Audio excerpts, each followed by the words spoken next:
Hello, friends. Happy Monday. Happy time zone. Welcome on in.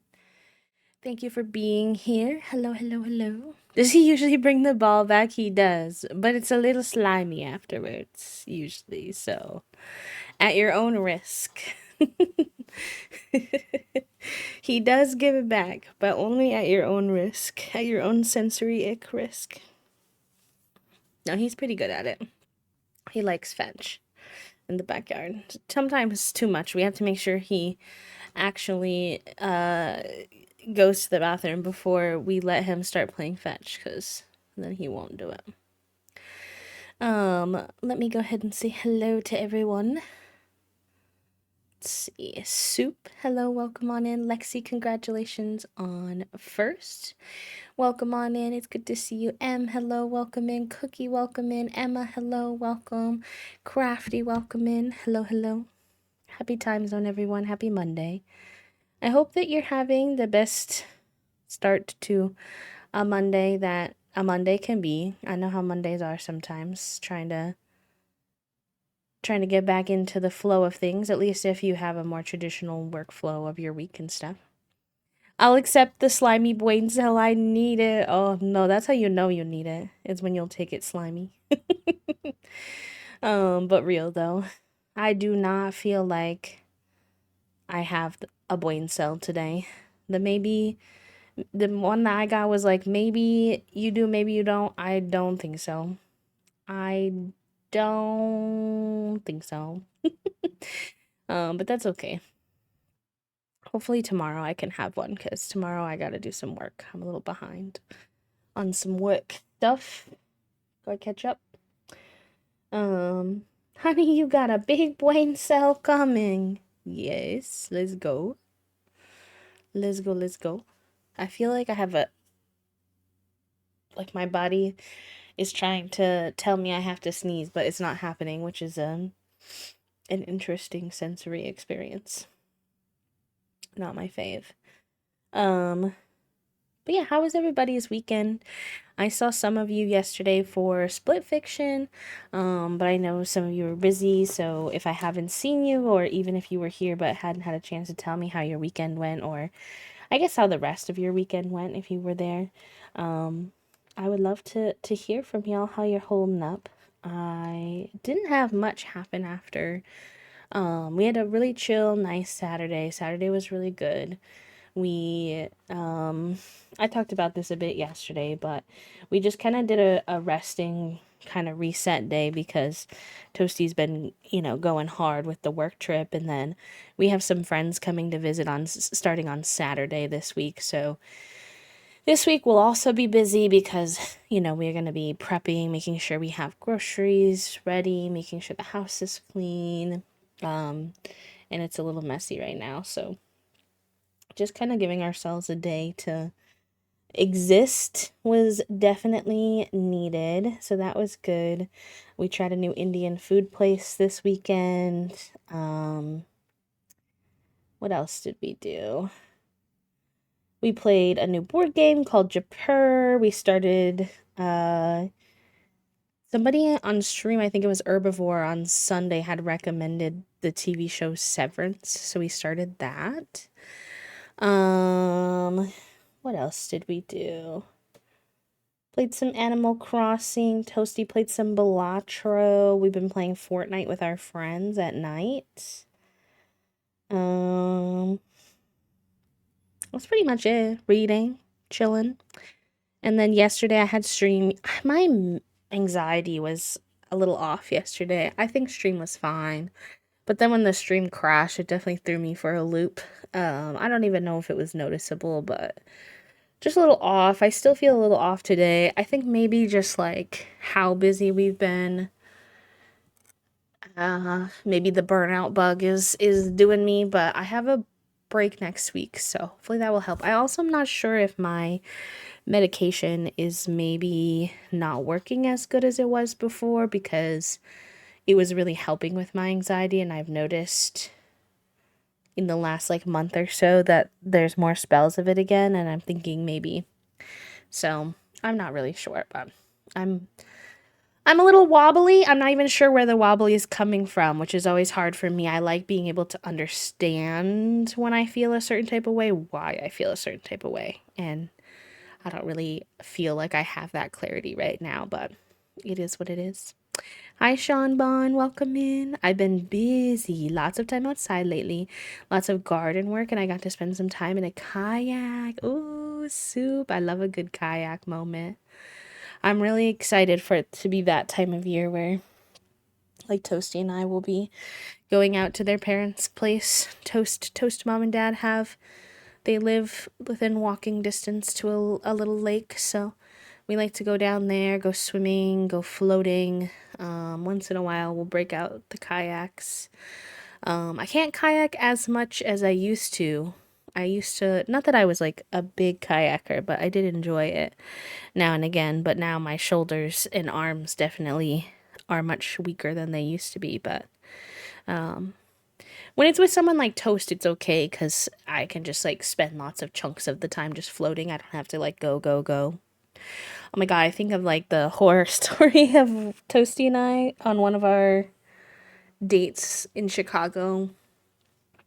I think it was it like the second time you visited Toasty? First, it wasn't the first time, but I feel like we weren't together for that long.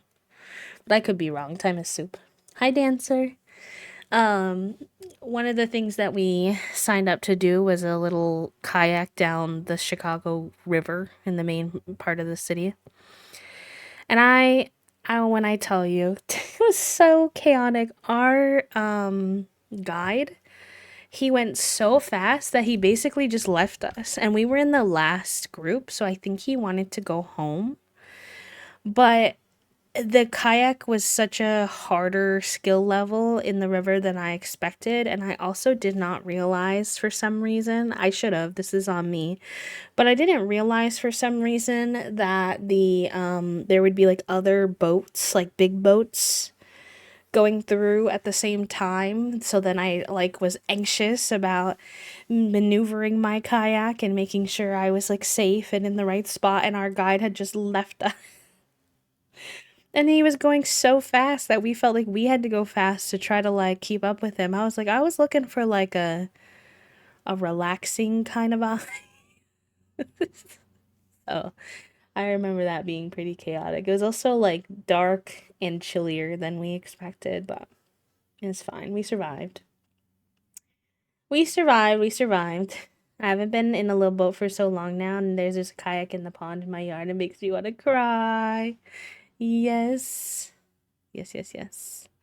Yes, Dancer. One of my best friends is in Canada, and she mentioned too yesterday night that today was the election day. Definitely an anxiety inducing day. Sending my love your way. Hopefully we can keep you some company.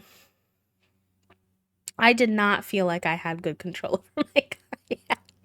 That could have just been anxiety. Like, I'm not saying that that was objectively true, but I felt it was a much faster flow than I was used to in terms of like I had done I actually I don't think at that point I had done any like river kayaking. I think I had only done things in like lakes and ponds where I had full control of the pace and the direction a lot more.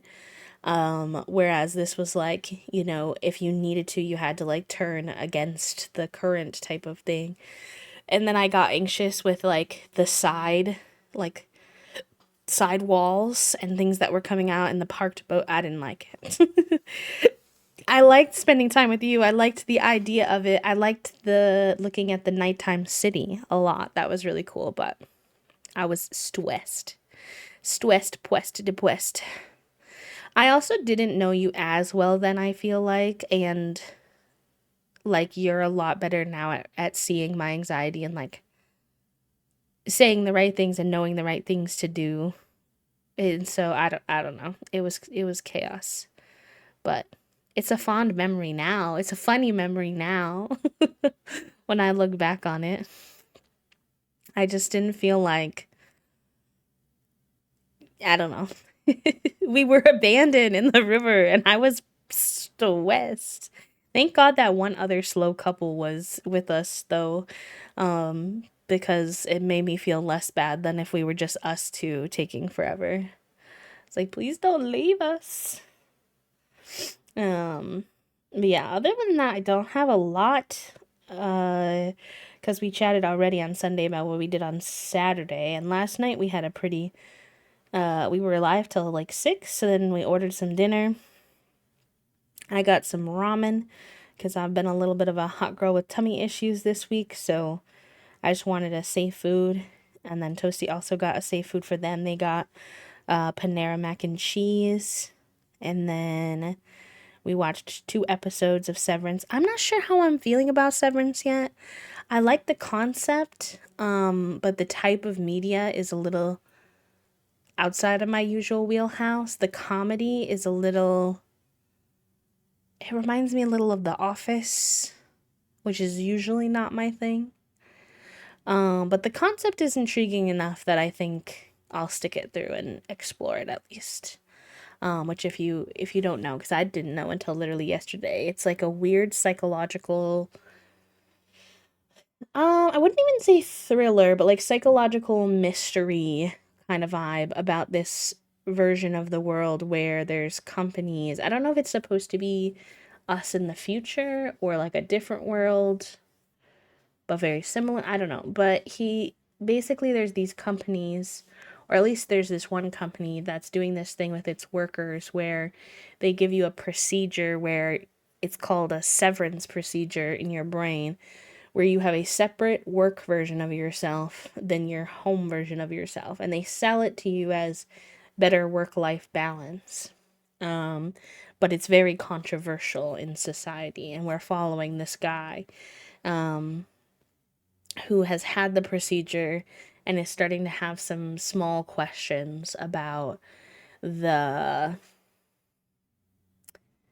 ethics of it, as well as some of his colleagues are having some bigger questions. And yeah, I don't know. We'll see. I don't want to spoil anything either, but hi, Gabby. Welcome on in. Fates are decided. Whatever happens, happens. I can sleep. But I said that in November and we know what happened.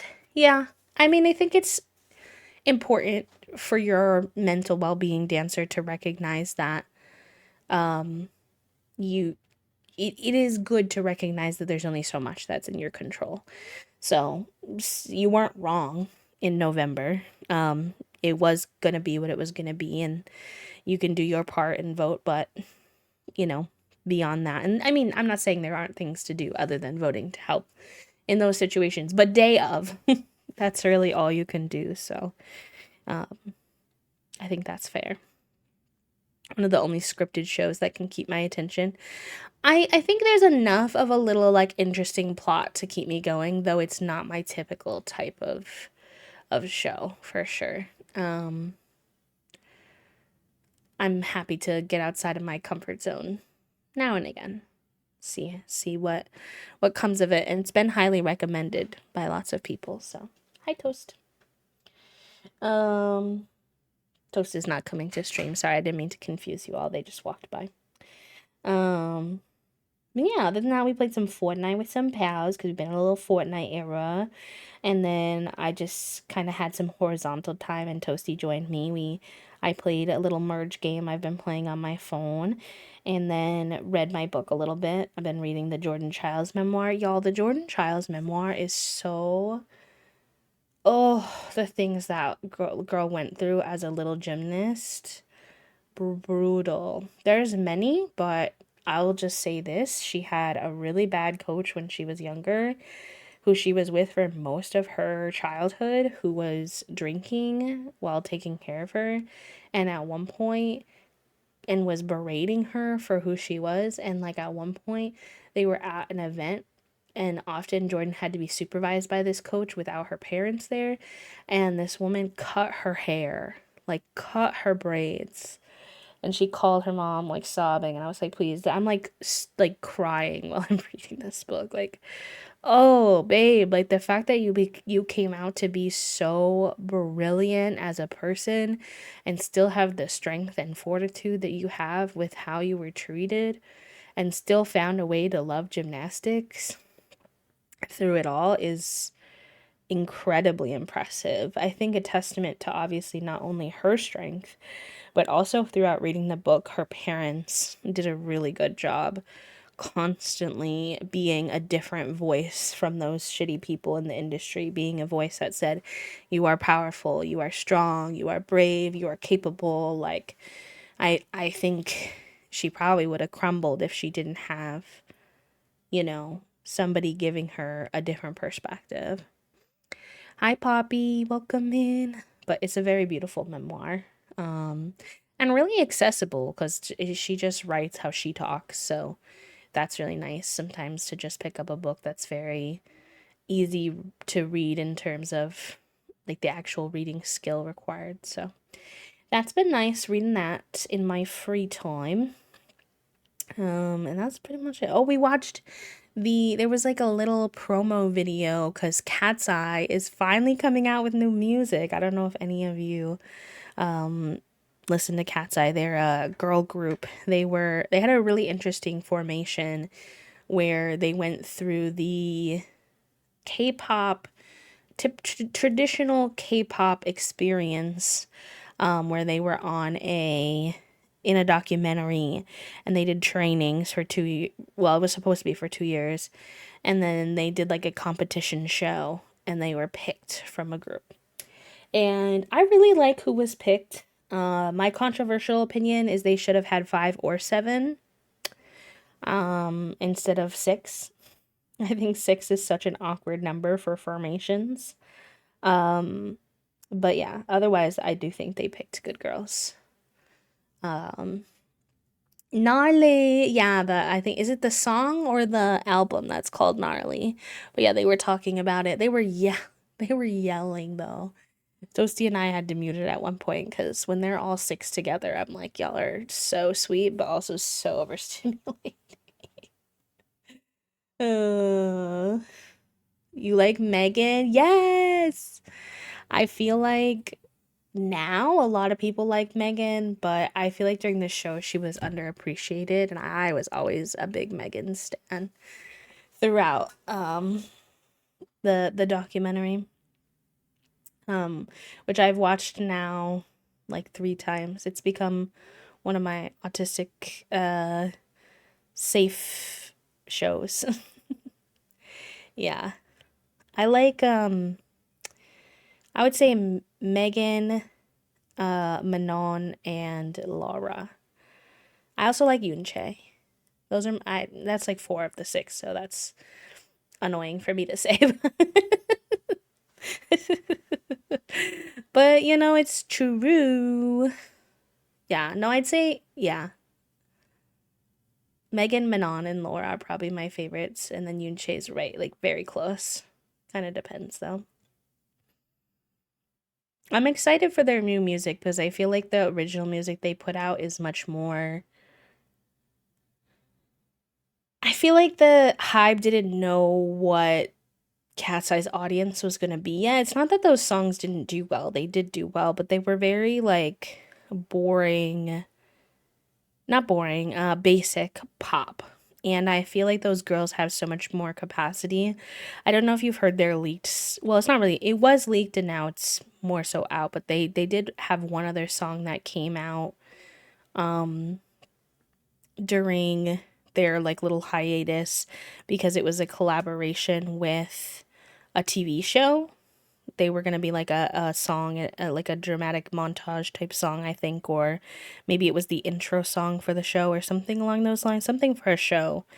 And I listened to that, and there was like, it was really cool. They got to more than, because a lot of the girls speak different languages, so they got to incorporate some of the other languages they speak into the song, which was really cool considering they're like an international girl group type of thing. And listening to that song, I was like, please give me more of that. Please let these girls be like grown and let them have their personalities. Like, they're all so funny. They're all really capable, and just like let them be, because if you let them be more, I think they would really succeed. No, you're fine. I forget what the name of the actual documentary is. Let me see. The girl group is called Cat's Eye, but the documentary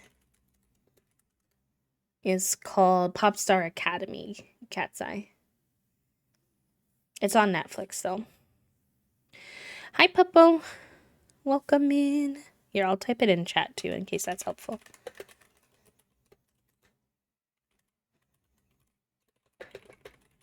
Sometimes my auditory processing bites me in the butt and I need it like written out so I can take note of it. But yeah, it was fun. I'm excited that we're finally getting new music.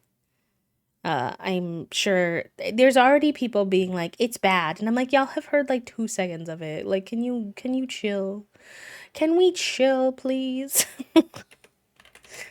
I don't really like the fandom culture of music sometimes. I've never actually really been super into any musicians. A couple musicians I've liked throughout my life. I liked Demi Lovato. I like Billie Eilish. Some certain specific songs have been like safe songs for me, but I've never been like a concert goer, a merch buyer, someone who follows things like super intensely. And I will say I'm not even still this way because like there are people who are much more intense about it than I am. I think I've just been disappointed by celebrities too many times. So yeah. But this is the first group in a while where I felt like more than a casual consumer, not a full on fandom, but more than a casual consumer, somewhere in the middle. Some people just don't like things. Papa, you can't just come in here and have the first message you send be so true, but also so funny.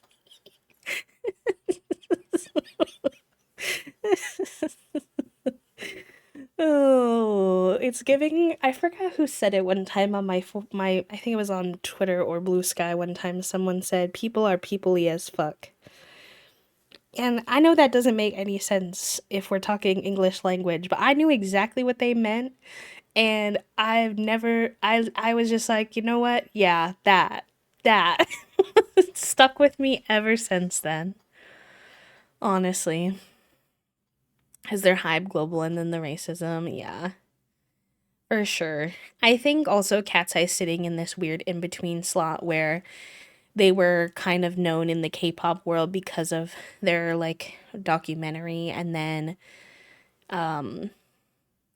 turning out to be a little bit more like maybe like a Pussycat Dolls type of girl group.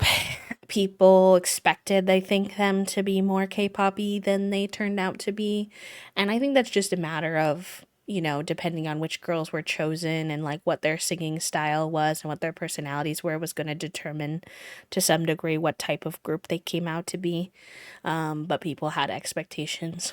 I also think Dozy and I have talked about this so much. Sorry to yap about this thing that y'all probably like don't even know what I'm talking about, some of you, but this is how it be. Rotating hyperfixations here, this in this here chat. But I think they really screwed those girls with the way they did the documentary.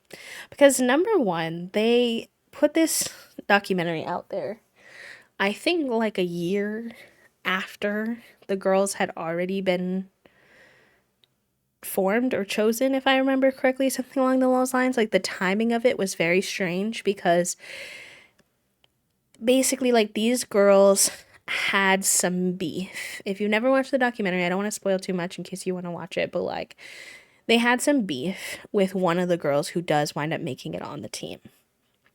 And after a year of already being formed in a group, or after however long it had been, I'm guesstimating, they had worked through their beef. They're good. They're chilling. But now you show this documentary to the world right as they're like putting out their first music, where it seems like they have beef. So then the internet, of course, thinks like they probably still have beef, or the internet is fascinated with the beef. But those girls have already done and said and apologized and moved on. But now, like, on every single video they post, every single thing, you've set them up that people are commenting on it, questioning it. Every move they make, they're like, is that part of the beef? Could this be about this? So, like, I really feel like that was a bit silly of them. And then also, inherently, with how the documentary was made, instead of okay, like on Survivor, is it's like a bit of a media analysis thing. Hi, Jazz. Enjoy your lurk. This is like, okay, on Survivor, when they edit Survivor, they purposefully edit it so that they don't want to give away who the winner is, but they don't want you to be surprised by who the winner is either. It's a tightrope that they're balancing, right? So this is where you get people doing analysis of the season in terms of how many times has that person had an opportunity to be on camera, how many times were their scenes cut, how often did they get to like do an interview, because the winner is going to have a decent amount of screen time. If you don't do that, if you don't give the winner a decent amount of screen time, then people are going to be mad with who wins, because they're going to be like, well, I didn't see that coming. Like, the edit did not show that at all. Like, what the hell? And on the flip side, someone who isn't going to win, even if they're very likable, you're not going to give them too much screen time. So, for example, this season of Survivor, if you're watching, there is a person, I almost said a character, she's a whole person, B, please, she's not a character. There's a person, her name is Star. Star is hilarious, incredible, underrated. Well, not even really, because there's someone who tracks via a survey the most liked character of a Survivor season as they go along, people's opinions on the players online. And Star is the most liked person, like the highest percentage liked, even though Star has probably the second least screen time out of anyone, which is a little annoying sometimes, because we all like Star, we wish she got more screen time, but there's a reason, right? Star isn't gonna win. Like, if Star were to win, everyone would be confused. Why didn't you give her any screen time? Why would you bury her if she's not gonna win? Okay, I promise I'm going somewhere with this. So that's why they do that, to not irritate the audience, right? Like, they need to make the winner not too obvious, but, that you also won't be like, what the hell? What the helly? The documentary did not do this. The documentary very much, for Cat's Eye, very much did not stay mindful to these things and how the audience was going to interpret it. Hi, Cinna. In fact, the documentary actively gives really positive edits to some of the girls and gives them tons of airtime, and then they don't make the team. And both the girls and the audience are like heartbroken, confused, upset, and then doesn't give a ton of airtime and gives a bad edit to some of the girls who make it on to be a part of the girl group. So you can see how that kind of sets them up for bad press if they were given a bad edit in the documentary and now they're part of the group. There's now a group of people who's like, I don't like her because of how she acted in the documentary. Even though that's an edit, it's not an accurate representation of her as a whole human being. You have to remember that, like, there's a lot of fandom people out there who aren't treating these people as, like, full human beings with nuance and complexity. They're just like, oh. Like, in specific, one of the girls is called out for basically, like, not showing up to practice enough. And now everybody, like all these people who consume their content very casually or who like have these preconceived notions about her, anytime she's absent from anything, even though it's been 2 years and the team has fully said they're fine, they've made up, it's not a big deal, please move on. It's been 2 years. If she misses anything, if she's sick, if she needs to go visit her family, she's not somewhere, they're like, oh, it's because she doesn't want to be a part of the girl group anymore. She's lazy. She doesn't show up. And it's like, whoa, y'all. I'm gonna need y'all to chill. So, hi, Elise. I do recommend Puppo if you like that kind of stuff. I think it is very interesting. It is an interesting documentary.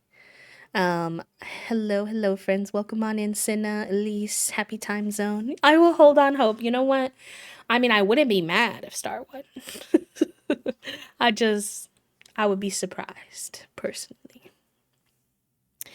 I would be surprised. I feel like right now, in this season of Survivor, the only people with like winner-ish edits are Joe, Eva, Kyle, and Camilla. I'm team Camilla personally, but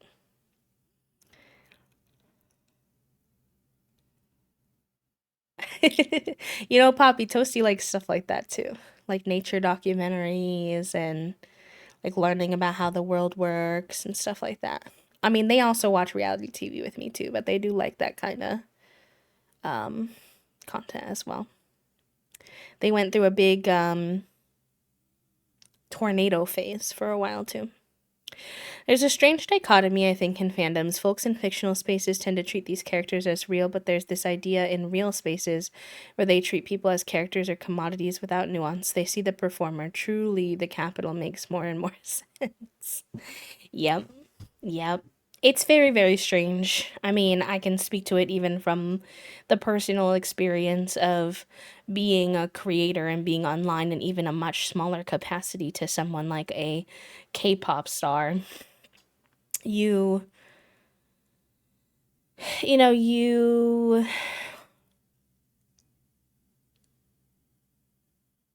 I was watching a video this morning actually on TikTok. I wish that I could be as eloquent as her, but I was watching a video this morning on TikTok from Jackie Aina about what it's like being a creator and how people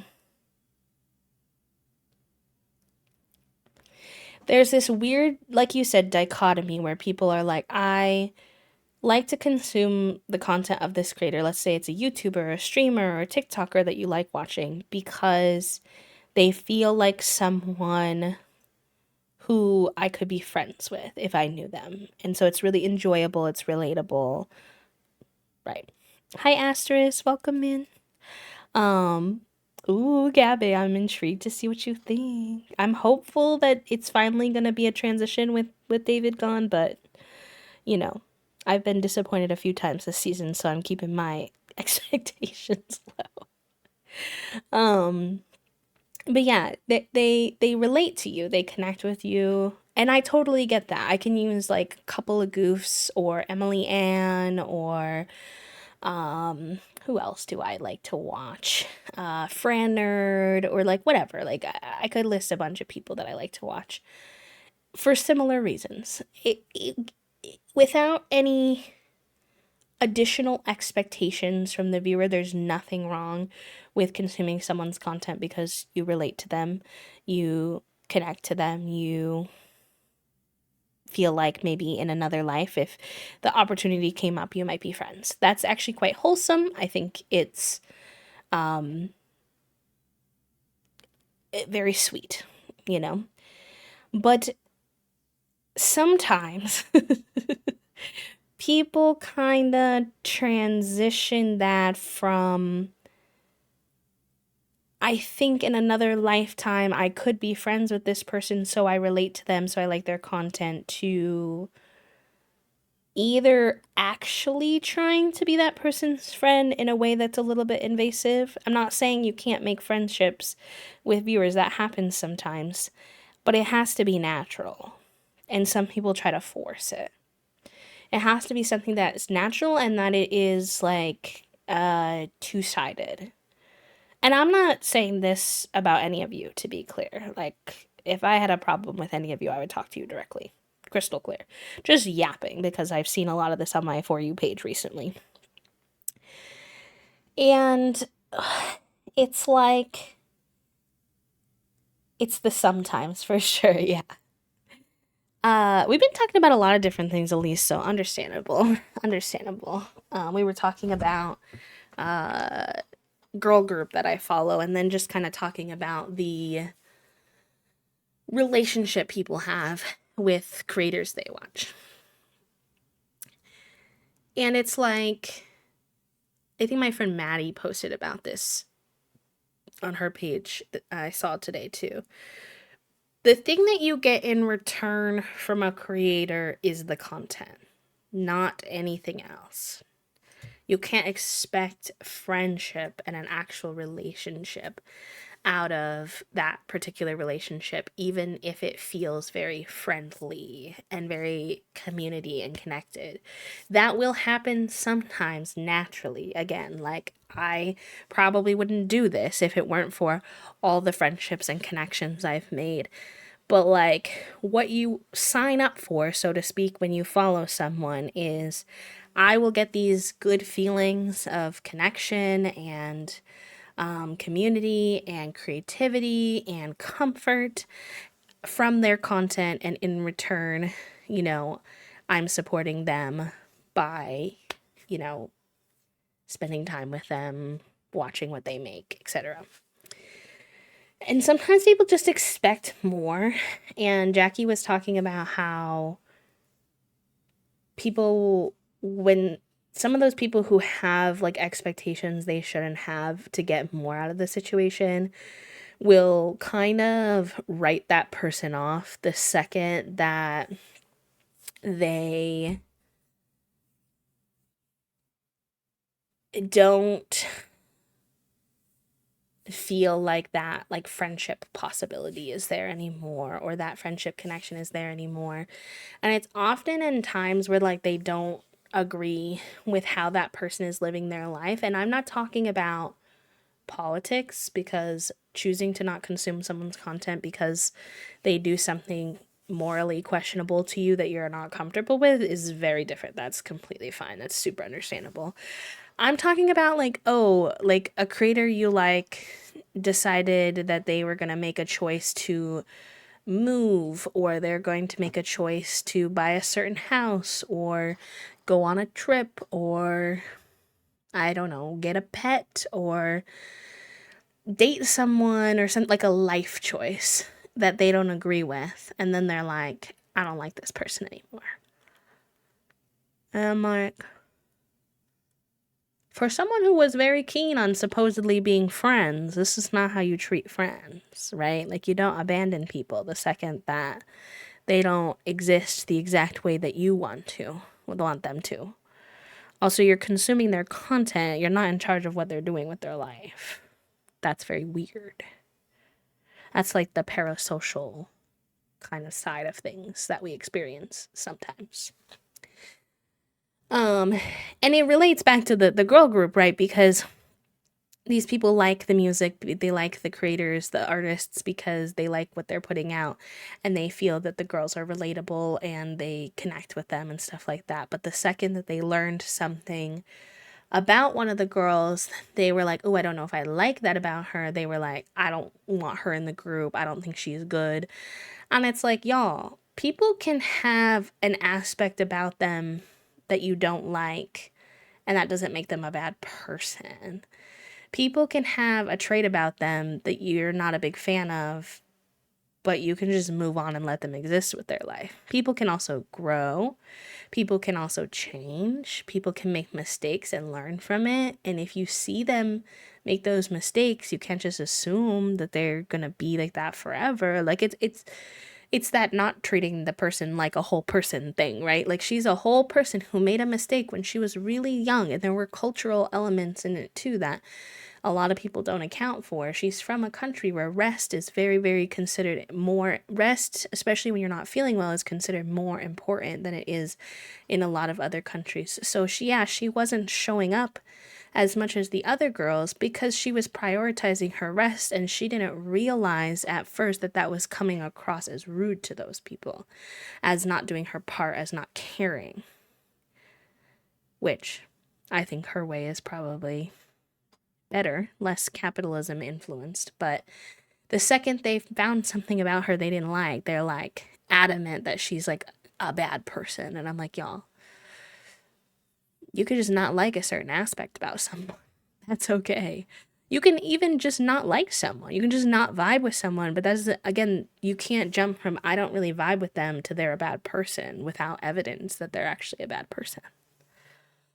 Looked up this show and bookmarked it to check it out. I do tend to approach things from an anthropology, trying to understand humans relating more to being in fandoms because I'm usually way out of the loop in the most cool stuff. Yeah, I'm kind of like that too, Elise. I really like thinking about like the human connections and stuff like that. It's funny that this is coming up because I just saw an IRL convention buddy who started as a fan of the comic but has become an actual friend slash collab who's a cosplayer and does some burlesque spicy shows. And how often do we say cosplay is not consent at shows?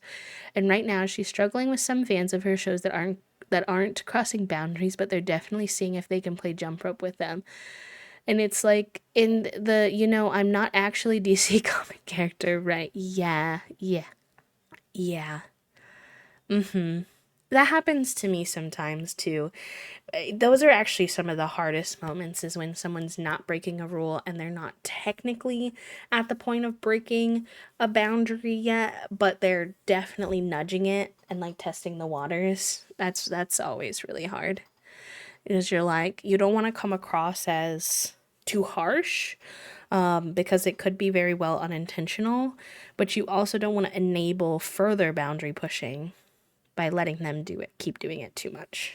So I'm gonna turn on cat cam real quick. Give me a second. Junie's being a cutie, but the cam is not on her, so 1 second.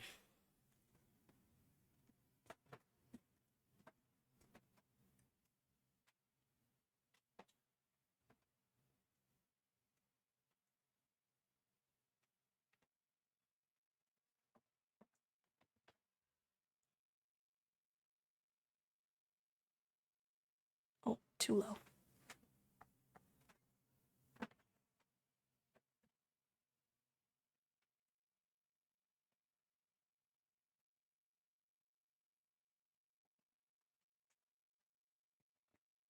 There we go. Sleepy little baby. All curled up. There's a weird wait, I thought I followed you to dictate your every move and then we become best friends and you live in my basement. Is that not what's happening? Soup /J, but like, given how you talk about your life with all the gardening and outside time and the food and the vibes, I'll come live in your basement. I feel like it'd be a good time.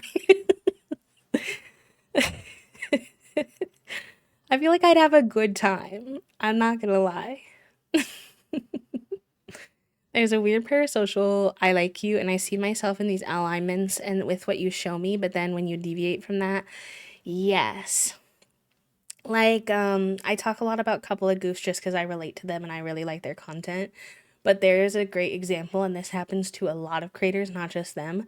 But they were obviously just a duo couple when they first started making like content, and now they have a baby, and they haven't become like content creators only. Like they still do a lot of videos that don't relate to being parents, but they're like, it's our first kid. We live with him. We spend most of our time with him. So how would you expect us to keep making lifestyle content if we never talked about our child at all or being parents at all? And there's a lot of people that if a creator like goes from being like an individual person to being a parent, they're like, I don't want to follow you anymore. And on one hand, it's really complicated because on one hand, I'm like, no one is required to consume anybody's content, especially if you have a personal reason why maybe consuming parenting content could be hard for you. Let's say you have like a personal experience, whether that's with your parents or trying to be a parent or something like that, that makes it an unconsumable content for you. Totally get it. That's outside of your control. And on the other hand, I can't help but feel like they're being punished for living their life and then choosing to share what their life looks like in that moment. And I'm like, you're watching a creator in their, 20s or 30s. You should anticipate that creator to go through life changes. It won't always be parenting. Not every person wants to have a kid, but you should anticipate them going through things like new jobs, trying different types of content, getting in and out of relationships, moving, getting a pet, having a kid, going to college, leaving college. Like, are you not doing those things? Is this not the age where we do those things? Like, huh? I feel like sometimes I see that happen where it's like I see you getting a dog and I feel betrayed because I'm very much a cat only person. And I never thought of you as a dog person and you've changed since the days I was watching your new kitten content. Yeah. Yes, absolutely, Elise. Does happen for sure. For sure, for sure. It's so hard being a sleepy baby kitty. We get 2 brain cells. Let's go. People who are like, I hate children for no reason, not people who, have trauma. Yeah, exactly, exactly. It's like you could just watch their content that isn't about kids too. Like you don't have to like watch every single piece of content if you're not into something. It's the same thing of like on a smaller scale. If a gaming creator is like a variety gaming creator and you love all the content they make about The Sims 4 and Stardew and Animal Crossing, but you aren't a big fan of Coral Island for some reason, just don't watch the Coral Island videos then. My problem is when someone starts to be like, I don't like you anymore and I don't like your content anymore and you suck because you started making Coral Island content and that's not what I wanted. I want you to go back to the old thing. I'm like, whoa, dude. I'm gonna need you to take a chill pill. Like, it's weird. It's really weird. It's right up there with people who like really lack nuance when they listen to things. It's like blah blah blah blah blah blah blah blah blah. You know, here's my personal experience with X, Y, and Z. And then the person's like, yeah, but this doesn't apply to me, ABC. And the person's like, the creator's like, I mean, yeah, that's fair. Like, X, Y, and Z doesn't apply to everyone, but I was just talking about like me and my experience. And they're like, yeah, but why didn't you talk about ABC? And the creator's like, well, because I didn't experience ABC. ABC is not relevant to me right now. It's not what I was thinking about doing, etc. And obviously, with everything, there's complexities. That's not like that could be applied to a situation where I don't think it's true. So for example, if you are, I know like why didn't you talk about ABC in addition to DEF in this 30-second reel? But also make sure you don't talk too long or be too boring because you need to be fast or I'm going to scroll. Okay. Okay, buddy. Okay, okay, okay. I'm not trying to complain either. I love what I do. It's just people on the internet are very silly sometimes. And putting yourself out there on the internet involves dealing with very silly people sometimes. And I follow a lot of people who talk about this, so it is something that's like interesting to me as well. Nothing irritates me more than people setting time frames for speaking and then want you to ignore them. Do you want 3 minutes or 30 minutes? Oh, yeah. Yeah. It's very interesting. I was going to say that like the ABC, DEF type of thing is like people call it like apples to oranges, right? Like, oh, I'm allergic to like I don't like apples, and the person's like, well, I'm allergic to oranges and I can only have apples, so how dare you? Like, that's kind of what I'm talking about. Not so much situations where you do need to recognize experiences outside of your own. So, for instance, I follow a lot of folks in the chronically ill, disabled, autistic communities online, and there's a lot of conversations about, if you have a big platform, especially like low support needs, like white autistic folks not recognizing that other people have a different experience. Those types of things are important to recognize and acknowledge. But it's more so when someone's just talking about their own personal experience and people apply it to other things and they're like, that's not what I said at all. Actually,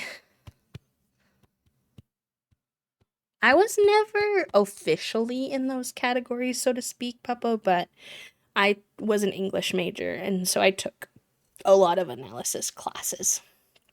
And I took a combination of like ones that were specifically just about books and reading, but also quite a few like media analysis courses fit within my English degree too. So I got to do like when I was in college, one of the papers I wrote a really long paper in my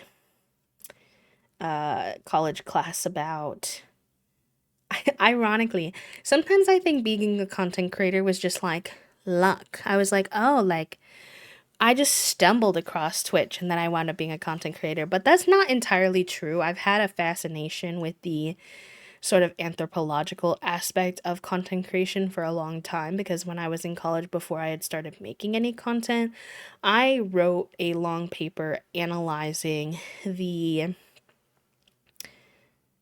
authenticity of content creation. Basically, like, there's this really interesting dichotomy between it's like the class was on performance and specifically thinking about the fact that the thing that people like most about content is that it comes across as relatable and authentic. And that's why I personally like Twitch, right? Because albeit there are performative aspects to any social media where you're putting yourself out there, because obviously I know I'm like I know people are watching me. I could have notes or things I'm thinking about while I'm, in a way that I wouldn't in a regular conversation. So there's never 100% authenticity, but I do like Twitch for that reason because it's much closer to a regular everyday conversation that just kind of happens and flows how it happens compared to other social media platforms are usually a lot more curated, which some people prefer. Totally understandable. But what's really interesting is that, especially if you think about lifestyle content creators, for example, is that what people like about them often is that they're relatable and they're authentic and they're vulnerable and they're open with their experiences, and those people relate to them. But when you really think too hard about the way that content creation has to be done, you start to realize that it's a performance of authenticity.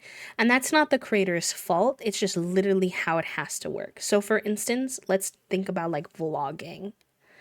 I talked a lot about a bunch of different creators, but one of them I was talking about in that is like a vlogging couple I used to watch, Domo and Chrissy. They were a lesbian couple.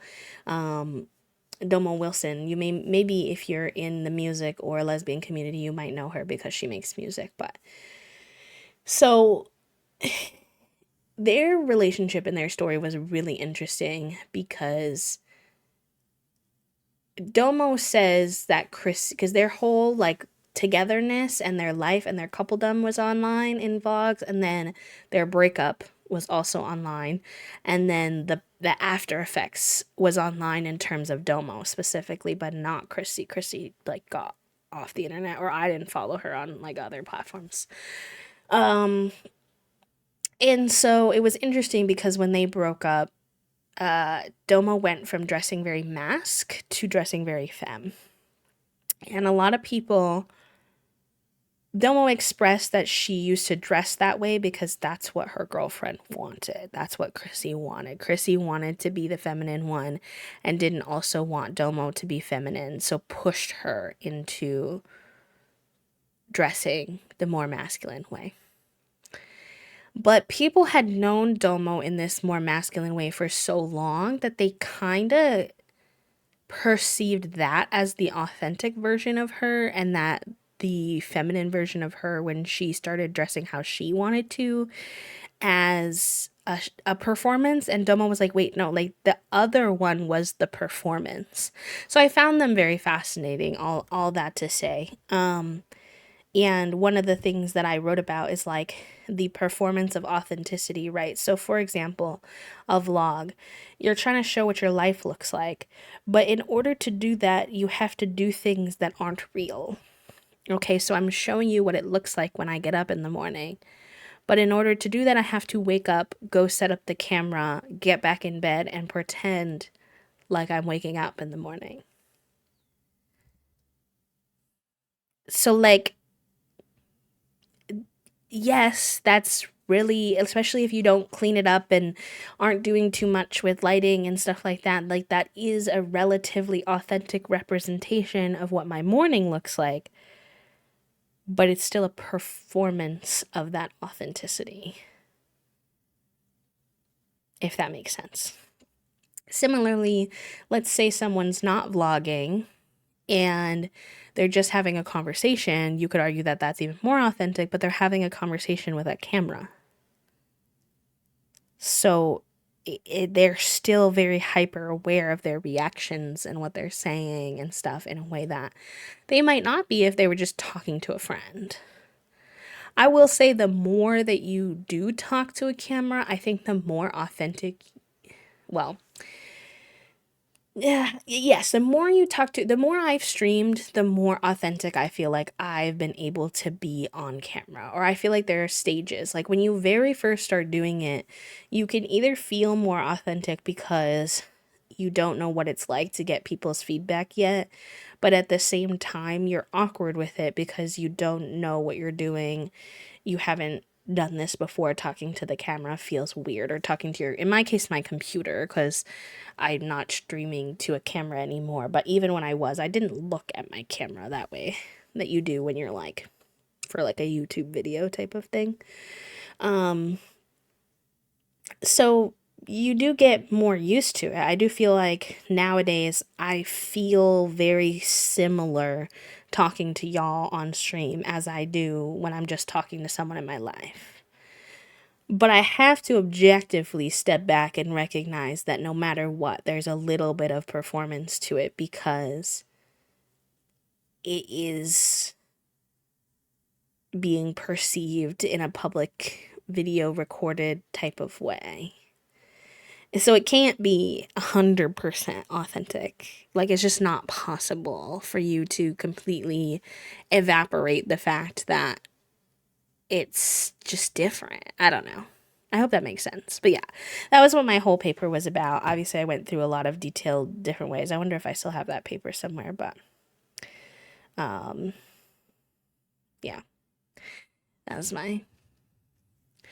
The camera becomes mentally kind of like a friend person chat stand in between because the audience you've experienced is somewhat familiar. That's definitely part of it. And then I think the other part of it is you start to forget that the camera's there, at least from my personal experience. From my personal experience, I used to be more, and this could be the VTubing aspect as well, but in my personal experience, I used to be much more aware of like I'm talking towards a camera and like I'm on stream and stuff like that. Nowadays, I'm pretty comfortable with everyone in this community. Quite a few of you have been here for years now. I feel like I know you quite well, so I'm less anxious, less hyper aware of the situation, and more grounded and present in the moment and just able to like talk.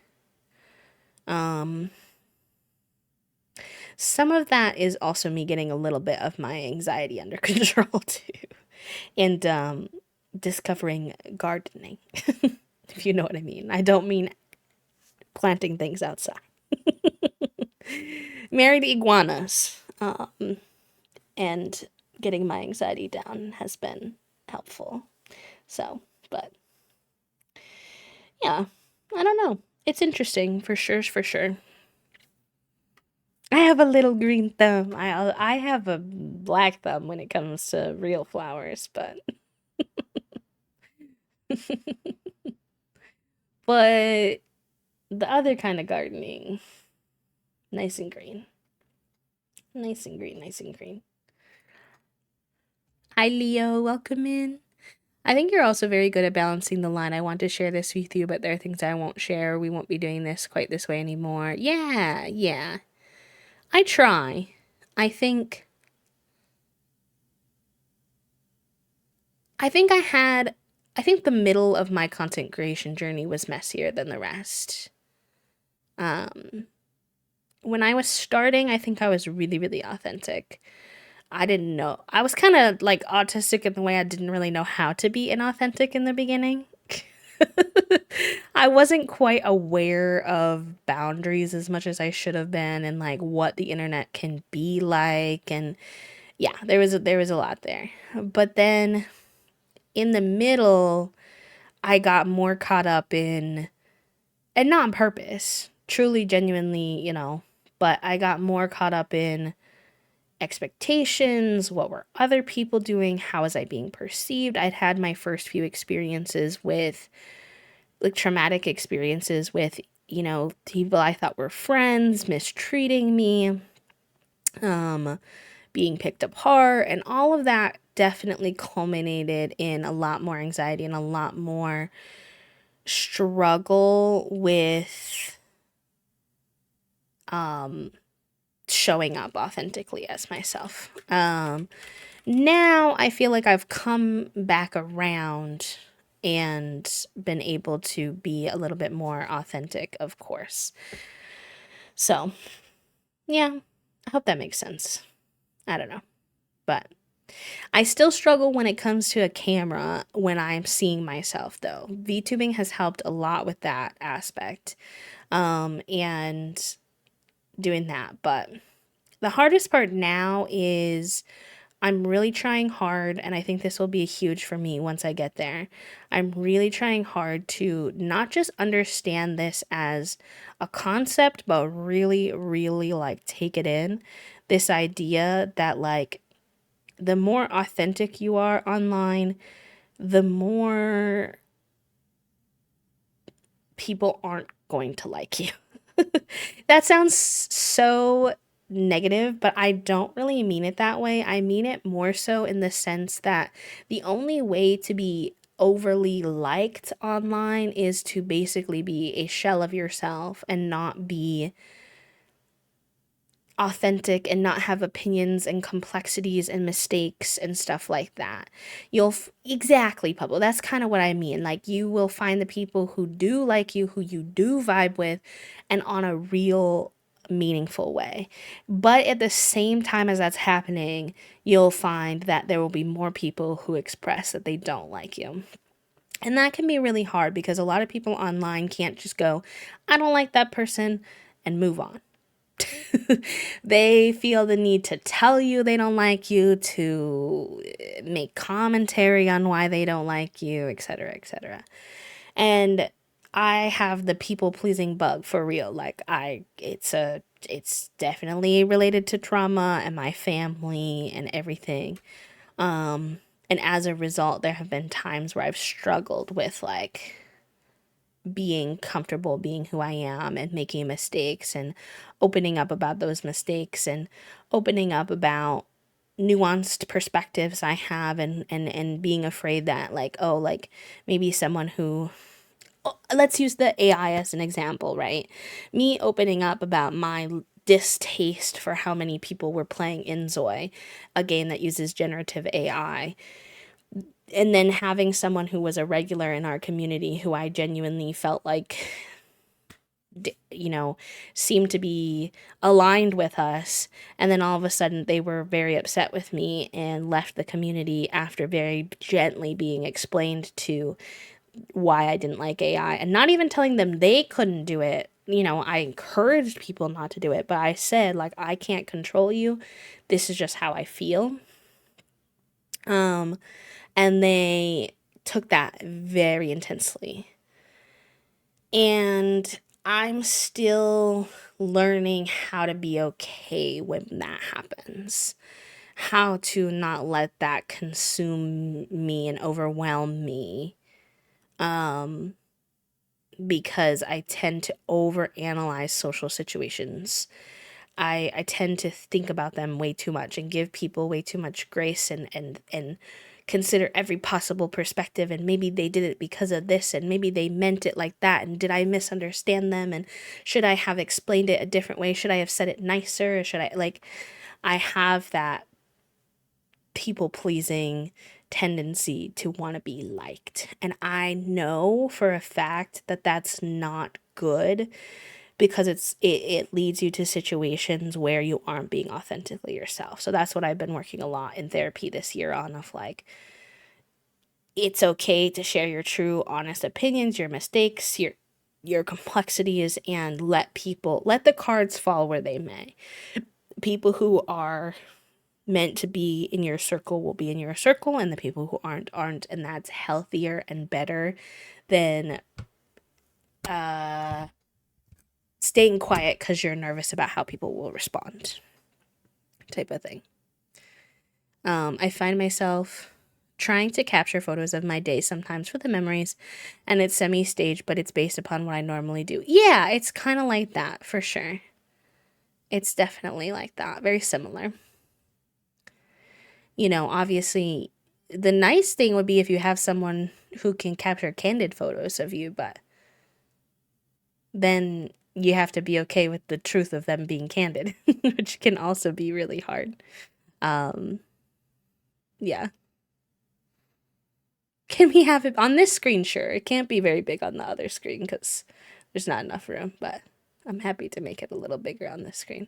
I think I can also zoom in on her a little bit more. Hold on, let me try.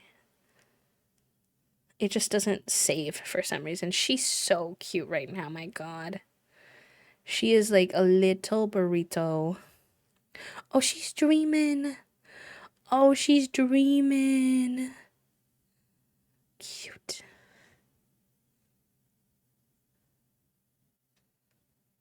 Cute, cute, cute, cute.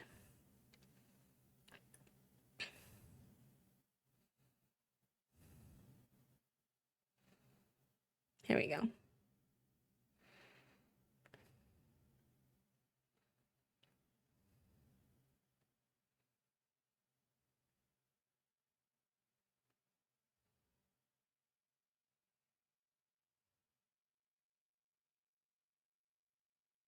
There we go.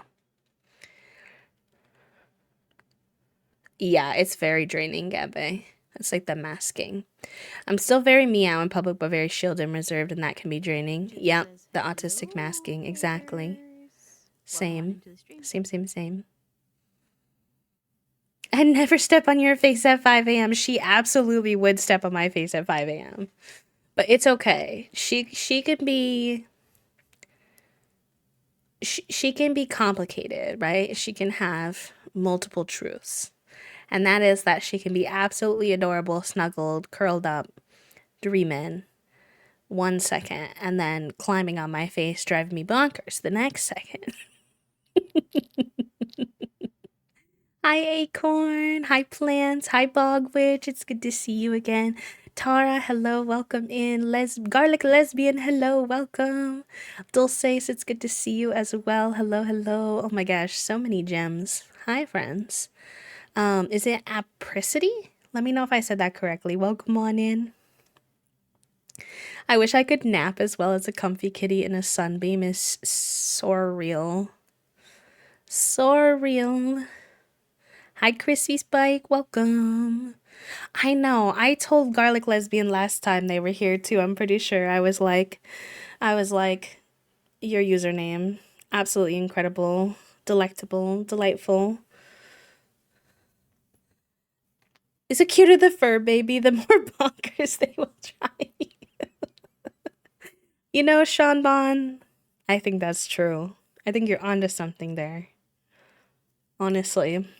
Because I always say to Toasty, it's that she knows that she's cute, so she knows she can get away for crimes. I do write that. I do Macaroni says, write "Howdy that there." in all my journals. It's very cute. I do adore your raid message, Acorn. How was your stream, lovely? Let me get you a little shout out. Y'all, if you like art sims, Acorn has been in a simming era, and they also really like green and plants. So like good vibes. 10 out of 10. 10 out of 10 would recommend.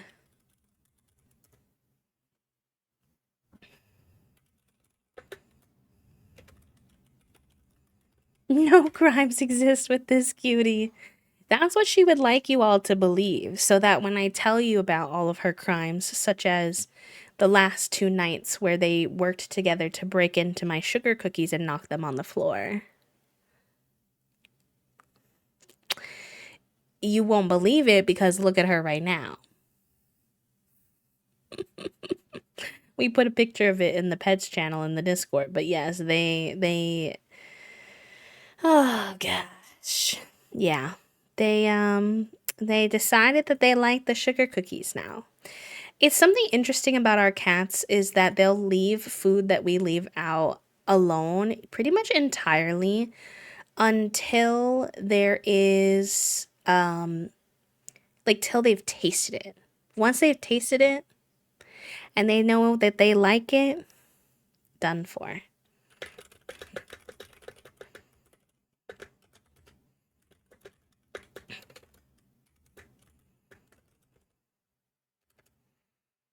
They knocked off a full thing of bananas. They said it was Photoshop. Dulce's, please. Literally 5 full heavy bananas they knocked off the top of the microwave to get these sugar cookies. We took our, because we have like a camera outside of our house in the front and the back. And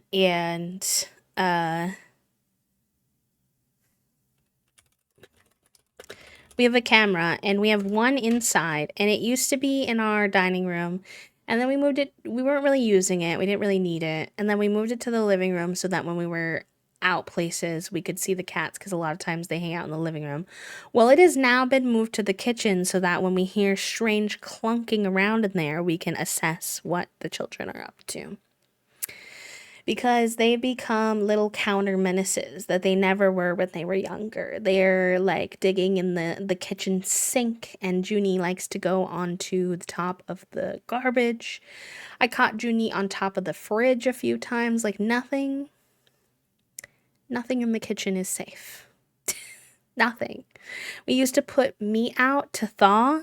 We can't put meat out to thaw anymore because they will take the frozen meat and chew on it.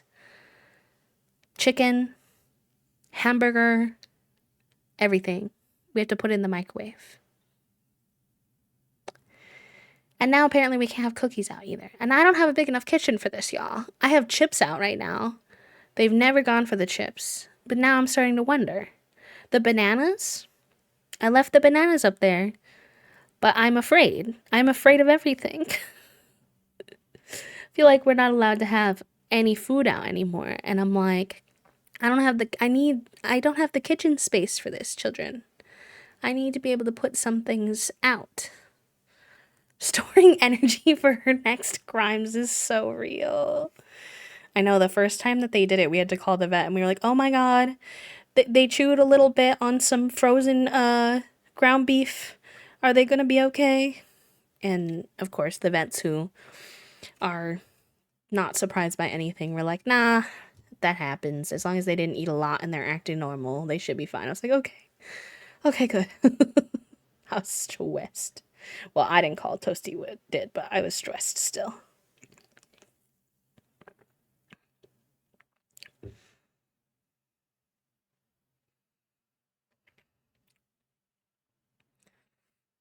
They also do not. They do not. No, they don't care. And they make me nervous because I'm afraid because sometimes I catch them on the counter and they, like Junie, I made eggs.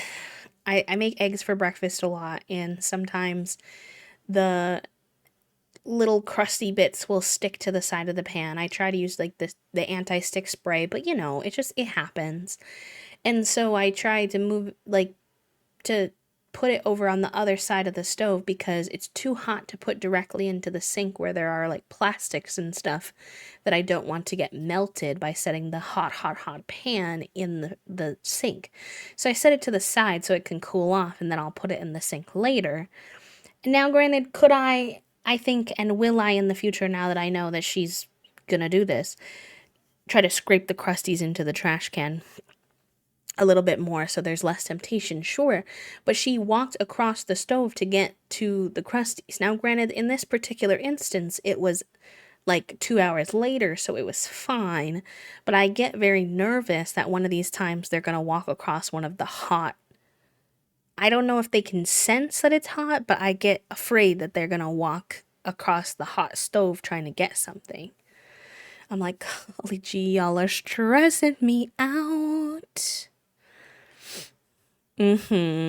Yeah, breads. We can't leave breads either. Any baked goods, they're in danger. They're like, Dad, you're being weird, but also it doesn't stop them. I live in fear that Kaylee figures out how to turn on the bathtub faucet again, and that Deaners figures out how the fridge door opens. Cabinets, no big deal. Laundry room, no problem. She's got a couple where I'm like, I could see that you get the concept, but it opens up and you're sitting on the lid, but the process is there. Hi, Finn. Welcome in. New place has that closed off kitchen. Yeah, we don't. Actually, we live in a house, but a lot of areas are hard to block off from the cats because our house is kind of like there's a staircase in the dead center of our house, and everything else around it, the rooms around it, is like a circle. So it's like the entry to the house, and then to one side is the dining room, and then there's a hallway which is open to the kitchen, which doesn't have a door, and then the living room. So it's like a circle, and the kids love it because they NASCAR race in circles around the house. But it means that we can't close off the living room, the dining room, or the kitchen to the children because there's no doors. And also Toasty's office doesn't have a door. So there's quite a few spaces that are hard to kitty proof. And cats are so capable of climbing. Junie can climb anything. Junie once got on top of the door frame. She climbs the back of chairs. Like, I don't know how to keep her out of anything. Also, I don't think I said a proper hello to our raiders, so if y'all are still here, thank you for hanging out. We've just been yapping. We will be getting into some Sims, I promise. But my name is B. I use they, them pronouns. I am a queer and disabled full-time cozy VTuber here on Twitch. We mostly play The Sims 4, usually on Monday, Wednesday, and Fridays. And then on Sundays, we like to do cozy indie games, crafting, co-working, kind of whatever floats our boat. Lately, we've been playing Wanderstop and Split Fiction with my partner Toasty.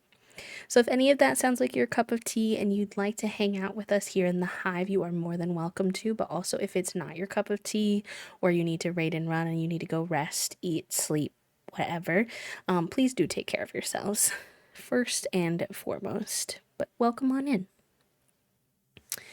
One of my cats, the cats here, goes everywhere. She can open doors. She's indoor, outdoor, and she's the queen. Well, the other day she met the electric fence at the farm next door, and it was a very new concept that there's somewhere she can't go. She's fine, but it did take her a while to accept.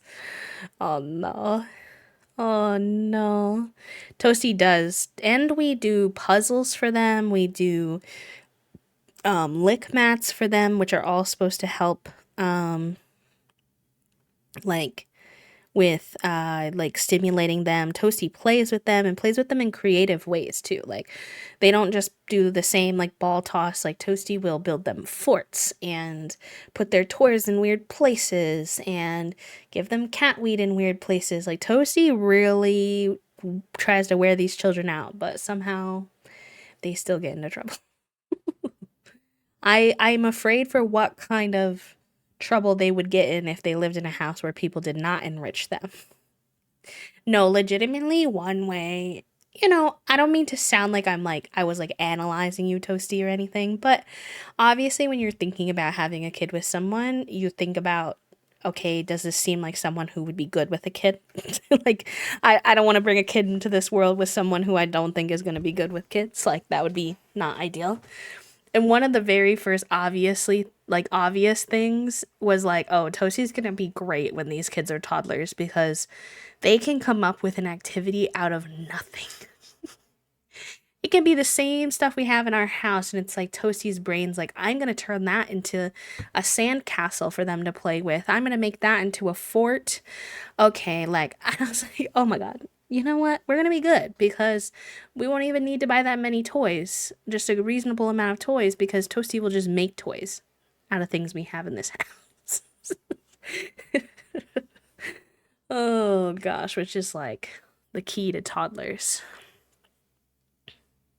I've heard that one before, the bottle caps. We did that one with our babies, and to be honest, they were just kind of confused. I don't think they understood what was going on. How else will we found out that Fig's favorite toy is a paper ball made out of a receipt? I don't know. We wouldn't have. Also, you play with them with like a stick inside of a bag that they've decided they like every single day. It's one of their favorite toys. I'm like, oh my gosh. She's staying so hydrated the vet could actually do all her blood work last time. She's just drinking the water to get the drinks. Wait, that's actually solid though. I love that. That's one way to get her to drink her water. We're pretty lucky that, especially Fig, which obviously male cats have a harder time with it. He likes drinking water, and we put water in their food too, so they do pretty good. I don't know if you want kids, but you'd be a great dad after hearing about how the cats kept me awake for like 2 weeks. And I was like, but I love them. Yeah. The patience they all have to have. The biggest struggle I think I'm going to have as a parent is overstimulation. I think. I really struggle even with our cats when like Junie will try to climb on me like 17 times. And my patience only goes so far when it comes to overstimulation, but it's okay. I will learn grounding techniques. I will walk away. I'll use Toasty as a support when needed. Like, I'll figure it out, but it will be an interesting thing to navigate. Noodle agrees. I keep having to remove twist ties that have been taken for kitty toys. I'm looking for less dangerous substitute that they will enjoy without the hazard. Yeah, there's like stringy chew toys that are good for cats that might give you the same. We'll be playing. No, not the swings without me. You're gonna take them to the overstimulating places without me. Like if they need to go to the mall, yeah, take them without me. I want to go to the park and play though. Read my book. Maybe I'll read my book on a blanket at a reasonable distance while you play with them at the park. Well, I don't know how many theoretical kids we're discussing, but I assumed one or two. I didn't think that this was gonna be. You make it sound like you were a camp counselor, babe. I know you know how to wrangle kids. You know I know how to wrangle kids. I used to wrangle 40 children in on a vacation in another state. Well, you were both, but yeah. Okay, but we're getting pretzels without you. I don't believe you. You're coming home with pretzels. You can say that, but I know you. You'd probably come home with pretzels and a boba tea. And be like, here, love you. Like, sure, but like, I don't believe you.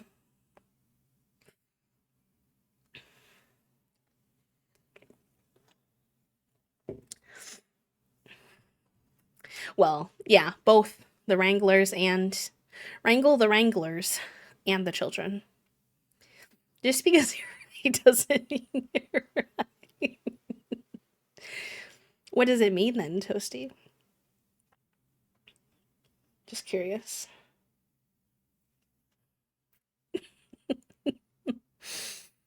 It means you're left. I am left. It's true.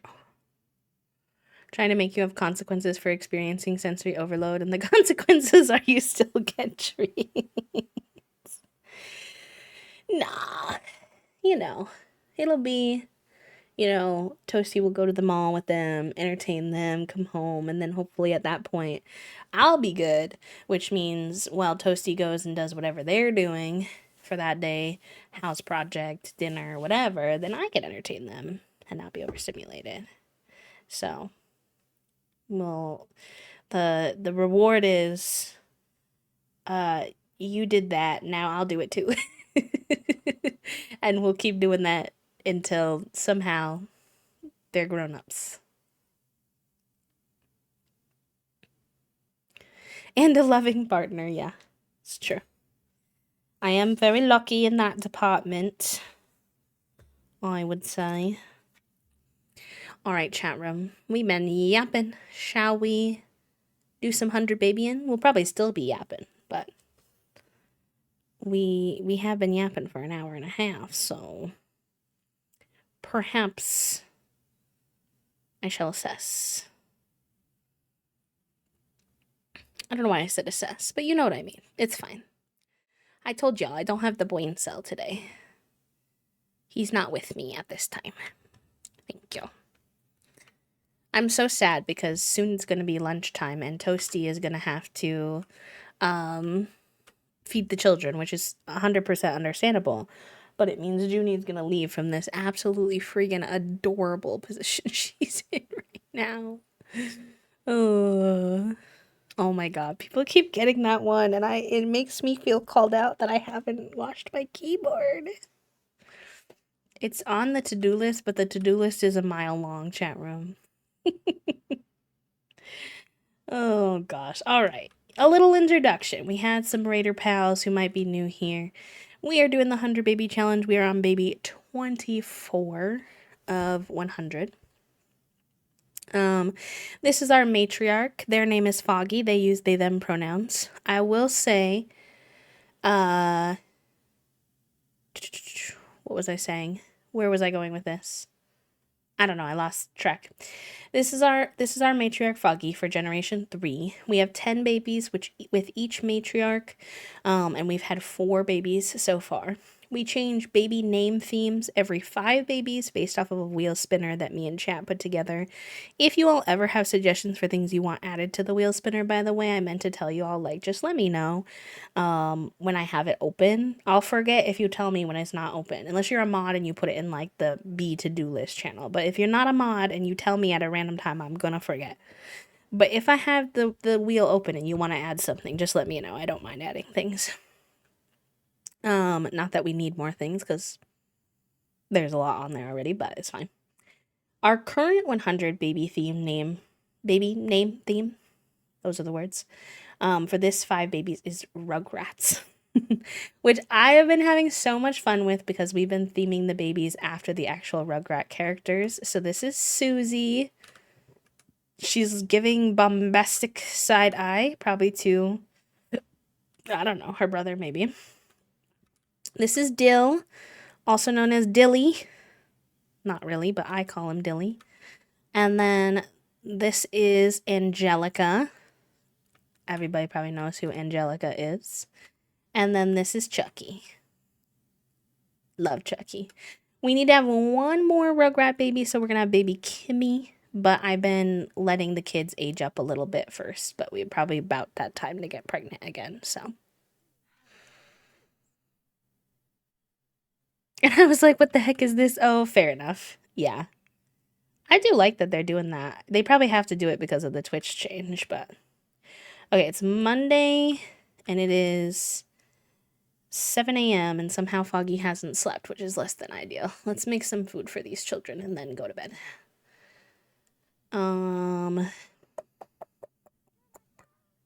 French toast. You are hungry and you need to go piss pal. Susie, why don't you do that while your parental is cooking the breakfast? You're also hungry. Can fill the bowl for Socks. Oh, we have a cat named Socks as well. The toddlers should really be probably relegated to back up into their toddler cavern.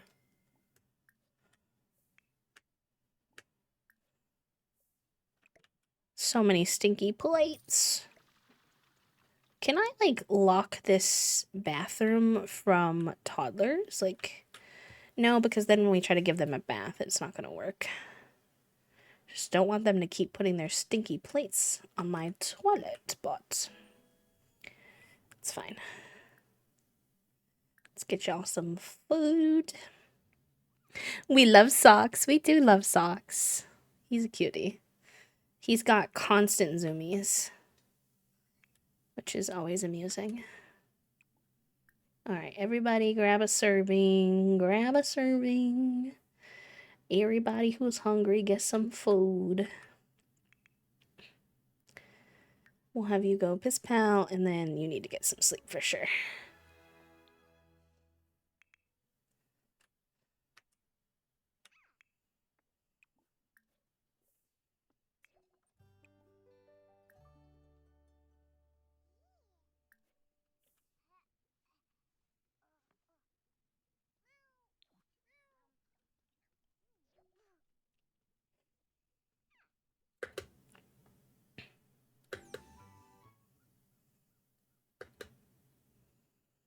Honestly, y'all also need sleep, and they probably don't have school until tomorrow, because usually when they have a birthday, I don't think they have school.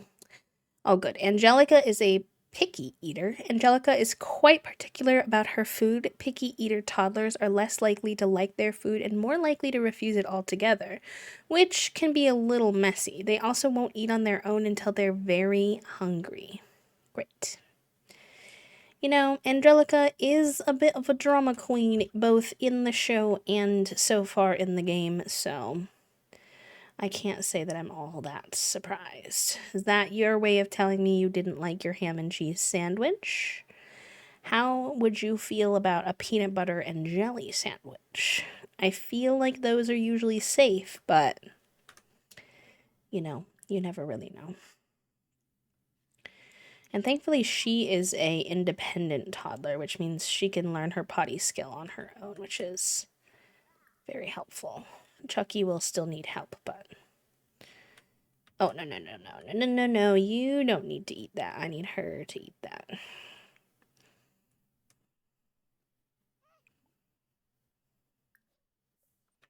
You're gonna come bring your stinky plate over here, aren't you, bud? I knew it, you little turkey. Hello, Holly. Hi, plants. Wingding, hello, welcome in. Capybara, welcome, hello. Nami back with another raid. It's almost like you have good taste, plants. I'm catching a vibe. Hi, Mel. Is it Keltherus? Let me know if I'm saying that right. Welcome on in. Holly, I love you so much. I obviously was hanging out earlier, and I know you've had a little bit of a rough brain cell, so if you need to go take care of yourself, please run away. But I love you. Let me give you a little shouty. And for everyone else, welcome on in. If you are new here and you don't know me, my name is B. I use they, them pronouns, and I am a queer and cozy full-time, I said queer and, I meant queer and disabled. I know my spiel, I promise. Queer and disabled cozy VTuber here on Twitch full-time. We do a lot of The Sims 4. We play the 100 Baby Challenge a lot, and we have a D&D inspired legacy challenge that we also do. We like indie games, crafting, co-working. So if any of that sounds like your cup of tea and you want to hang out, you're more than welcome to. But if you need to raid and run as well, please focus on you, take care of yourself, stretch, eat, take your meds, hydrate, all the good things. But welcome on in. Oh gosh, okay. You eat that and then we need to get you to bed. Thank God we have money for our bills this time. So that's one thing I don't need to worry about. I thought you were sleeping for real and you're in here taking a nap, wasting my time like this. What the heck? All right, pay your bills and then go to bed for real. Love you. Take care, pal. And thank you for the follows, friends. Welcome on in.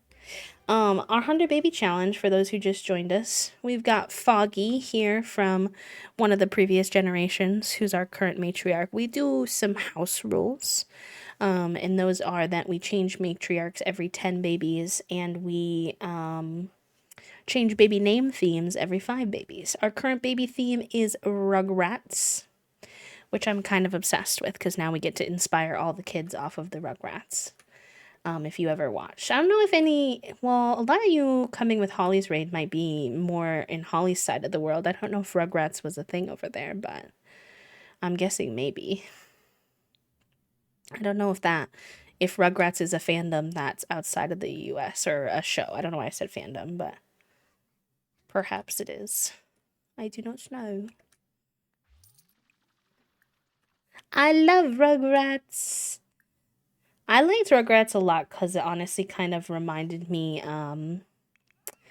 of like my home life at some points. I was weird. Okay, this is hard to explain. I was the only child in the sense that I didn't live with any of my siblings. So I spent a lot of time just me with my parents. And so that formed part of my personality for sure. But I technically have 4 siblings. And so when all 4 of my siblings were there, usually in the summer, they would come and visit. When all 4 of my siblings were there, it felt like the Rugrats because my parents got together when they each had a 2-year-old and a 3-year-old, and then they had me as a baby. So we were all like very similar in age, kind of like it is here with the chaos. And we did very Rugratsy type things, like trying to make breakfast in the morning when we were all too young to be making breakfast and making a huge disaster in the kitchen and stuff like that. So I always liked Rugrats because it reminded me of those moments, those more chaotic moments when I was with my siblings. Like my brothers and sister, like older than me, there are stories of them literally climbing on each other's backs like they do in Rugrats to open doors and do things that they wanted to. A baby Reptar. There is, so we have Susie. We have Dill, also known as Dilly. We have Chucky. I think Chucky's is the most obviously looks like Chucky. And then we have Angelica. And our last baby for this generation is going to be baby Kimmy.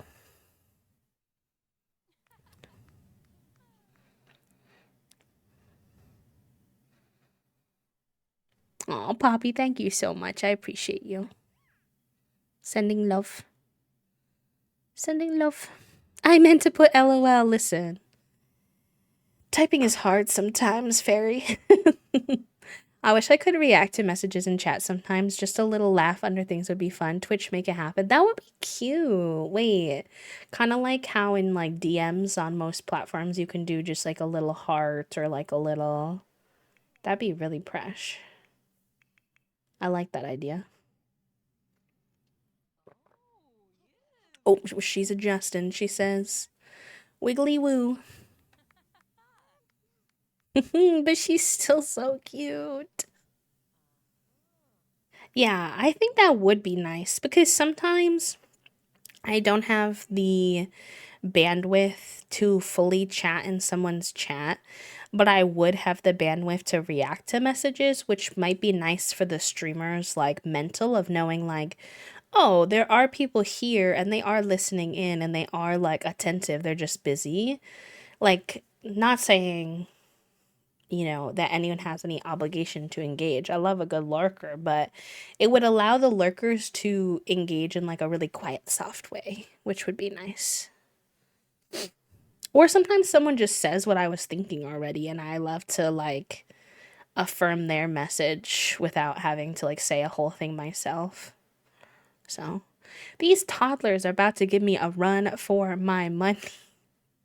Why are all their quirks gonna make my life so hard? She is a picky eater and he hates bedtime. Chucky really resists having to go to bed. Toddlers with the hate bedtime quirk tend to wake up shortly after falling asleep and will often ask their caregiver things for various things to avoid sleeping. No, don't go wake up your brother. I mean, it's very realistic. A lot of toddlers really do that. They wake up and ask for a snack and ask for a water and ask for a juice before they'll go to bed. But I'm not looking to be stressed out in this type of way at this time, thank you.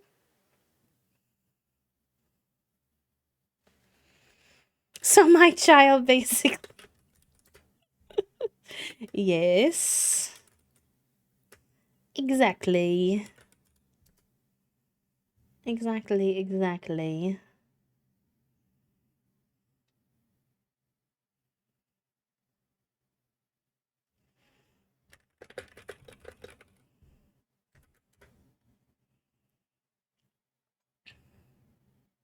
15 minutes after bedtime. I'm thirsty.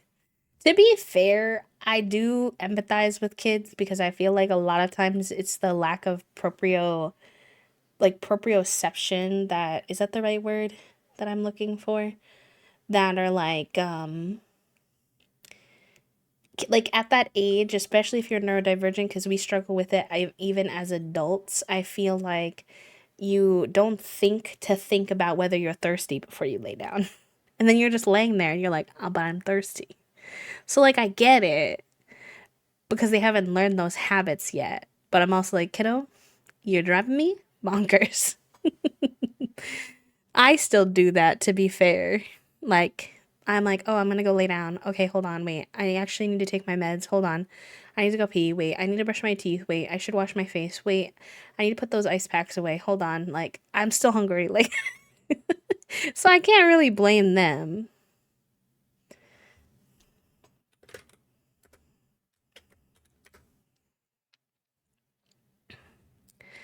I need to do this to myself. I should really go to bed, but what if I get a water first? Oh, but I need this blanket. Okay, but these are the wrong PJ. Yes, exactly. Hi, bud. Wait, that one's so cute. Classic. I like that one. Now I just go to bed with a bottle of water next to me. Me too. If the mermaids out at the I don't remember if the mermaids out at the werewolf bar. I'm doing 100 baby occult. Oh my god, 100 baby occult sounds so chaotic, fairy. Hang out. Not how out. Today is not my day for typing. It's okay. It's okay. So that's not a very valid complaint. Yeah. In that case, it might just be a little sleepy avoidance.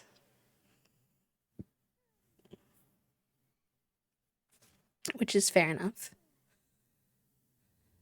No, I was gonna say an occult 100 baby sounds so chaotic. I had a single werewolf child, and I felt like I was fighting for my life to get that child moved out of my house. I was like, y'all, I promise I don't hate this child. He's now a teenager and he's constantly aggro in my house. And I don't know what to do with it. Oh, but I do need to think about, because I think not me thinking about when we finish the 100 baby challenge when we're only a quarter of the way through. So that's like so far from now, but I kind of feel like I am already thinking about that. And I know I want to do another 100 baby challenge of some kind after, because I'm just loving, I don't know, there's something about 100 baby that just scratches my brain right while I'm streaming, but I need to think of how to make it different. So y'all are giving me ideas in terms of you know, could do an occult one. It would be hard, but could be fun.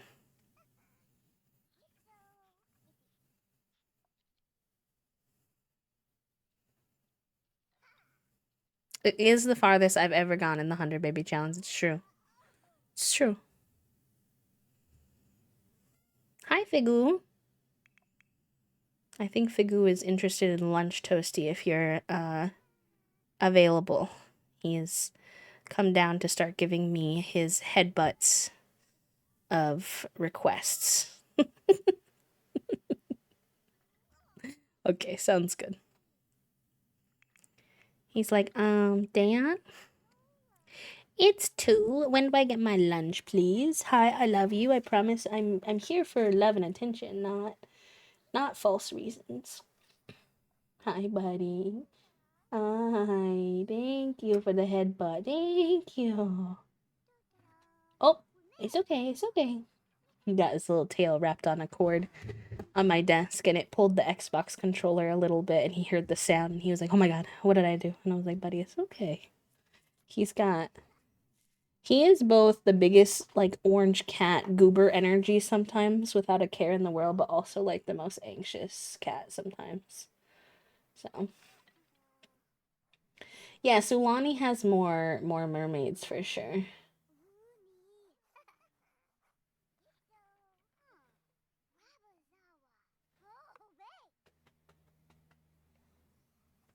My cats are the same color as my floor. Fig, one of the funniest social media comments I ever got to this day, and I think it was someone who at least at the time I think didn't follow me. I was like, where did this person come from? They must have just seen it on their For You page. A picture of Fig did really well on, I think, Blue Sky. Maybe it was Threads. I can't remember. I don't know why it went far out of my circle, but it was Fig, like, very flat on the ground on the hardwood floor. And if you've seen Fig, he is like the same color as warm tone hardwood that we have on our floor. But I had just personally never ever had this thought before, and they were like, he looks like a piece of hardwood. Like, he looks like he blends in with the floor. It was like, you're not wrong. He even has like the swirls that like wood flooring has. Like, he straight up has the fur pattern of a piece of hardwood flooring. Don't you? Aren't you a little bit of a hardwood boy? He's like on my desk, happily as can be, getting pets right now.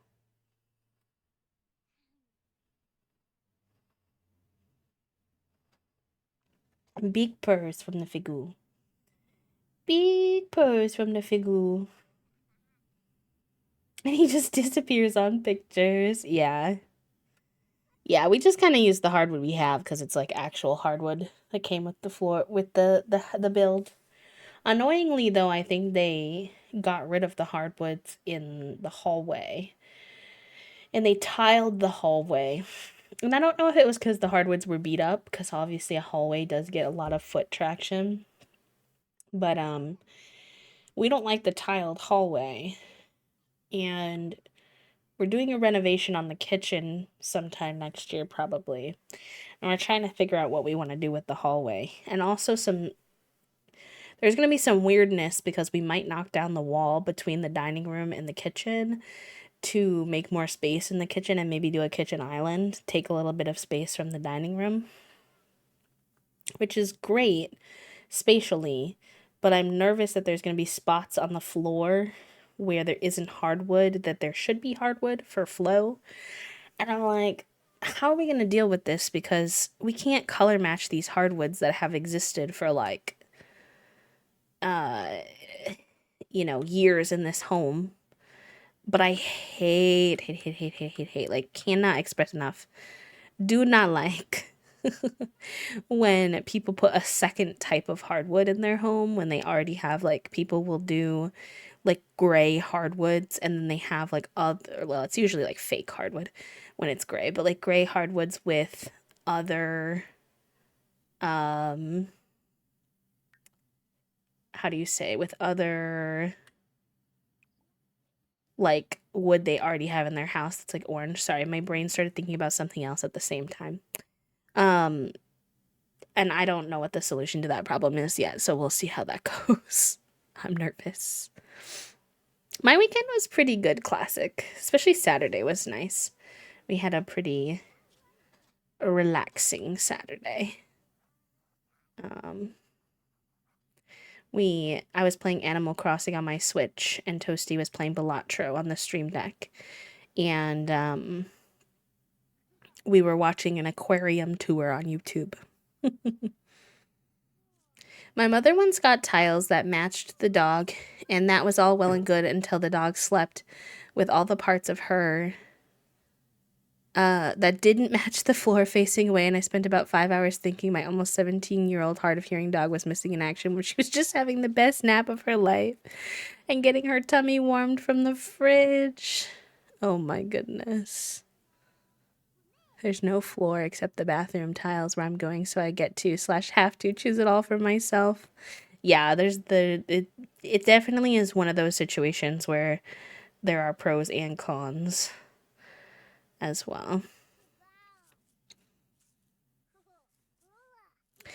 Yeah, maybe. We also have to deal with Toast Mom and Toast Dad during navigating that, which, if you've been here for a while, through any of our other construction experiences,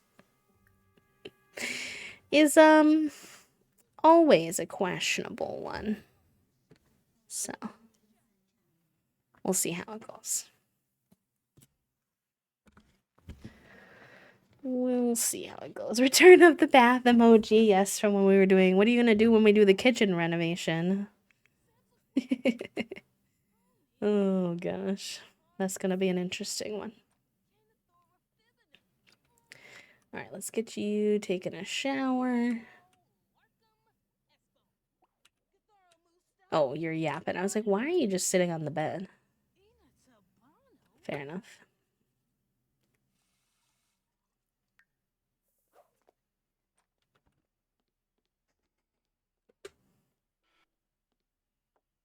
Oh my gosh, we need to run like all the vacuums. The dust is accumulating.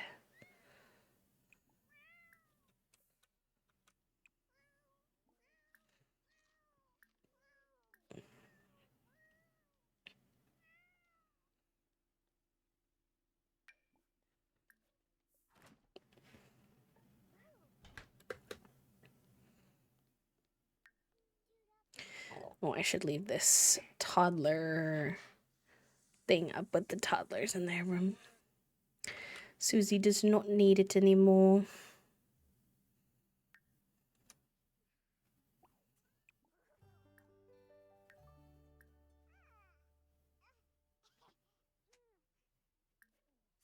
Oh my god, our whole household in The Sims is such a weird sleep schedule right now. They're all wide awake at 12 a.m. Wonderful. Wonderful. Hello, Toasty. Hello. How's your workday going? Hard to get back into it, but it's okay. Because, I had Yeah. the retreat. I didn't do like a whole lot of work, just a little bit here and there. And then I had pretty much Thursday, Friday, Saturday, Sunday off. So my brain is like looking at emails and it's like, I don't know about all that. I liked it better when I wasn't. I liked it better when I wasn't doing that. Understandable. Does the Sammy still sound good for you? Yeah, that's fine. Just wanted to make sure before I went and made it and you were like, actually. That's fair. It wouldn't be the first time that I changed my mind, so. I wouldn't have blamed you if you had. How's your Rugrats going? Good. We're just kind of warming back up into it after. Already kids. 2 of them. Yeah, we got Susie. Oh, Susie's so cute. She's already a kiddo, and then Dill is a kiddo. Well, he's peeing right now, but he's been like peeing right now, but and then 2 toddlers. Chucky. Chucky is so cute. Who's supposed to be eating his cereal, and then Angelica, who is asleep. Angelica's also very cute. Who's your 5th? We haven't done it. Oh my god. She hates wake up time. He hates going to sleep. She doesn't like food. What am I supposed to do with these 2 toddlers? We haven't had it yet, but it's going to be Kimmy. I'll show you some of them as teenagers and why I'm so excited. Like Kimmy is so cute as a teenager. Very cute. Look at these fits. Mm-hmm. Obsessed. Mm-hmm. And then what is like Angelica Pickles? You can see I've been searching this already. Yeah, I can see her Pickles. Yeah. Like look at her little 90s fashion. It's so cute. That makes sense. It's gonna be so fun. So You're cute. I'm excited. Children having lunch. They're having their lunch. I'm sure they're happy as can be. Hi, Ernesto. Welcome in. I like the chef hat one, Finn. Canned food. Real. Same with my grandmother getting oranges floors upstairs when I was a kid, only to bring in her Cuddles from outside and now constantly trips on him because the floor matches him down to the beige stripes. He's named that because he was extremely cuddly for 3 days. And now wants nothing to do with us, which is just ironic. Oh no. Cuddles said, I'm gonna go on the big switch up here. Good luck keeping up with me.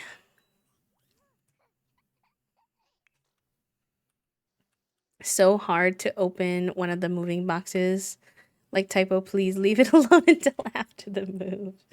Typo's like, what, Dad? I'm trying to open it to help you unpack. And you're like, I'm not, it's not unpacking time yet, buddy. Oh, pets are so silly. So silly. Actually, I can have the kids do some of this now.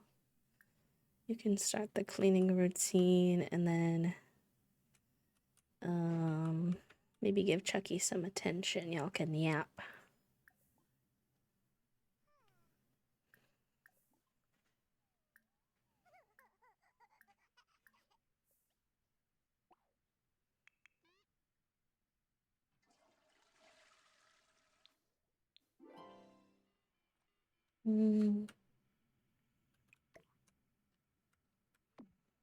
Hold on, I need BB to move objects on to be able to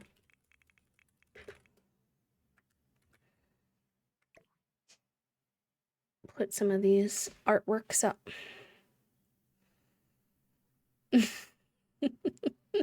Goose already tried to claim one of the boxes as a bed. We have several boxes just existing around our house because our children are obsessed with boxes as beds, so honestly relatable. I have to pause the game, legitimately have to pause in order to ever pet or do anything with Socks because he won't stop running. I can't click him. I can't click him because he does zoomy circles so fast, like 90% of the time. Like, buddy, you're killing me.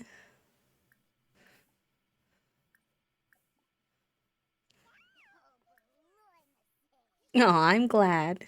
I'm glad, Classic. Yeah, we have one box that I think we've had for like over a year now. Toasty even decorated the box so that when it's on stream, you can't see that it's a like we don't want to promote Amazon, but the kids love the box, so now there's art on it that Toasty did that says "Be gay to cry," which I think is pretty cute. I'm not gonna lie. All right, you need some fun. The kids are doing okay. So maybe we can get you to do one of your hobbies. It's kind of cold and it's dark outside, so probably something indoors. Where's your guitar, babe? What happened to your guitar? Do I need to get you a new one? It was sitting outside for forever.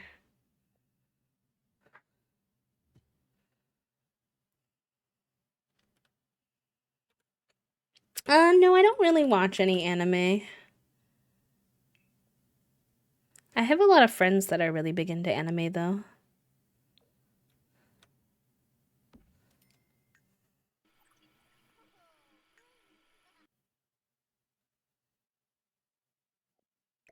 My friend Kale is on a huge Jujutsu Kaisen moment right now.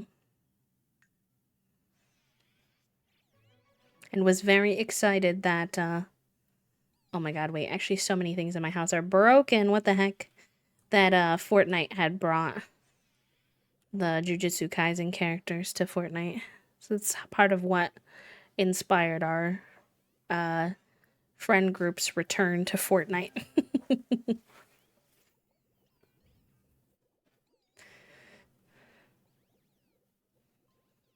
Oh yeah, we I always learned from my dad. He used to work in printing and a printing press, and they had a bunch of boxes for the cards. Um, how to fold boxes so that they would stay closed like that.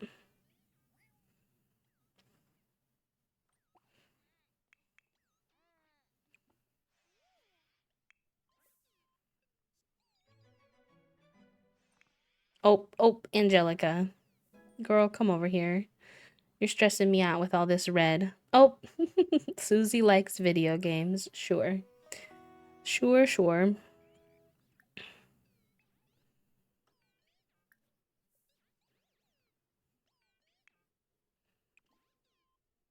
Why don't you play some shape?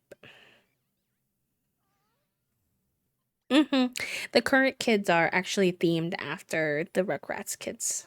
The five that we're on right now. He went from roughing it in the wild for the first 6 months of his life to living out the lap of luxury where he gets massaged every day and sleeps on my grandmother's pillow, but he's very generous and will be petted. Just don't try to cuddle. Oh, cutie. That's a fun story.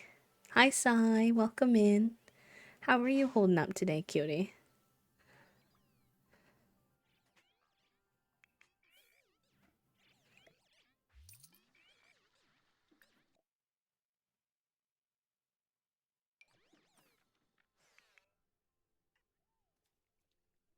Oh, I forgot that. Oh, that's so beneficial.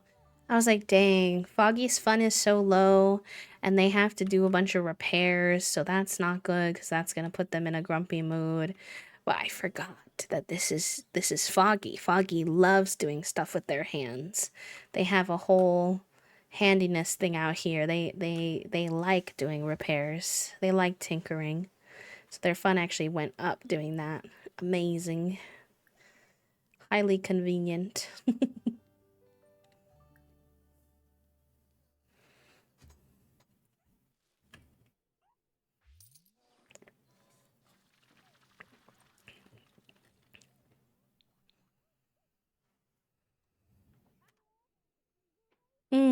I'm proud of you too, friend. Like, obviously, it's not always the easiest having whatever brainwaves are happening to cause you to need to do that. Totally understandable, but it takes a lot of mental fortitude and honestly, a lot of.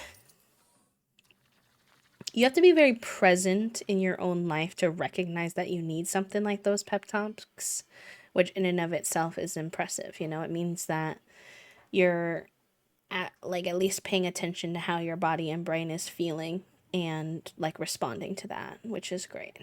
So you should be very proud of yourself. Um,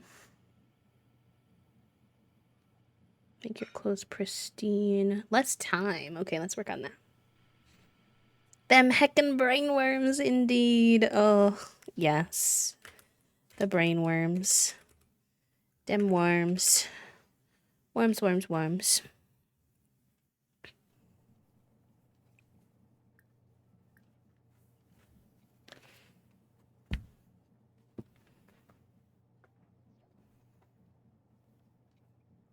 Thinking skill from Chucky. Thinking skills help toddlers throw fewer tantrums and be more capable of taking care of themselves. It reduces defiance and helps them to solve their needs. It's improved by being curious, playing with the flashcards, nesting blocks, or the tablet.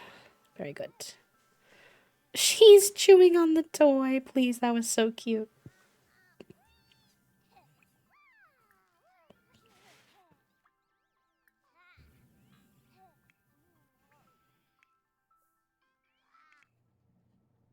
That sounds good. Oh, excuse me. Enjoy your lark, pal. Oh, you were so fast. All Thank I you. had to do was toast some bread, really. Fair enough. Toast some bread and cut up some fruit. I love you. I love you. Mwah. Make sure you eat. Yeah, I'll take a lunch break because I haven't taken any breaks yet. So, and we've been live for 2 hours, so that's kind of questionable behavior on my part. Whoopsie. All right, chat. That is a good reminder then. 2 hours, no break is no bueno. So let me get us a lunchtime puzzle. And we'll take a little lunch break if you want to participate in the puzzle. If it's not a lunch break time for you, and if it is, make sure you use this time to take your meds, stretch, hydrate, all the good things. And I'll be back after lunch in just a little bit. Let me find your puzzle first, though.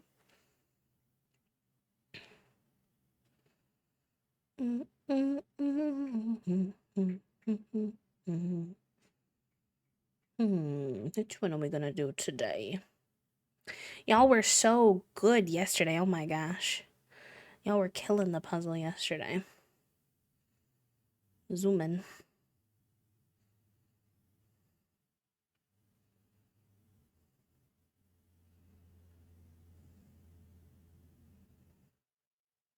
This one's fun. They're all pretty abstract, so, but this one looks fun. We do multiplayer, copy.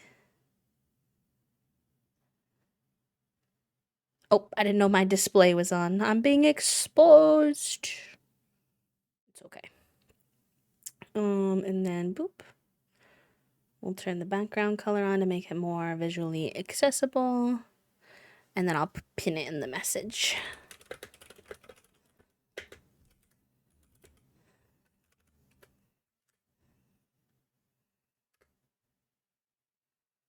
There we go. All right, if you are puzzling, enjoy your puzzle. If you're lunching, enjoy your lunch. And if you're just working or whatever, I wish you the best of luck with whatever you're doing, and I'll see you in a few minutes, friends. BRB.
Good job, gamers. I love you. That was me doing it. It was toasty. It was toasty. But I'll give you your bee back. Could I ask you to swap this? No. Well, yeah. There's a lot in there, though. Toast likes to take over my computer sometimes during lunch breaks to be the puzzler or the worder, which I don't mind, so I let them, because they love a good puzzle and a good words on the stream. I love you. Mwah. Good luck with the rest of your workday, cutie pie. I'll see you a little later for a walk ski.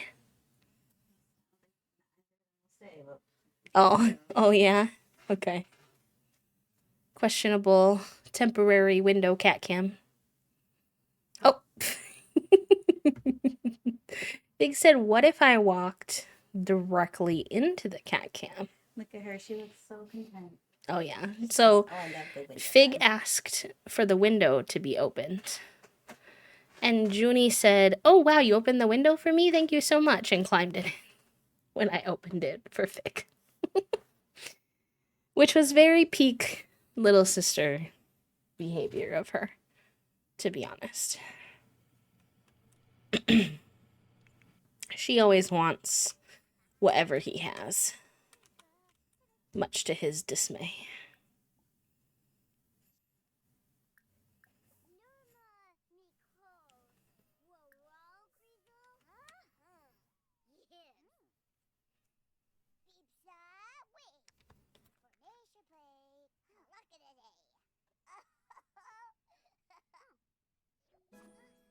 Oh, nice. Already up to level 2 social skill. Cutie Susie. Alright, you go to come take a bath. What do you need? Nothing much, really. Maybe you could go work on a skill of some kind.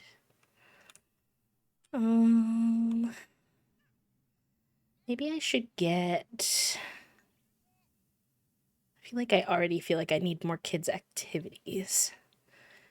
Oh, they have school? I thought they weren't going to have school because it was their birthday. Oh, no, they got up at midnight. I forgot. That's going to be interesting. That's going to be interesting. Okay.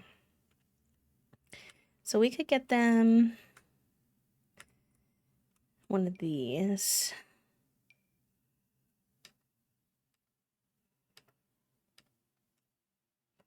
Maybe this one.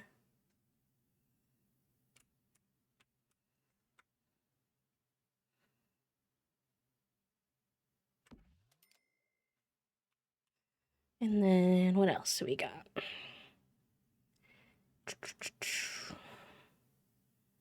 Maybe some journals for the kids.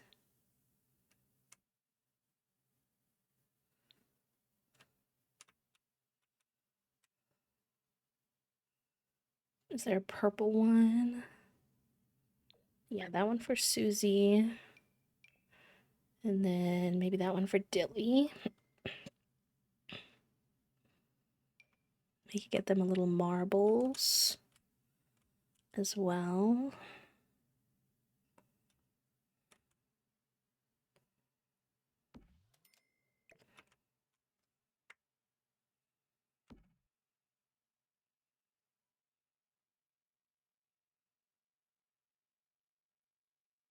I never get them the science toy, even though I think it's cool. But one, it's kind of big. But also, number two, it is like such a peak way to start a fire in your house. I wish there was a kid's guitar. The kid's violin is cute, but not every kid, I feel like, would be a violinist, even if I think they'd like music. You know what I mean? And they have a video game machine, so that's kind of it. Kind of feel like we need more kids' activities in general. This is cute. This is more for toddlers, though, and I don't really have room.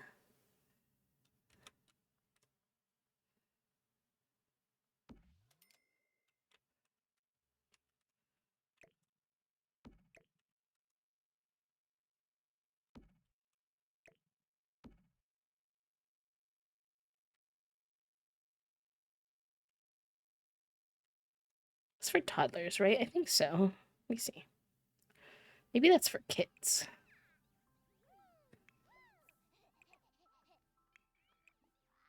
Oh, it's for kids. Okay, let's see.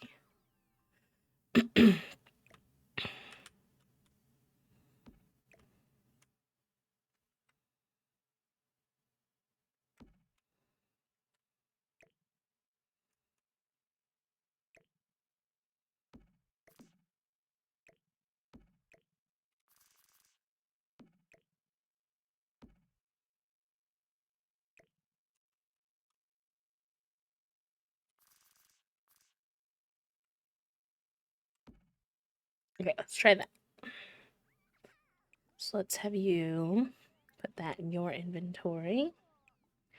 Put that in your inventory. You take a bath before school. You can work on that until you have school time.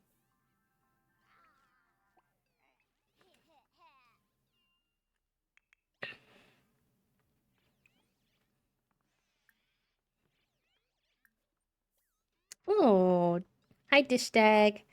If y'all feel up to it, we had a sunshine moment redeemed. If you're not familiar with the sunshine moment, it's an encouragement from someone in chat to share something positive that happened to you in the last week or so, or something that's coming up that you're looking forward to. It was, I forget who it was inspired by, but we were having a conversation recently, and I think just, the heaviness of the world and everything like that, it's a nice little thing that we can do. Hi, Trifle, welcome in. Something that I'm really looking forward to that's coming up is that some of my friends are coming to visit this Saturday, and they're going to be here for about a week. And actually,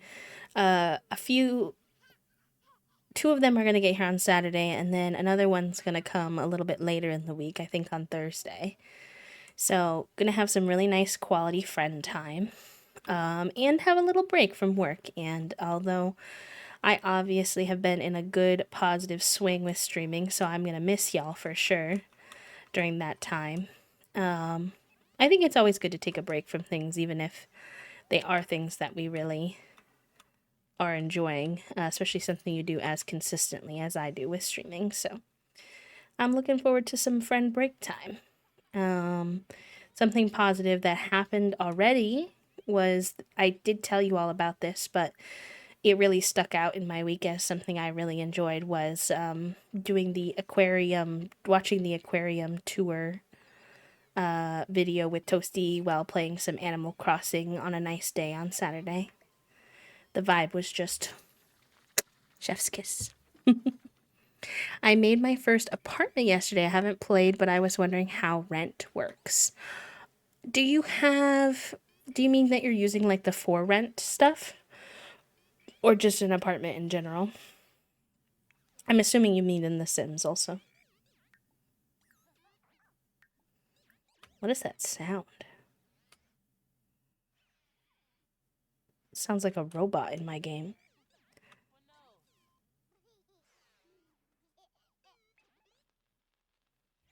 Is that the song I'm listening to? No. What is that? Y'all hear that sound? What is that sound? Oh, it's the vacuum being broken. Oh my gosh. I was like, what is that? Okay.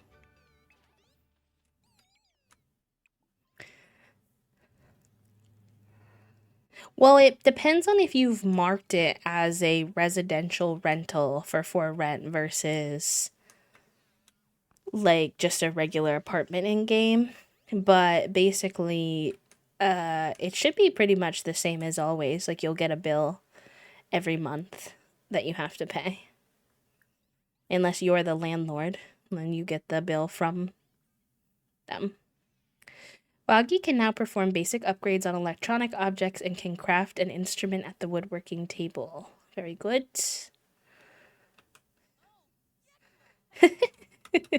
Listen, I mean, I would answer. I don't mind helping with those questions, but I wasn't sure. I assume because you said you made your first apartment, not that you got your first apartment, that you were meaning in The Sims.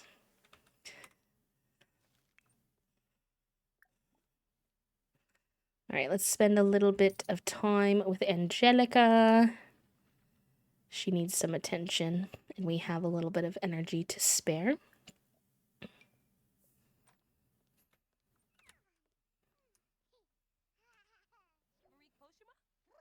Cute. She got her communication skill. No.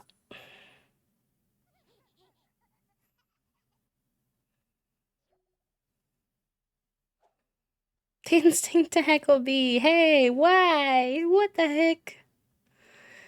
Fair enough. Whoa, why did the zoom go so intensely there? I feel like the zoom acts weird in apartments sometimes.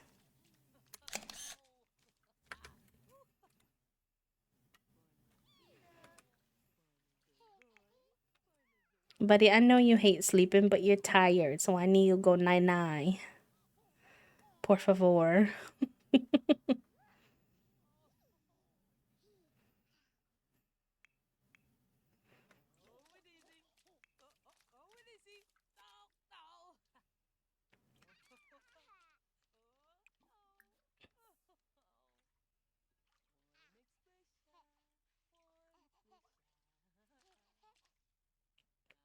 I haven't played with For Rent a whole lot. Honestly, I've played with the new businesses and hobbies more, which is a similar mechanic. But there were so many bugs with the For Rent stuff at the beginning when I first got it. I don't know how it's doing now. I know the big bug is still being worked on, but in terms of like the other little stuff, so I'm not as familiar with that pack as I am with some of the others.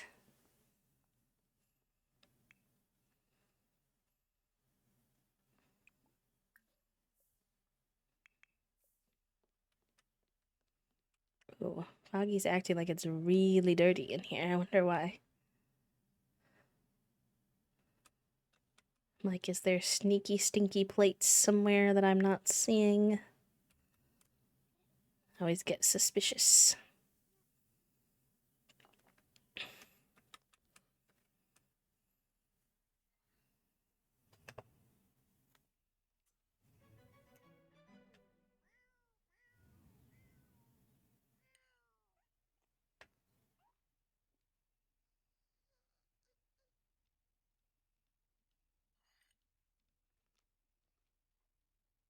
Where'd you hide your plates?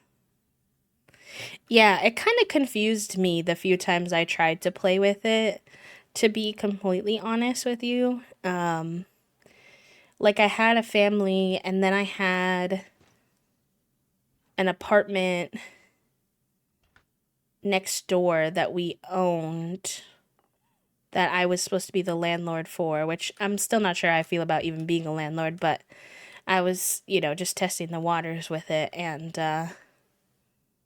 it started acting quite weird, and I didn't understand what was going on, so I kind of was just like, okay.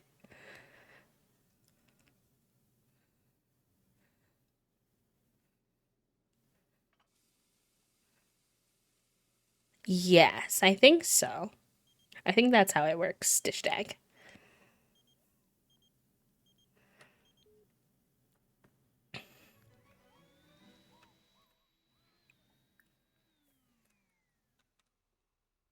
Oh, you're fine, no worries. Stream delay is always really common as well, if it makes you feel any better, where like I respond to things faster than you can because it takes a minute for it to get out to all of you. So I always know to wait a second. So you're good. Don't worry. I didn't even notice, to be honest.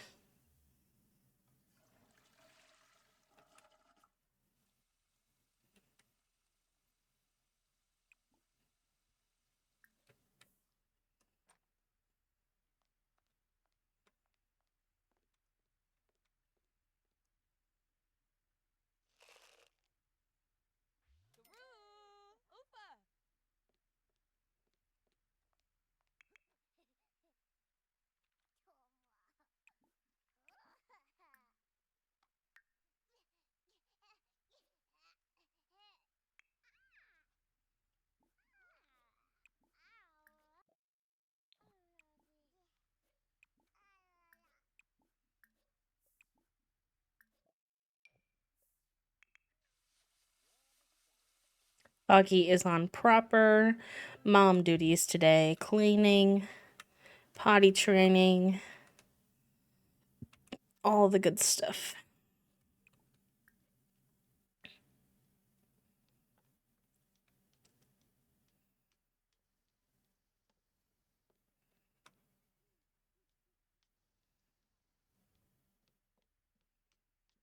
Sorry, the weird camera angles when we play in this save, y'all. For some reason, the camera acts quite strange when Foggy's going up the multiple flights of stairs.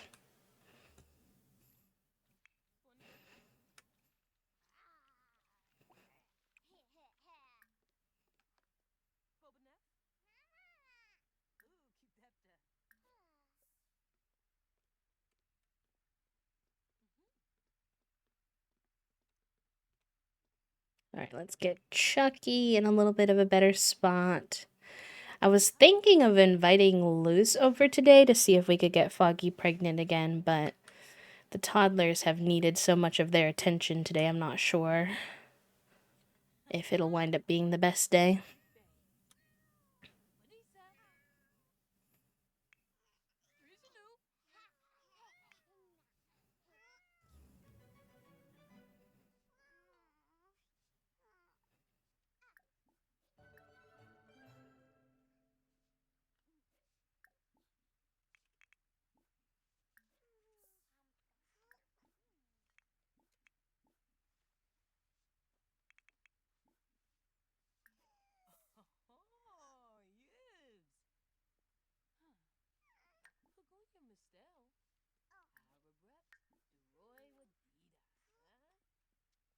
Oh yeah, you're gonna come put your stinky plate. Mm-hmm. I know y'all and how you are. Oh good, I'm glad it was helpful. I know Twitch can be kind of twitchy sometimes with that kind of stuff too.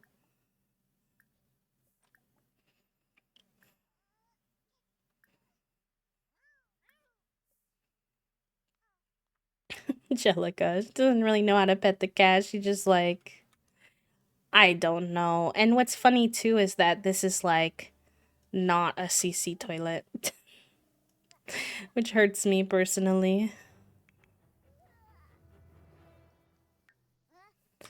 Go get a snack and you come take a nap.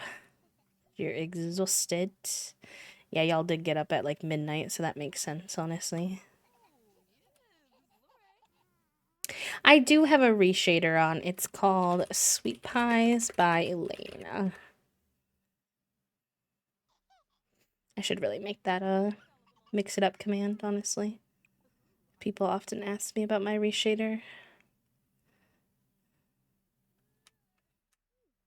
I tend not to like talk about it unless people ask me because I think it's a quite old one and I don't even really necessarily know if it's supposed to function still. I just have had it downloaded for so long that I don't touch it. I don't actually even know how to turn my reshader off anymore because they changed the commands to open the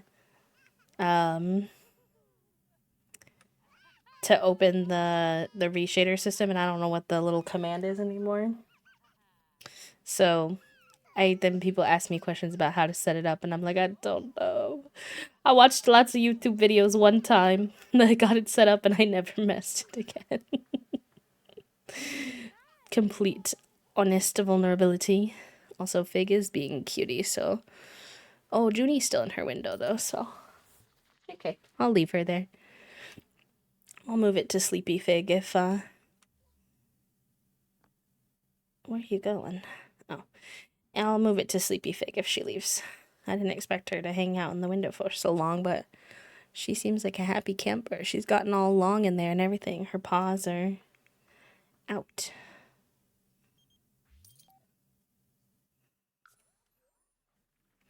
I don't think that's what it is anymore. That's what it used to be, but that doesn't pull it up for me anymore. Like I said, I think they changed it. There was like an update to the system, and I think it had a new... And they told me it, but they told me once, and then I forgot what it was.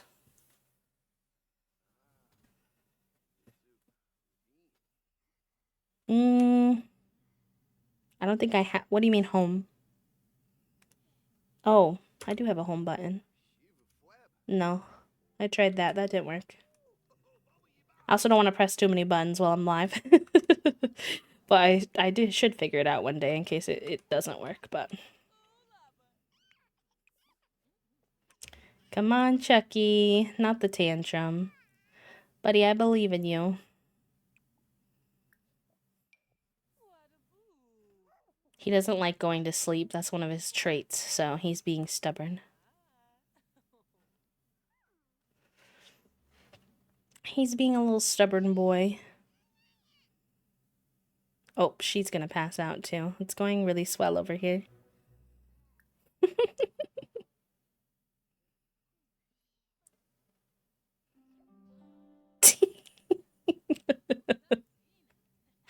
Thank you, Toasty. That's perfect. Literally perfect.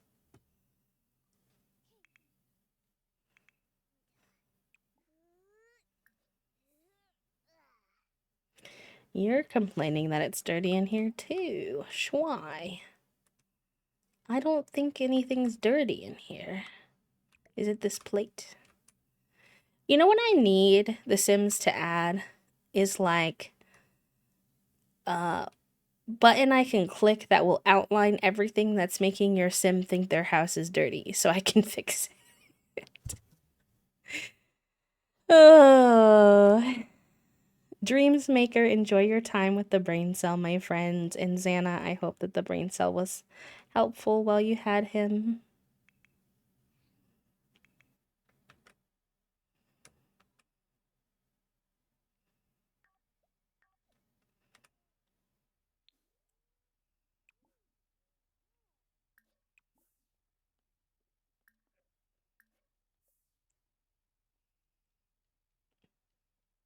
Says F7.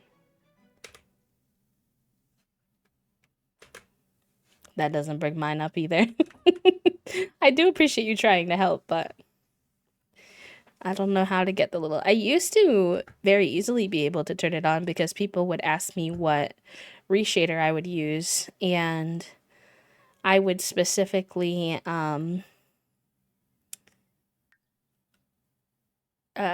bring it up so that I could show people like what the difference was, because low-key the colors in the base Sims are no bueno.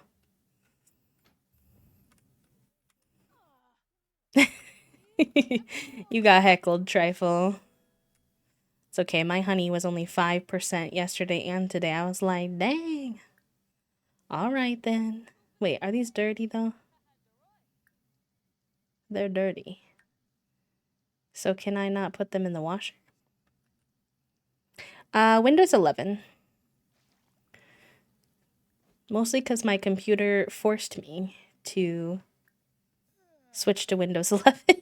At one point, it just did it one day, and I was like, oh, well, I guess we're here now. Hi, Em. Welcome back.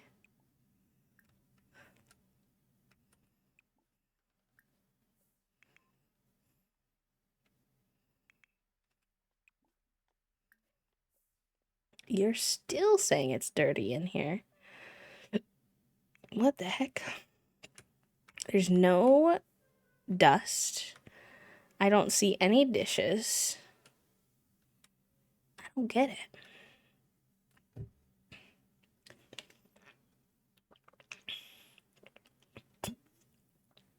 Don't forget to hydrate, chat room. Hydrate or dihydrate. Alright, let's get some food in you.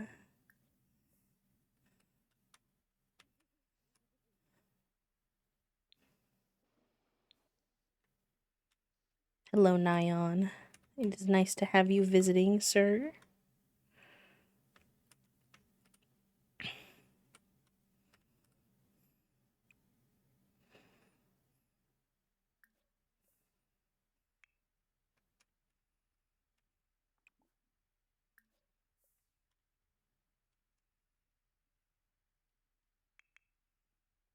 Oh. Not him coming in to play my guitar.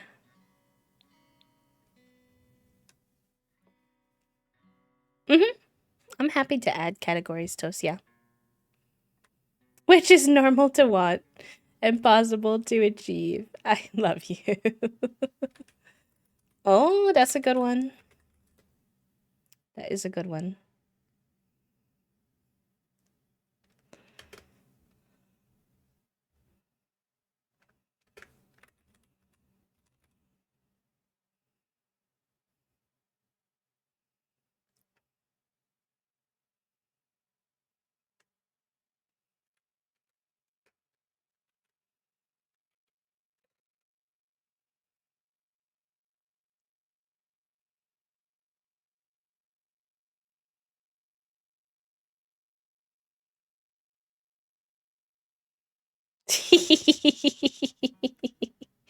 True. Gotta get, I'd have to download some moon boots. The focus would be focused.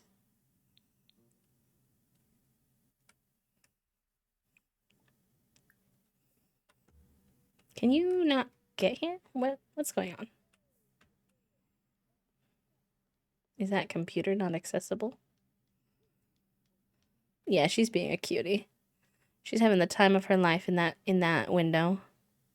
I did not expect her to stay, and Fig is actually being cute. Is all curled up and passed out in my bed as well.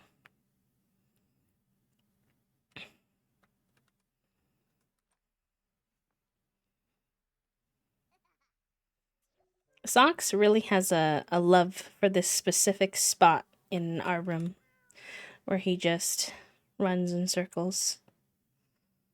Yeah, navigating Windows 11 is interesting.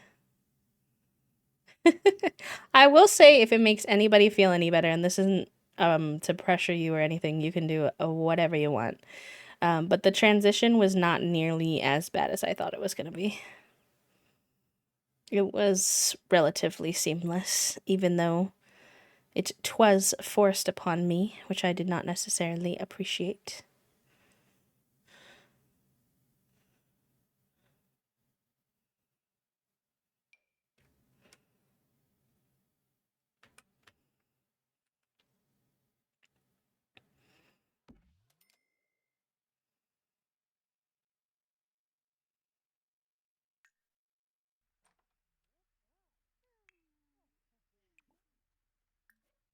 I actually don't know if I've ever used this cat wand in The Sims, so this is gonna be a fun experience for all of us.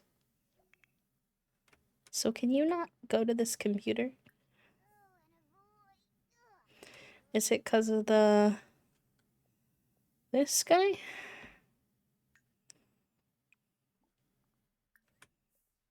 Must have been. Okay. There we go. Now, kiddo, what are you doing over here?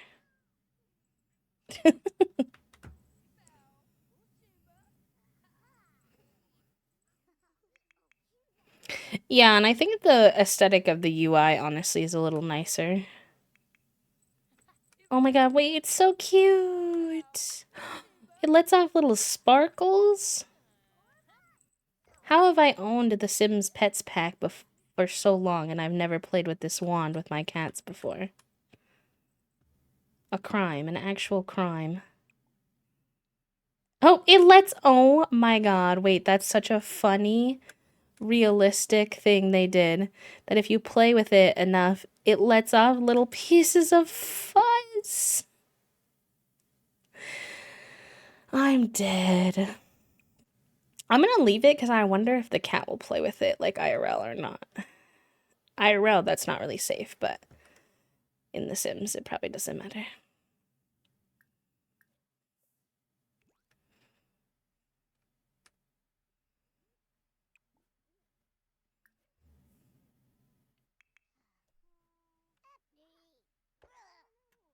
Why is that bringing your fun down? You're supposed to be having fun, girl.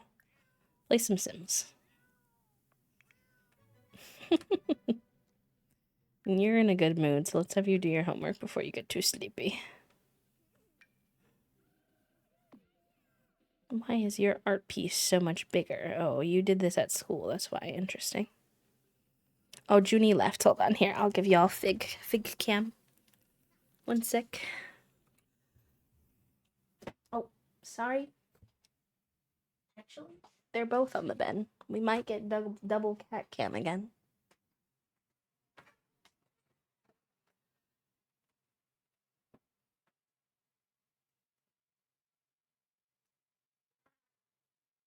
Oh, Junie, you're gonna ruin it, aren't you? She's kicking him in the head. The double cat cam's going interestingly. Junie's currently kicking Fig in the head. So somehow I can't see this lasting long. Oh my god. I was like, oh, they're both snuggling. How cute. JK. Now we're bath wrestling. Ay, ay, ay. Oi, oi, oi, oi. Alright. Anyways, that's, you know, that's beyond my control. That's just some pure kitty cat tomfoolery.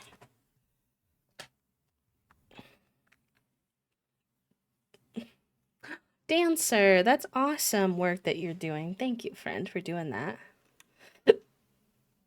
That's really important. As someone, part of the disability community, that's often why a lot of disabled people can't vote. Because they don't have access to transportation and there's not always systems for that. So that's really cool of you to do. Genuinely.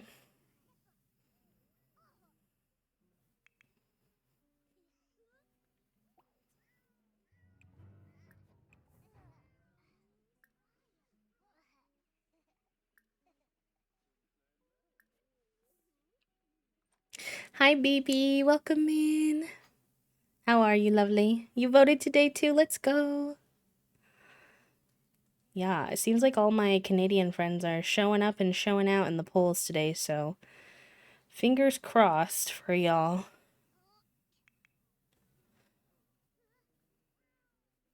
Taking it easy, good. Good, good, good.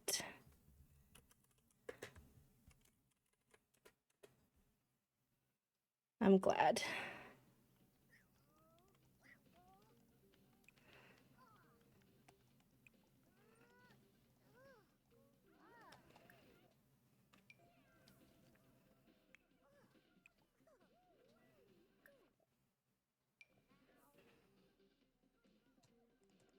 Hi, Jen. Oh, good morning. Thank you.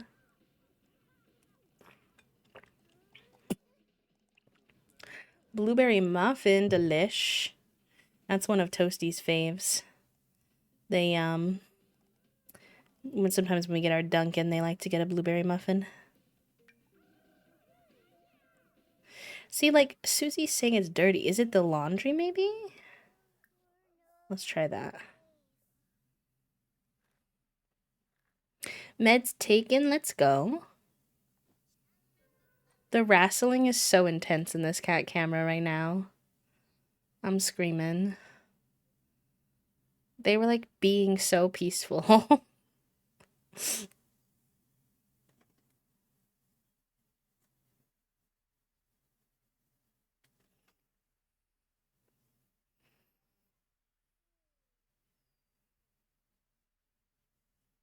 Oh, dang, Dish Dag. That's brutal. Shout out to the local community for boycotting for that, though, and looking out for their peeps. The angles we're getting now, chat room. I can't promise that they aren't gonna knock the camera over. I like a good chocolate muffin, too. Both are good. Both are good.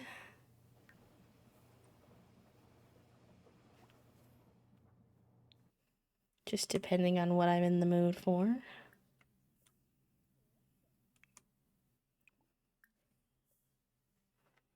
The drama is all in the cat cam today. Who knows, honestly?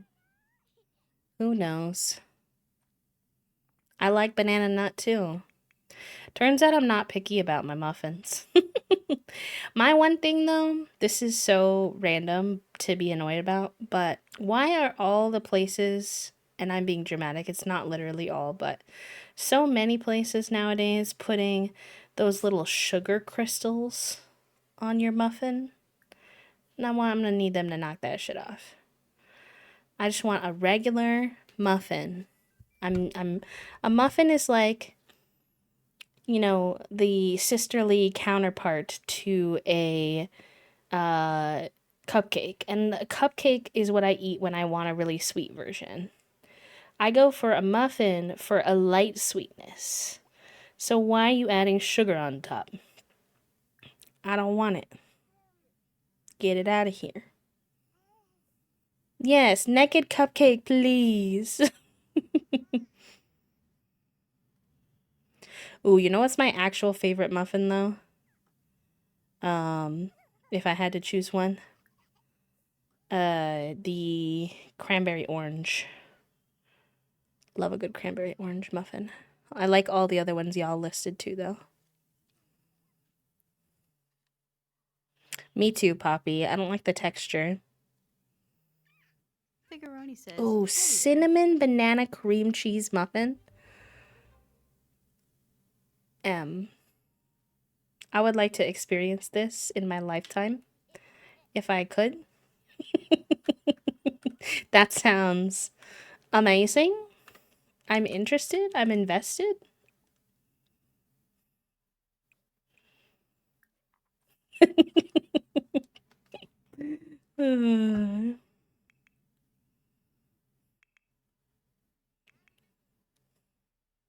Socks, are you like bugged? Because I've only seen. No, you were just in this room over here. You just like this spot, don't you? He just circles in this spot for hours. Socks is not a normal cat. Yes, we do. We do. Gotta make some summer plans. We'll have to wait a little bit to see how things are shaking out with your family lamb, and then also a good distance from when we have this little crew of pals here, just because I don't want to put too much of that risk on ya. But maybe in like June.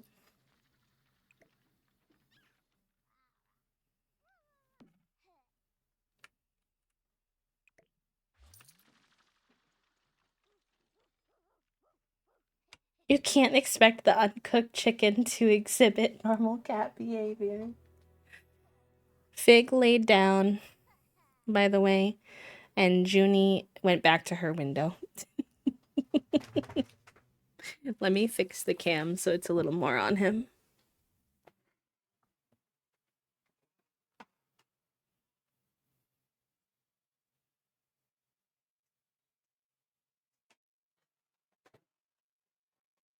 There we go.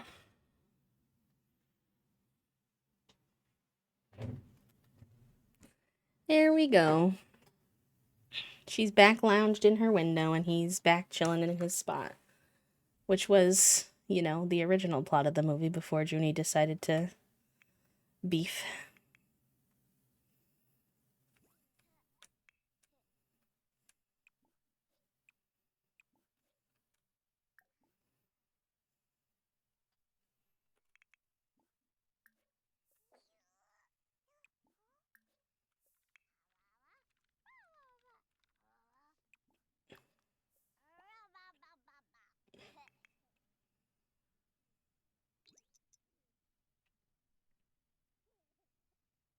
So much cat cam today. These silly babies. Silly babies. Keeping us entertained.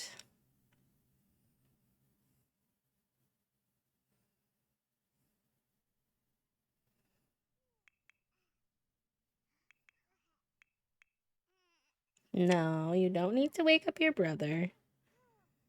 You little gremlin, always trying to wake up your siblings.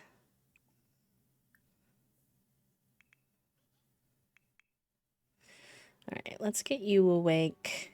Get you taken care of a little bit. So that, you can go give Chucky a bath because he's very dirty. And he is definitely upset about it.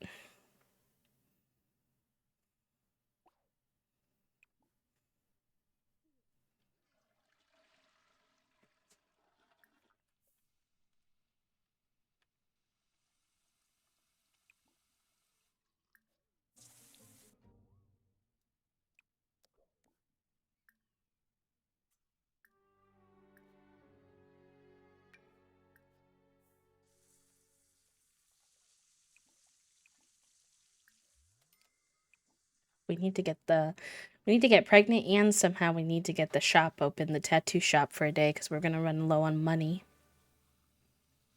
I love a good poppy seed muffin, honestly. I love concocting muffins at home. My most ambitious was super pumpkin. It had pumpkin puree in the batter like a banana muffin, pumpkin seeds instead of nuts, and chunks of candy pumpkin mixed in. Ooh, fancy. Love that.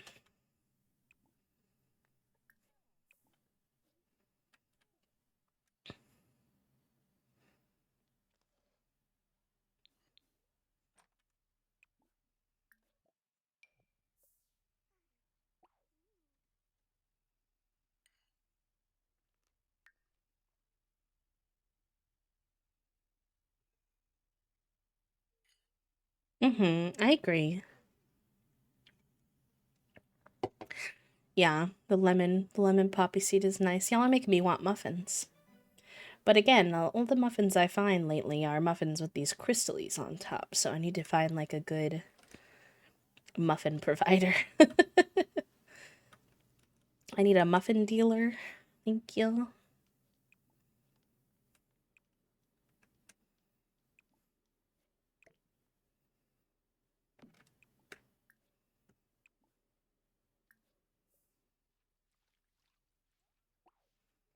It's me, I'm the muffin dealer. Oh gosh. Thank you, Em.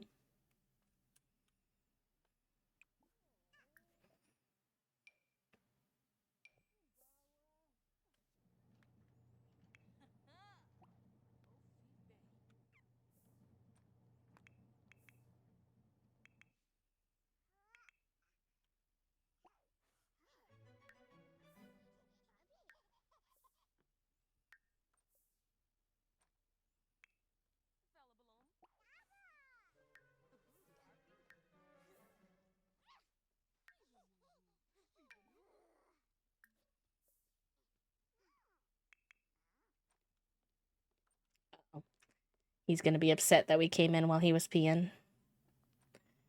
Oy vey.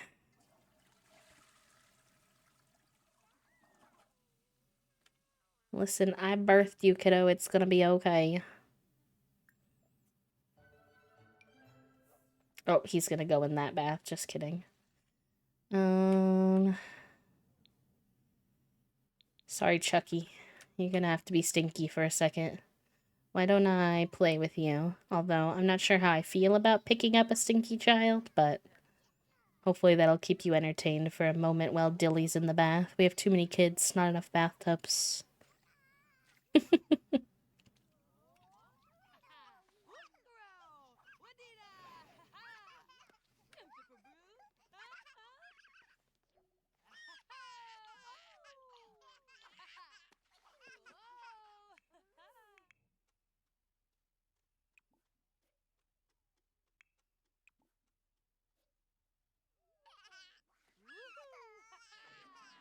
Ooh. Why did I say Poppy? Foggy's almost leveled up in parenting too, which is good.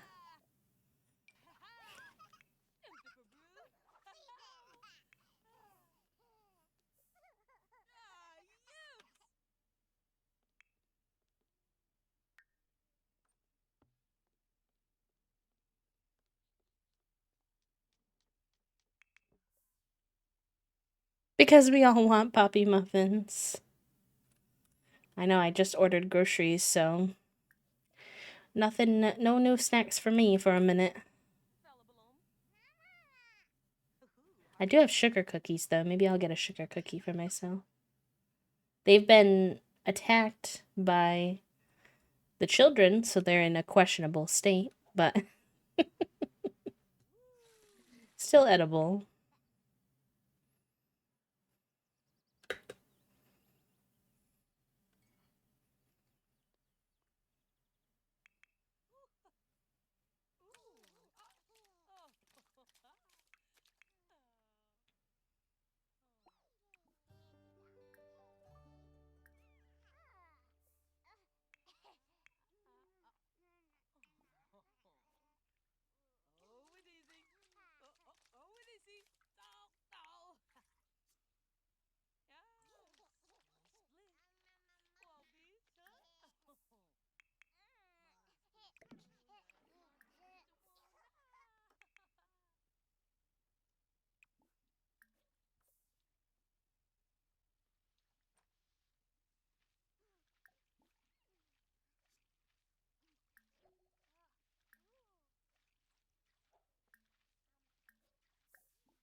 I got groceries Saturday and was excited to find some non-boycotted drinkable yogurt smoothies. Ooh, nice.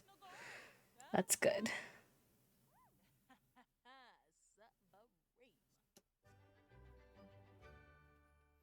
Alright, so let's let you get a little nap in because you're still pretty tired. I'll probably just have you sleep, but then wake you up because then you'll sleep faster.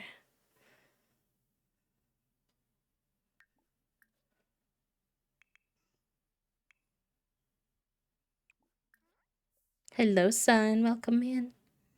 I hope you're doing good. How was your co-working this morning, lovely? Oh, lunchtime. Understood, understood.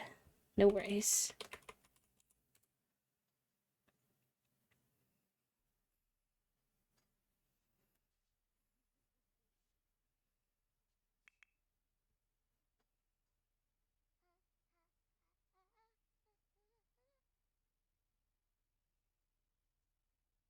Just hangry now.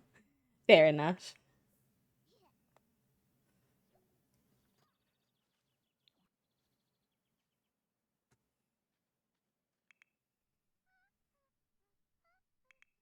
Chucky went to sleep on the first try, which is kind of wild.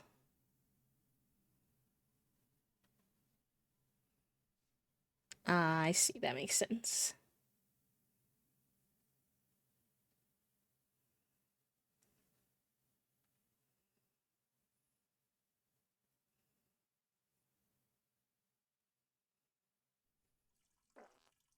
Oh, not me catching poor Angelica mid-toot.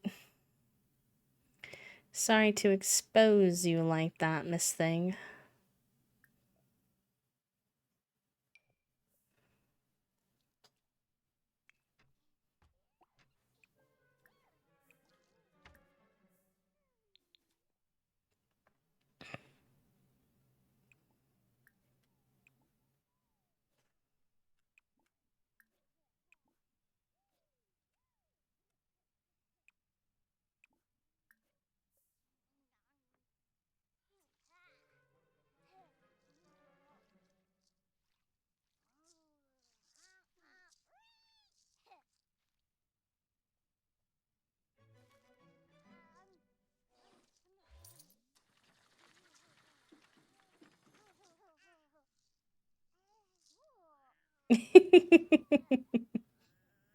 You know what, though? I appreciate how on it you are with the brain cell. You don't let us miss one.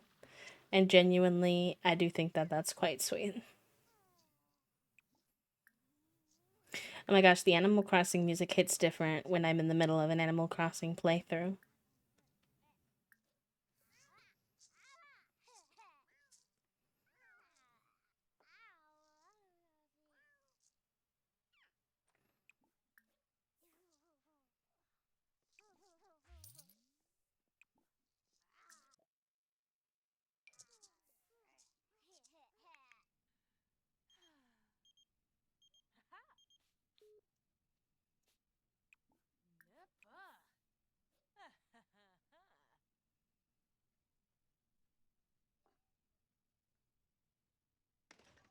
Well, let's see if we can try inviting Luz over today. See if we can get baby number 25 on the docket.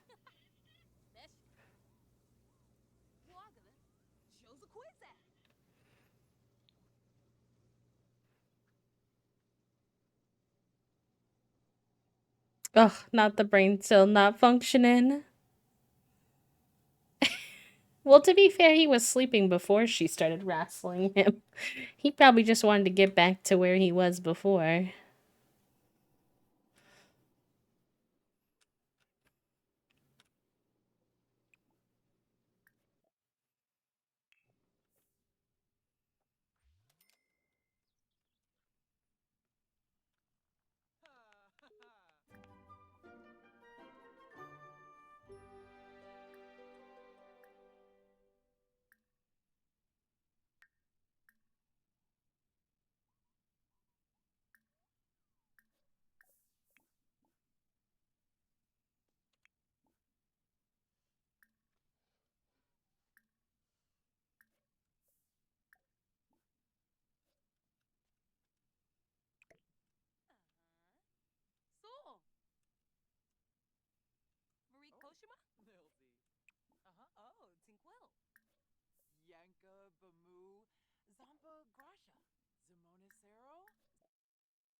For an apartment, could do like a single dad and his kid.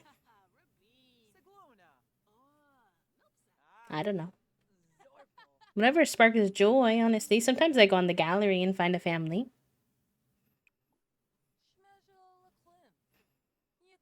Where you going, Luz?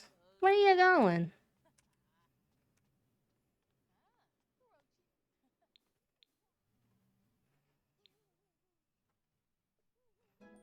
Luz, I invited you over here to get away from my kids. Why are you going to my kids? I appreciate it, but also... Oh, you're going to my computer. Of course you are, because it's The Sims. I should have known.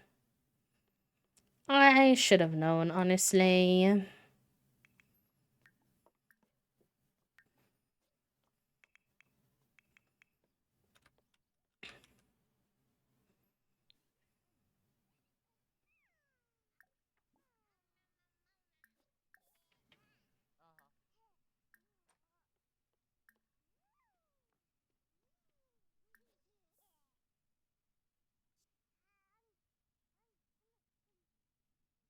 So we're done till 6. And I'm like, respectfully, we are not. Yeah, that's understandable. Sometimes a walk helps me in that situation if you have the time slash physical capacity. Just clears my head a little bit.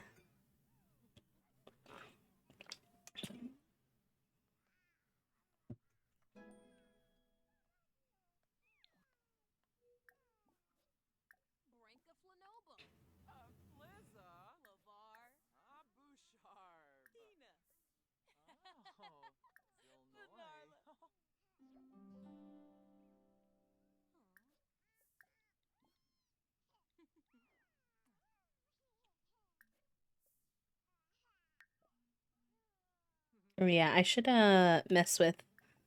Hold on. Before we get too far in this baby making process. I always have to go into cast and make that an option that's possible, and also turn off their jealousy settings, because unfortunately I have to have 10 different babies with 10 different people. So it's always a little bit interesting.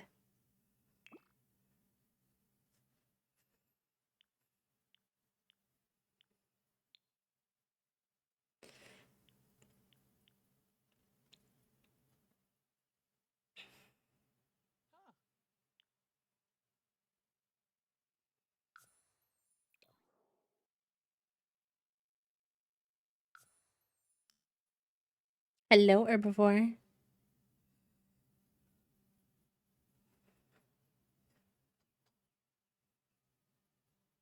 was I saying earlier? Oh, that I was thinking about you. We started Severance last night, per your suggestion on Sunday.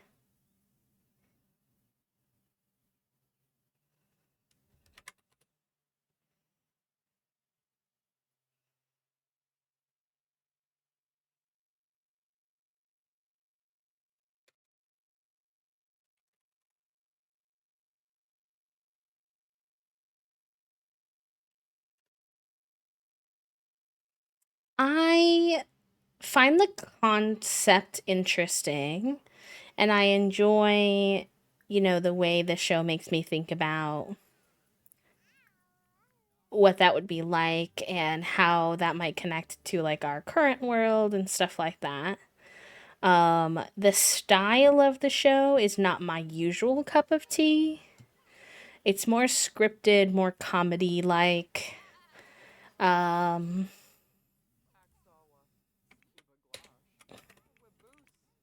it reminds me a little of like The Office in some kind of way, which is not my usual go to. Um, but I think I enjoy the mystery of it all enough to stick with it, even though it is a little bit different than my usual vibe.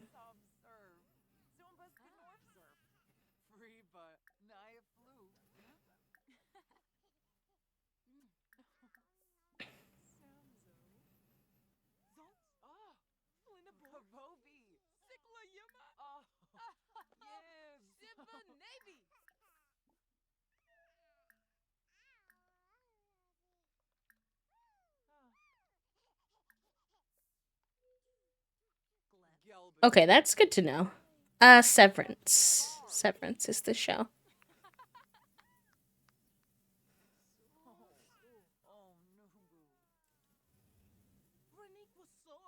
Yeah, it was recommended by Herbivore. Well, and I also seen a lot of people talking about it too, so I was curious, but ooh, they're feeling flirty. Ah, Scoot. Towards our baby making prospects.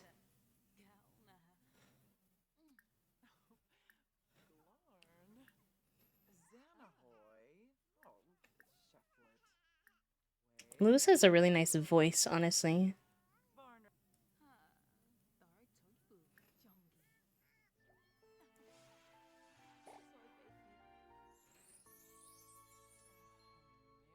More and more questions and less answers. Oh no. Toasty's in for it because I don't actually expect them to know the answers to the questions, obviously. But that show makes me uh like think out loud a lot rhetorically. I'm like, why is that happening? What's going on? Who's that? What's he doing? Toasty's just looking at me like, lay shrug.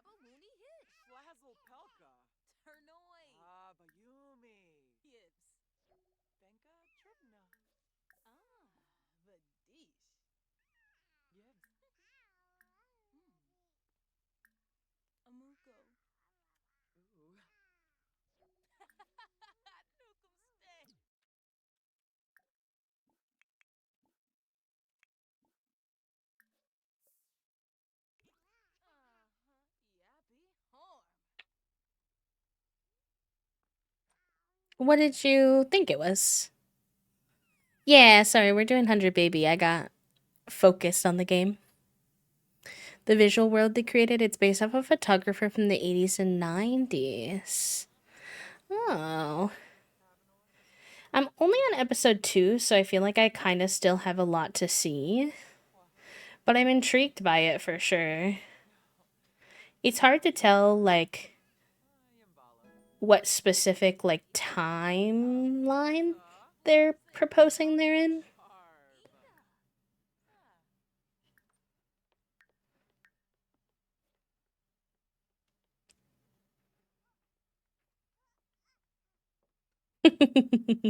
Yeah.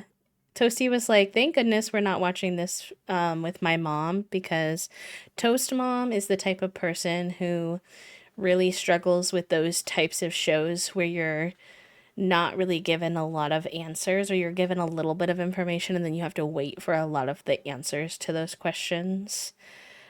She would definitely be like, "What's going on? Why is it like that, huh?" And it's like, "I don't know, bestie. We have as much information as you do." All right, y'all, I need some exclamation point manifests in the chat about making a baby first try. I don't think a single one of our making baby attempts have been first try this season, though, so, or this generation, though, so we'll see how it goes.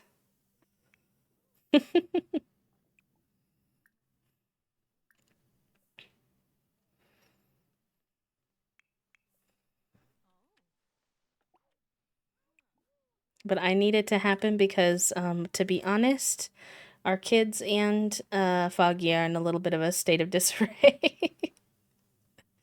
So I need to not be busy woohooing, preferably.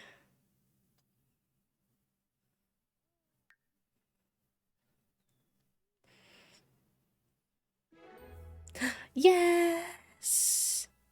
It worked! It worked. Nice. I'm hoping we have a single kid instead of duplicates, but we shall see. We shall see.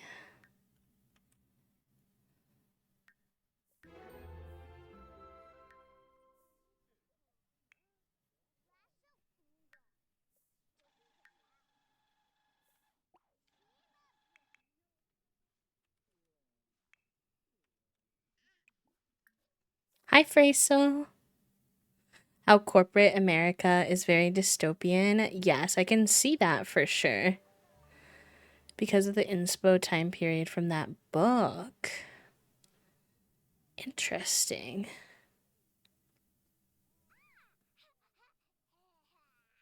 Huh. So, like, are you saying the creators of the show were inspired by the book? Or, like, the photography for the whole show? Or, like, they were inspired by the book to make Lumen?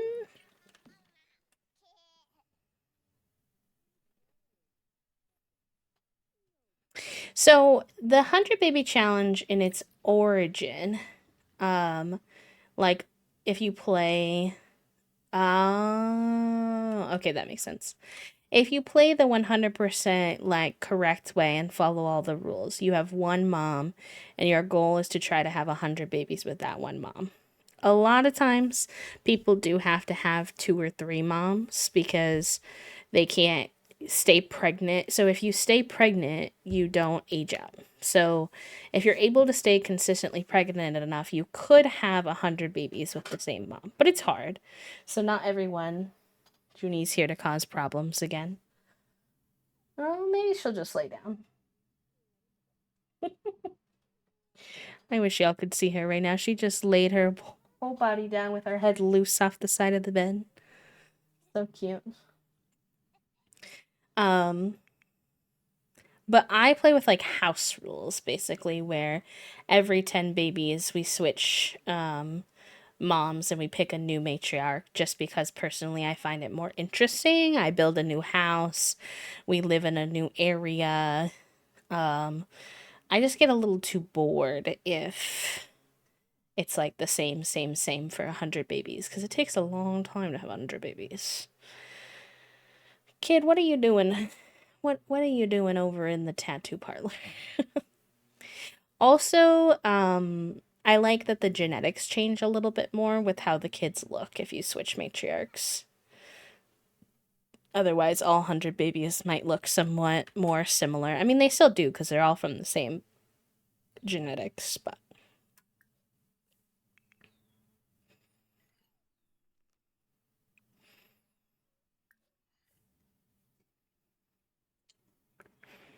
Mm, That's super fair. Is it Ali Sue? Is that the correct way to read your username? Are you asking if I like the show or the 100 baby challenge? Sorry.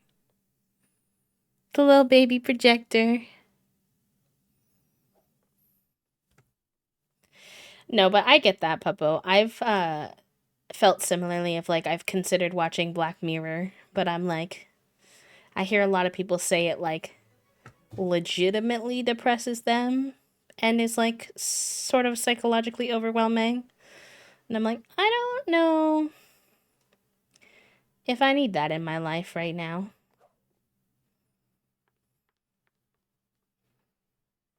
Oh, that'll be fun, Dish Dag.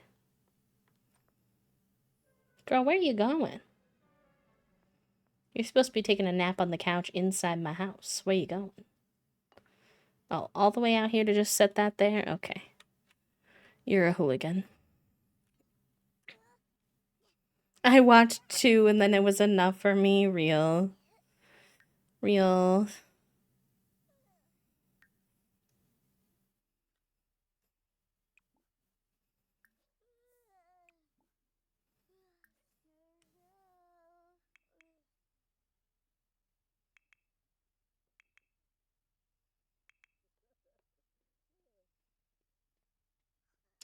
Uh, Black Mirror or Severance, Dish Dag? Oh, the Whimsy's a good one. That's a fun one to start with. I really like, I pretty much mainly play challenges in The Sims. It's not everybody's cup of tea, 100% understandably, but I find that The Sims, albeit that I love it, I love how many options there are for things to do. It can be a little open ended for my brain, of almost like you can do anything, so then I get overwhelmed. And so I love how a Sims challenge gives me just enough guidance, but also a lot of freedom. Um, if that makes sense. I don't know about Black Mirror. I'm not too sure. I haven't watched. When it comes to Severance, that one I believe is on Netflix and Apple TV.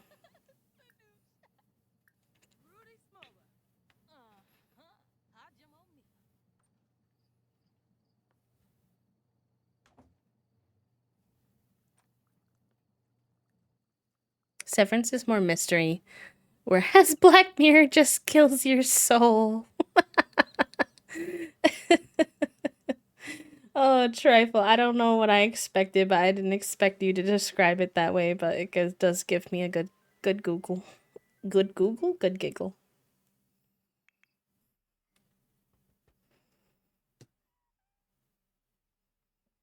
But yeah, when it comes to like trying your first Sims challenges, my biggest recommendation is to take all of the rules with a grain of salt. Like, you know, at the end of the day, like you are playing a video game to have fun. And maybe if it's like a competitive like video game, that'd be one thing, but The Sims is very much like you're doing it for yourself, so there's no sense in stressing yourself out, you know?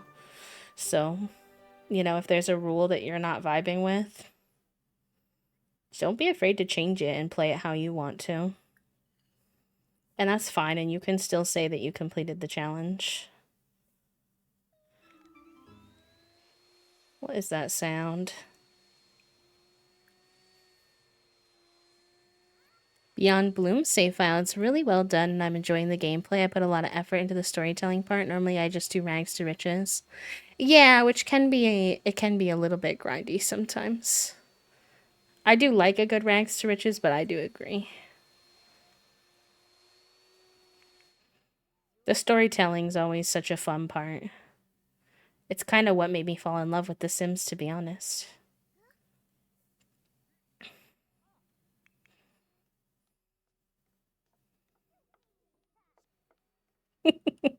Hopefully no one gets yeeted down the stairs. It's so funny. She's being so silly today. She's like sleepily rolling around on the bed right now. Oh, actually, let me check in with Toasty because we are about to have an ad, and Toasty and I had mentioned wanting to do a quick walk. And I need not. Well, I kind of already did. It's been almost 2 hours again somehow. Time is flying today.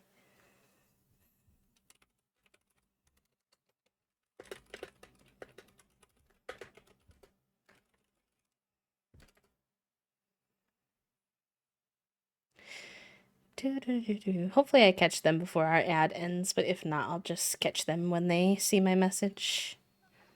Oh, they're here. Okay, perfect. Yes, Toasty is my partner. Boop.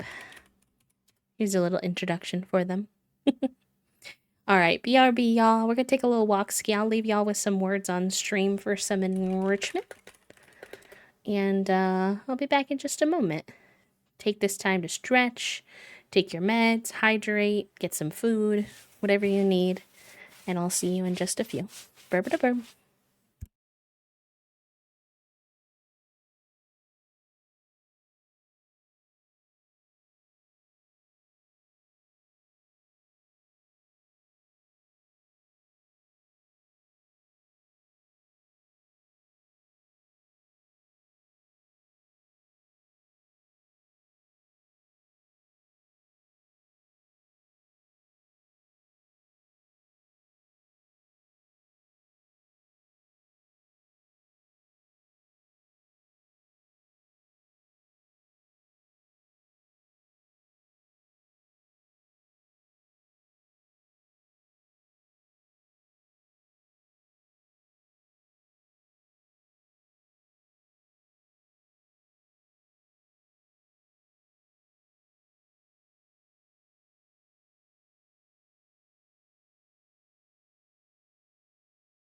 Oh my gosh, so close.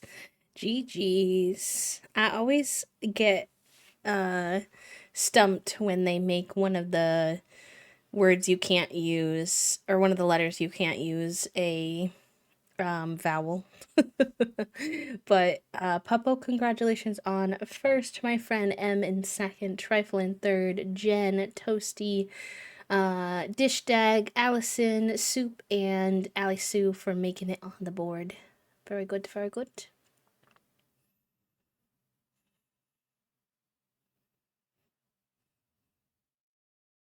The fake A usually does trick us even more than that, to be honest. So I'll take it. I will take it. All right, what was I doing? We got out for the walk was so beautiful outside today, y'all. 75 and sunny. I was like, Toasty, if we have a single brain cell, we should go swimming after work. So we'll see. We'll see if we have a single brain cell, but um and then we pet Blondie, as always. Gotta give Blondie some love.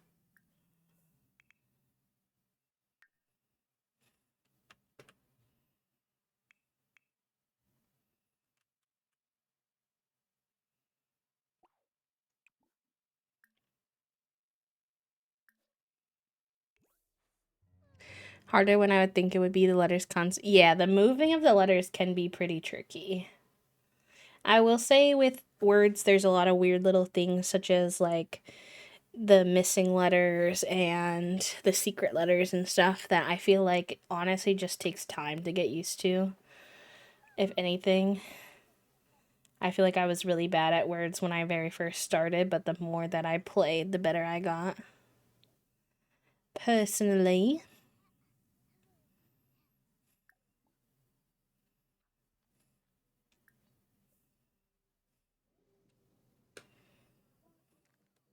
she must be a little outdoorsy kid, Susie, because she's always going outside. She goes out to do her homework, to eat her meals. She loves hanging out here. She says, "This picnic table and I, we are buds."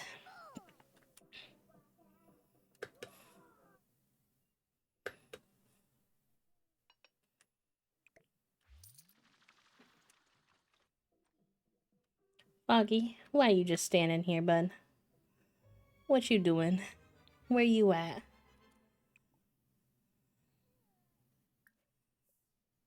Why are you hysterical also? I don't like that. Oh, okay, very playful is acceptable. Hysterical can lead to death, so that scares me. uh, yes, the no words shown level is so hard. For me, it's less that they don't show the words because I can kind of pay attention to what y'all are putting in. Um, and I find that that helps me a lot.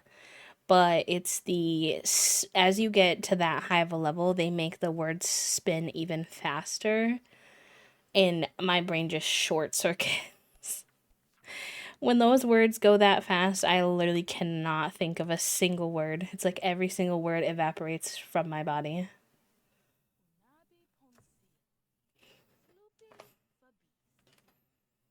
Because the only way that I think of words is seeing like a couple of letters, um, like that happen to be next to each other that sparks my brain. Nice, cute. They're parenting level 8. Very good. Alright, let's get you to go piss pow quick. And then you go to sleep.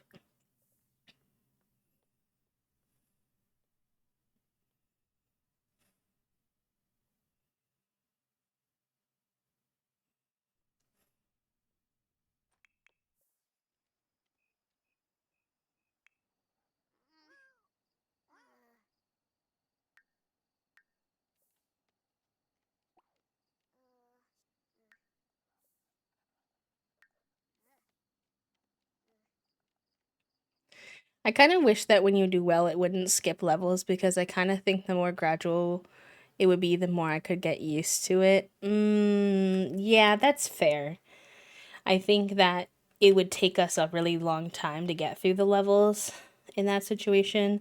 So from like a streaming perspective, I like it because y'all are able to get further, even though my streams are not, or my breaks are not always that long.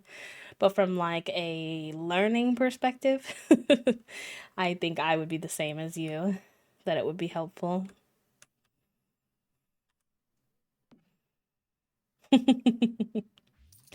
Yeah, I think he wants attention, but none of the adults are awake right now and the kids are doing their homework, so I'll have to play with him when Foggy's awake. There's unfortunately a lot of people vying for Foggy's attention at any given moment. Hold on, I'll put the cat cam on for Junior.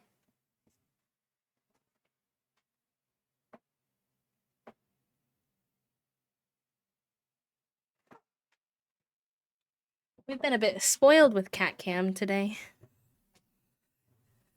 They keep coming back in here to hang out with me.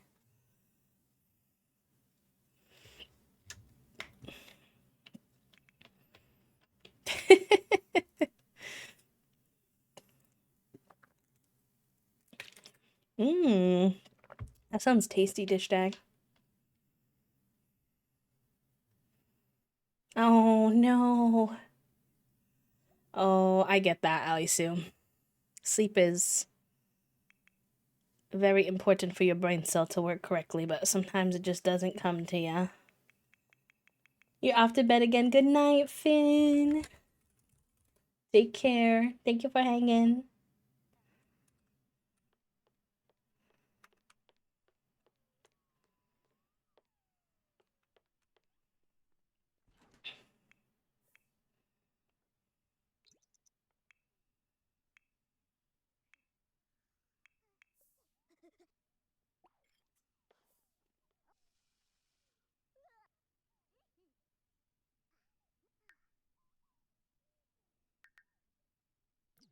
Why aren't you going to sleep? It's 4 a.m. Number one, you're gonna pass out. Number two, you're gonna be so tired for school. Please go to bed. My goodness gracious. Yeah, I get that. I've had like more insomnia as I've gotten older. I'm not sure what caused it exactly, but as someone who, it's so funny, Chucky hates going to sleep but is also a heavy sleeper. So when he does go to sleep, it says Chucky is quite the heavy sleeper. Toddlers who are heavy sleepers won't wake up as easily from surrounding noises and are less likely to wake up from nightmares and have a good, easier time getting rest. Silly, silly. Um, Being chronically ill and having a lot of chronic fatigue, I have always like been a sleeper. Like I could take a nap or two a day for a long time. And then last year, like starting last year and into this year, I've just had way more trouble where I wind up taking naps and then I just kind of sit there and just kind of rest, which rest is not bad at, it's good, but I want to be sleeping, I want to be napping proper, and it just won't come to me. More nighttime sleeping struggles too, which is very annoying, I'm not gonna lie. I'm not gonna lie to yous. Oh my gosh, Dilly is gonna be so sleepy. Oh, they don't have school because of Harvest Fest.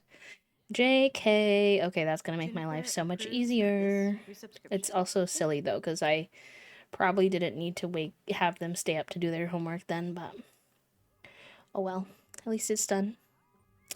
Jen, thank you for 15 months. 15 months, that's such a long time. Thank you, thank you. I hope you enjoy your B-motes and your B-badge and your ad-free viewing for another heckin' month, my friend.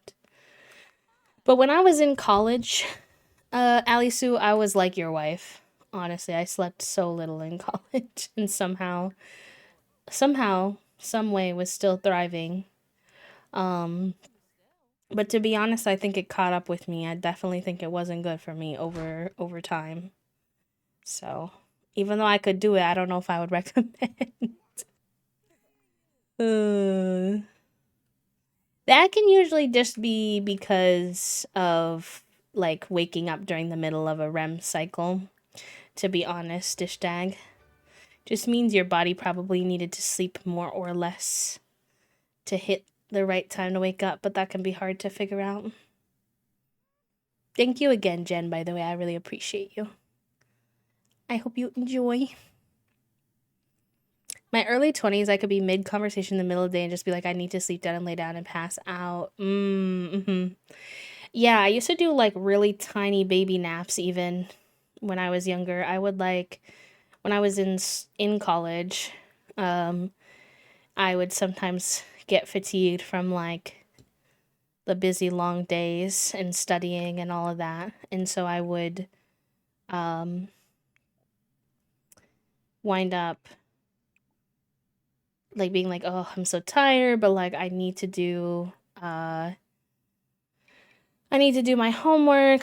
So I like can't go to bed yet. I can't go home yet. So I just like rest my head for like 20 minutes on like table when I was like at the library or something and set a little alarm and then it would wake me up and I'd be good. Like it wouldn't like fulfill my sleepiness 100%, but it would give me enough to like keep going. Nowadays, I do find a 20-minute rest nice for like grounding purposes. It relaxes me, but it does not make me feel like properly rested in any kind of way. Nowadays, I'm lucky if I fall asleep during my 2 hour nap, which is not exactly ideal.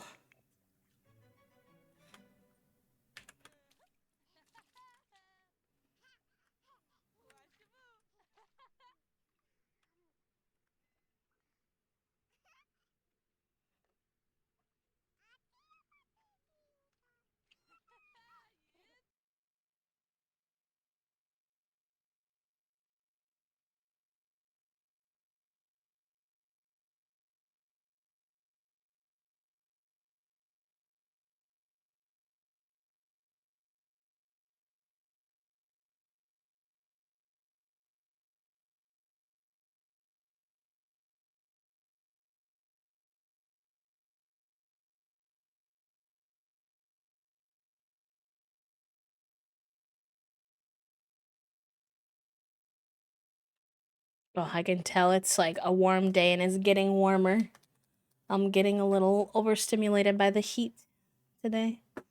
It's nice outside, but it's like 75, so I think it's making the house even warmer than that.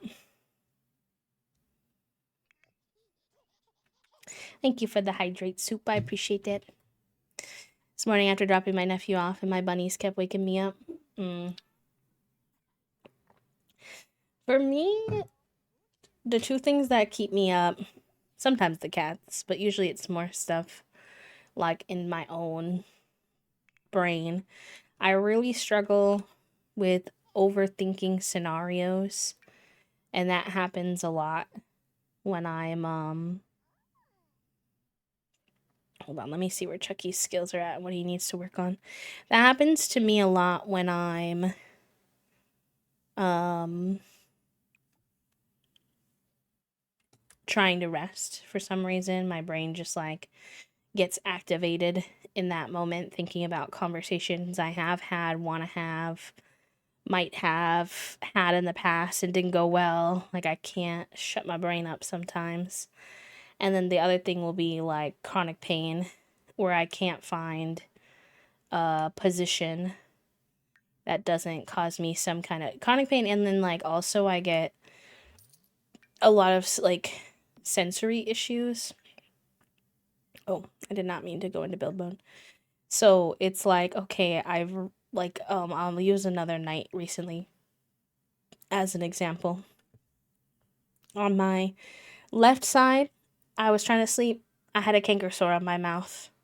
And any type of sleeping on that side would push down on the canker sore a little bit and make it uncomfortable so that I couldn't sleep. On my right side, I have um, a little bit of a problem with my tooth filling that my dentist did, and I need to have her fix it, but I haven't had her fix it yet. So I couldn't sleep comfortably on that side. I can't fall asleep on my back, just in general, ever. Like, I just lay there, nothing happens. So, just kind of all around. And then also sleeping on my sides makes my shoulders sore. So, I can only fall asleep on my sides or my stomach. My physical therapists have all strongly advised against sleeping on my stomach, even though it is the quickest way I can fall asleep, I find.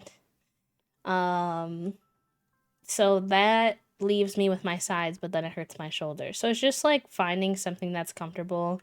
Or I'll be like silly things like, oh, my shirt is twisted funny, or this part of my leg itches, and it just wakes me back up. I can't like actually get relaxed enough to like fall asleep sometimes.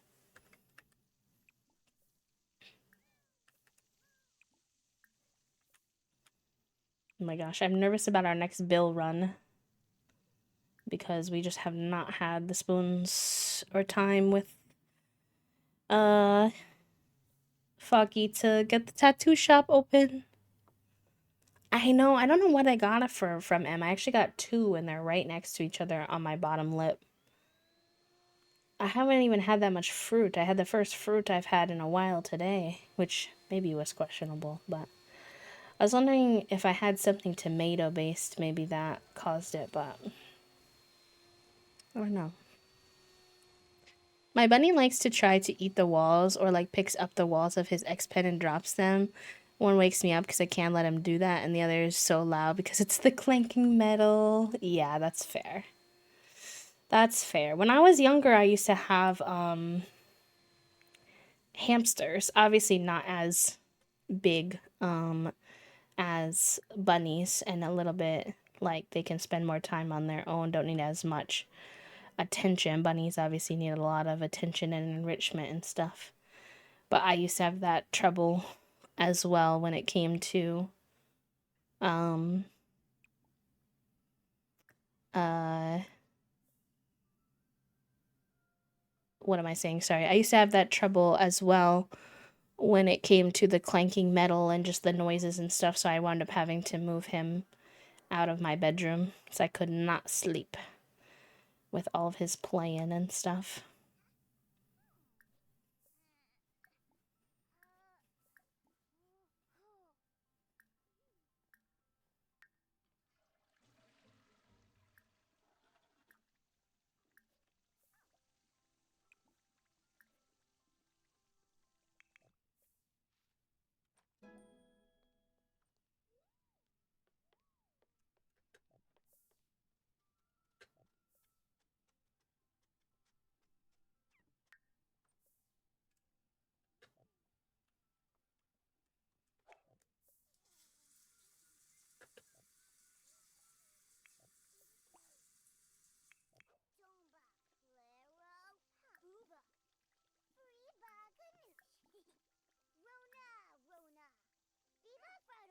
Wow, let's go. As soon as I get comfy, I swear the cats are everywhere. Yes, my cats are like that too. Toasty sleeps with the cats just fine, but they sleep a lot harder than I do. The cats are always waking me up if I leave the door open. If I don't leave the door open, it's always a risk of Figuroni sitting outside the door yelling. So you win some, you lose some. Oh, you miss having rats. They were so quiet. Our bunnies are partially free roam and they constantly try to eat drywall or knock stuff over. They want more treats, they'll thump and slam their gates. Oh, babies. Rats are cutie. Rats are very cutie. They're so smart too.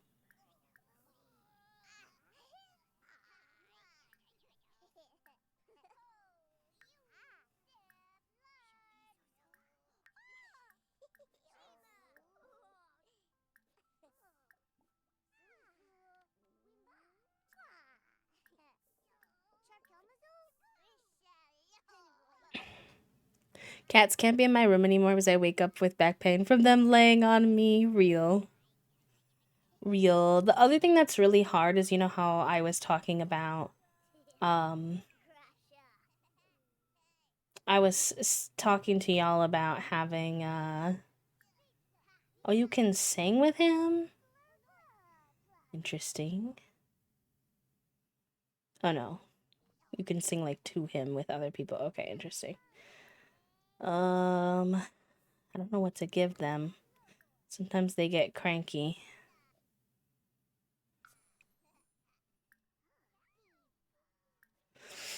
I have trouble sleeping already, and because I can never find a comfortable position, you'll catch me tossing and turning a lot.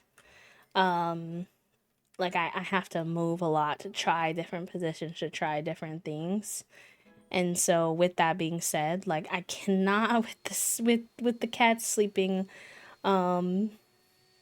like with me because it will just be like they get upset when you oh shoot, hold on, don't do that. They will get upset when you move them, you know, understandably, because they get comfortable. And I'm like, but I have to move you so that I can get comfortable so that I can go to sleep. Oh boy. So that's always interesting. Okay, did you call Tamil?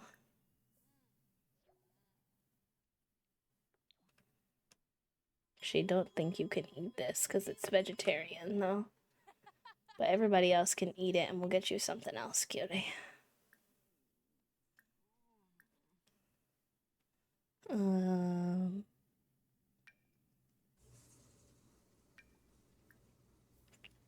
I couldn't for the longest time, but decided to sacrifice myself when Dakota got her diagnosis because all she wanted was under the blanket time, and now I'm used to it for Kenzie. Aww, cutie. Living rent free, and we're afraid to wake them. True. Oh. Oh, is peanut butter something that causes canker sores?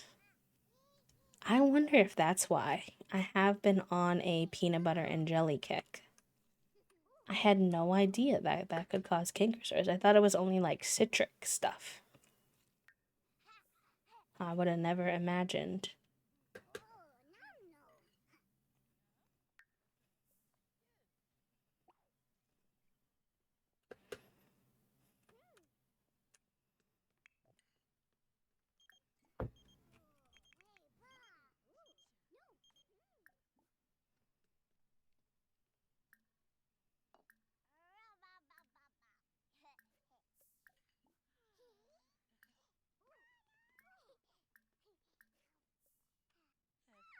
But as you know, I've researched this extensively. You know, fair enough. Fair enough. And that one just took me by surprise, I won't lie, but good to know. That makes a lot more sense as because I was really confused because I didn't really feel like I had very much stuff that could even have triggered it, and I was like, huh? But no, that makes more sense.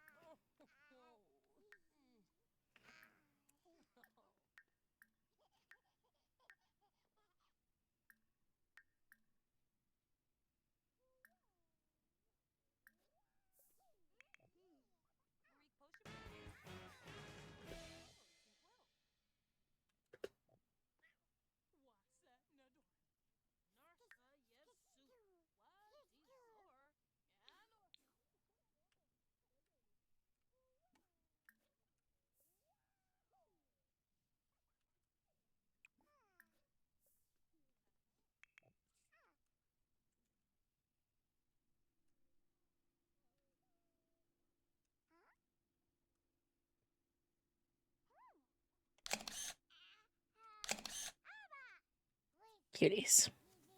Thank goodness for getting my wisdom teeth out. I think I've only had 1 or 2 sores in the last year since then. Oh, nice. That's fair, Allie Sue. That makes sense. Trying to find a main menu in my mods folder. Well, you can't have your mods more than 2 folders deep, or they won't work, unfortunately.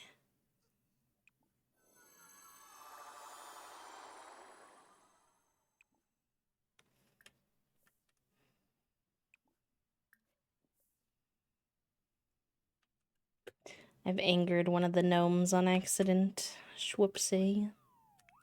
Whoopsie, made an oopsie. $100,000. Oopsie.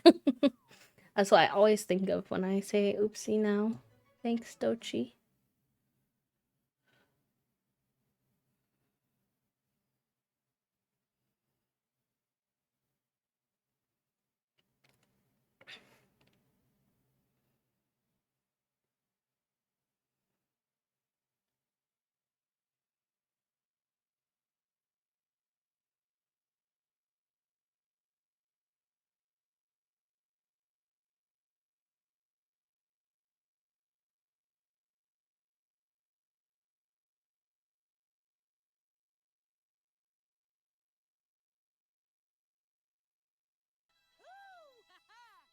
Okay, nice. We made the gnome happy.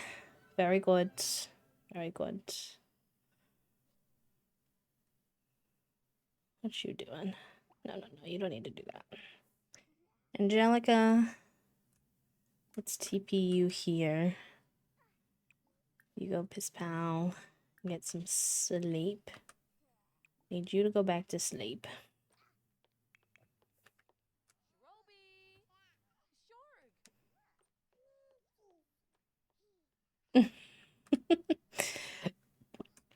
Can you use your search feature? Do you know what it's called? I feel like that's like, I'm not trying to be like condescending or anything in terms of kind of like turn it on, turn it back off, but sometimes when my brain cell isn't working, I do silly things, so I always like to check.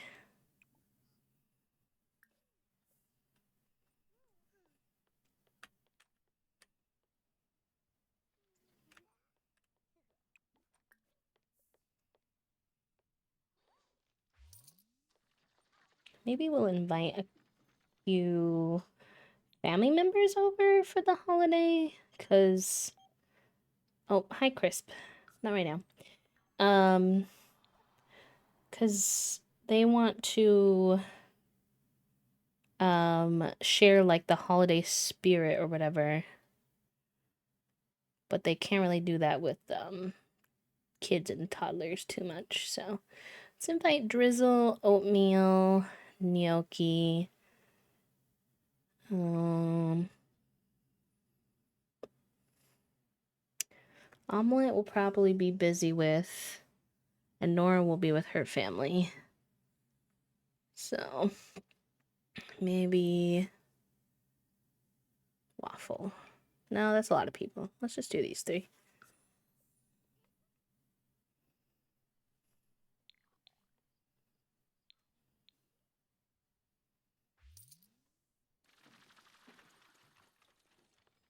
I was going to sleep. I was thinking about making a Dochi sim, but naming her something else like Dochi starring as one of my Sims characters. That's probably what cost me my extra sleep. Oh no. Not the extra sleep. Honestly, valid reason though. If there was a reason you were gonna miss out on sleep, I think that's a fair one.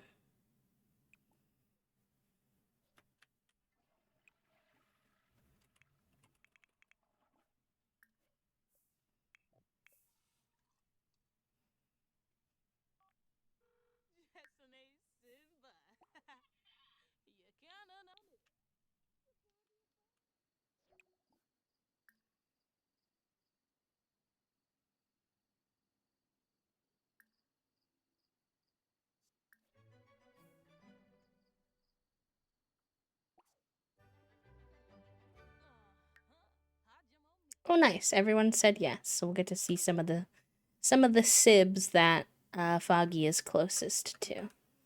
Hello.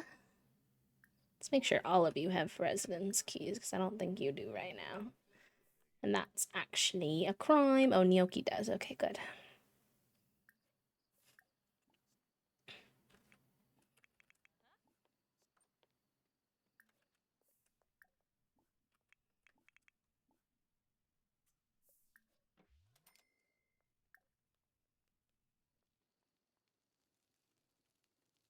Oh, I don't know what I expected, but it wasn't Gnocchi to just like kneel on the floor. I mean, like, fair enough, I guess.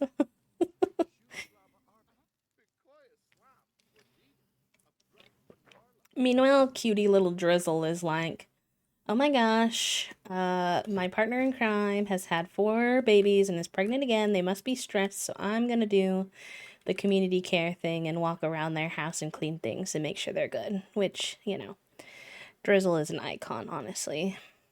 A legend, a cutie.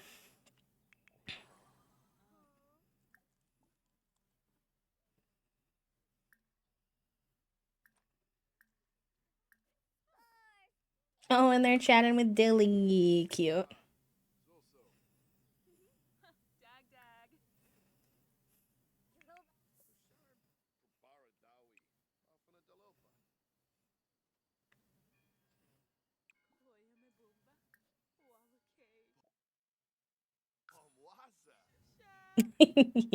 Fair. Well, I understand that. Do love Maud. She was a sweetheart. Oh, I forgot to decorate. Oops.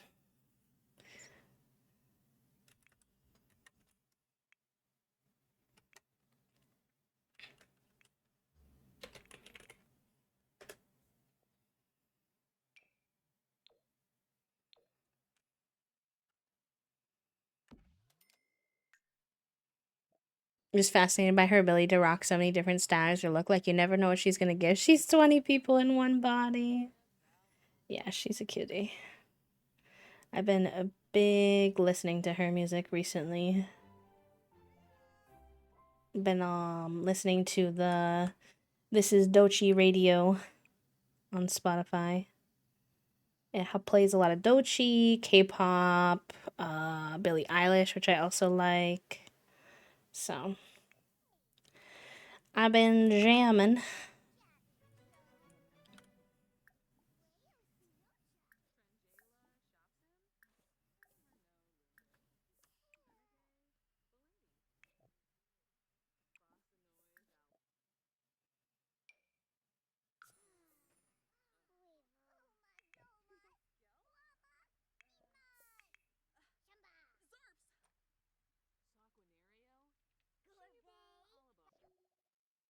Ooh, a mastery perk. All of Foggy's efforts are coalescing into a mastery perk in the zone. If Foggy continues, they can enter moments of serious focus where they won't have to worry about motives. Yeah, I'm into that. That sounds fun. Foggy's sharing the big news about the next pregnancy with all of their sibs, which is very cute.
I think the hardest thing has like not having when you don't have any teenagers to help you yet and you're just like a single parent in The Sims with so many babies is honestly the in my opinion the attention bar that the kids have or the toddlers. It's very hard to um keep that attention bar up. Kids can help a little by talking to them or playing dolls with them and stuff, but there's just not quite as many options.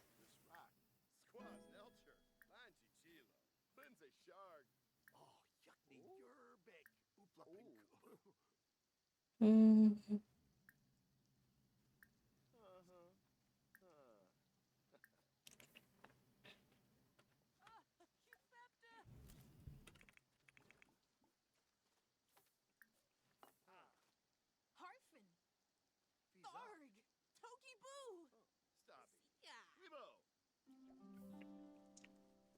At least they had a pretty good Harvest Fest, even if it was also low-key pretty chaotic. Can't give them the grand meal because they are vegetarian, so they couldn't eat. Why are they eating their elote like that though? It comes with a stick for a reason, babe. You need another one. You still hungry? Still hungry?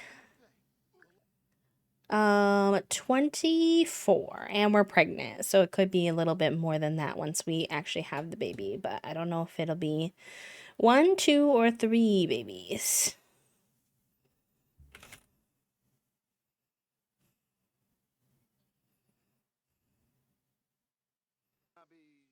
Oh, Drizzle's heading out. Oatmeal's heading out. Gnocchi's still hanging.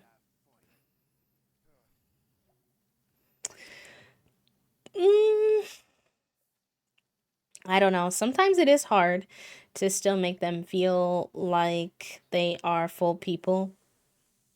It's the hardest when all the kids are at their youngest. Once you have kids and teenagers, as much as I don't necessarily think this is good if it was real life, because you don't want to parentify your kids that way. But once you have teenagers, it does make it easier because they're able to help a lot with the younger ones, basically. Is how I survive. Oh my god, you're gonna pass out. Okay. I do need you low key to give Angelica a bath, but that's not gonna happen at this point in time, I fear. So, let's see what we can do in the meantime.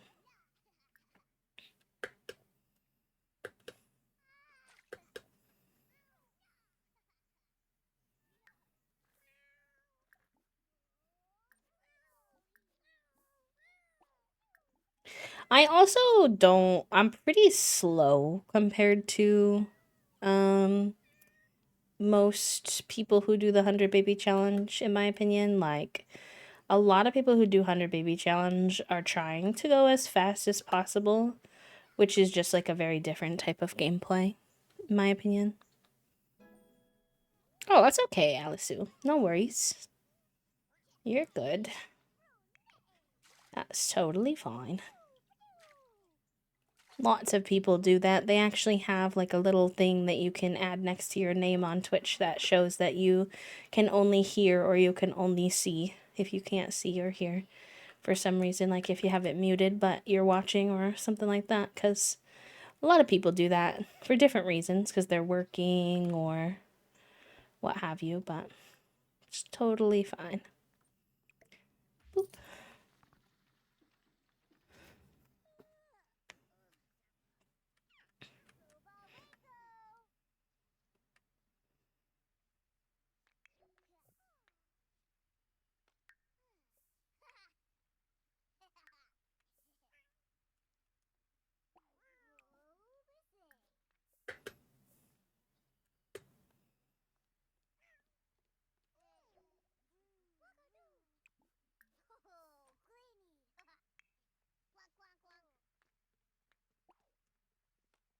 Now I have one of Dochi's songs stuck in my head.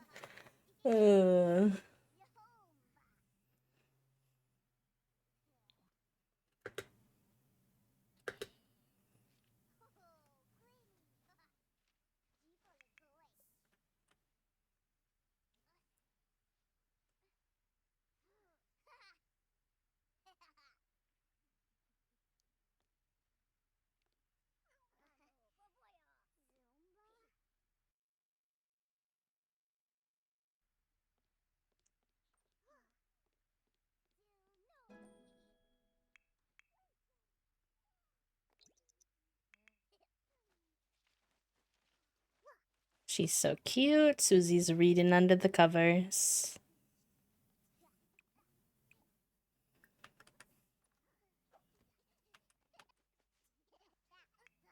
Oh my gosh. Chucky, please. Chucky is always coming in here, waking up his siblings. I'm like, I put y'all in separate rooms for a reason. And these children can't do anything for you, Chucky. Sorry. Sorry, bud.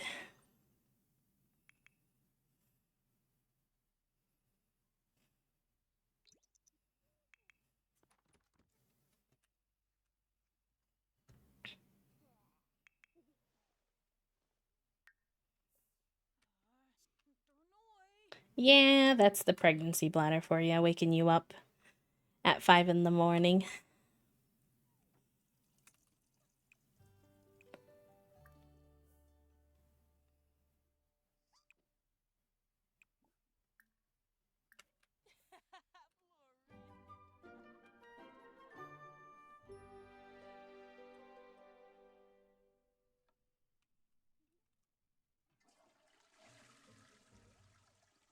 Oh my gosh, all my appliances keep breaking, which is eating away all my bill money.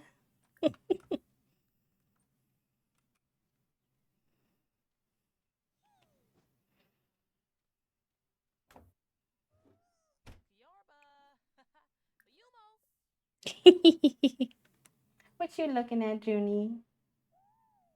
She's looking out the window.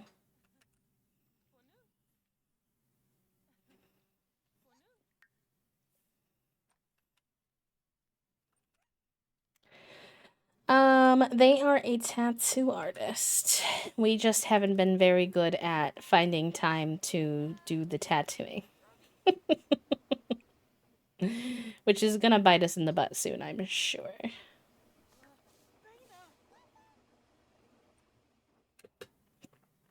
They have a tattoo parlor off their house down here.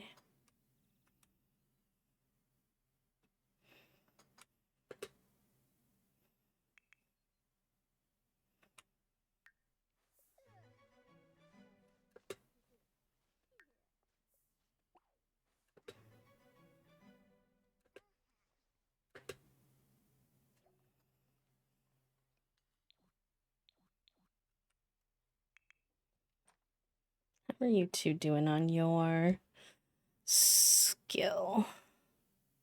You have your skill up, so that's good. You only finished 75% of your homework, though. Oh, Dilly's already level B. Nice.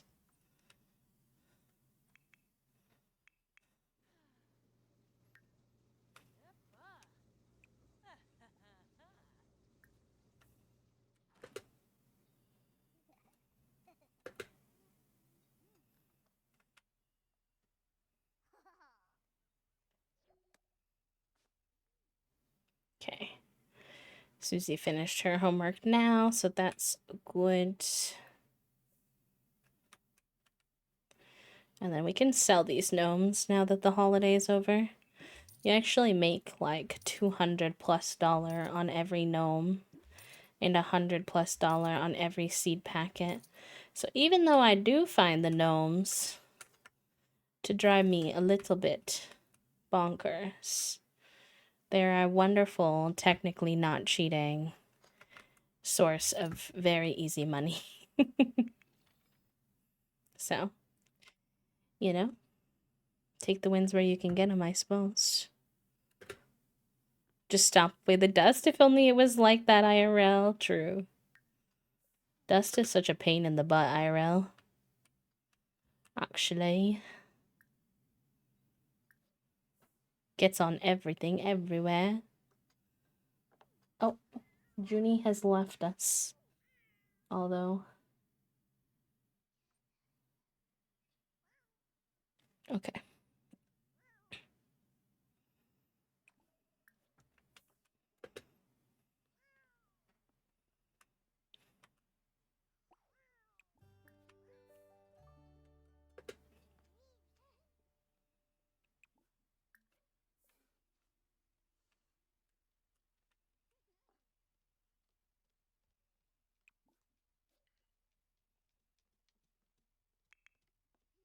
These two are nice and set for school.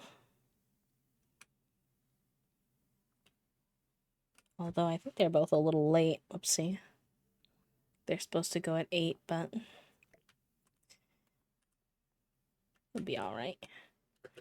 Worse things have occurred. Alright, Foggy. Let's give these toddlers some bubble baths. And then see if we can get the tattoo parlor open today. Fingers crossed. Oh my gosh, Socks is yelling today.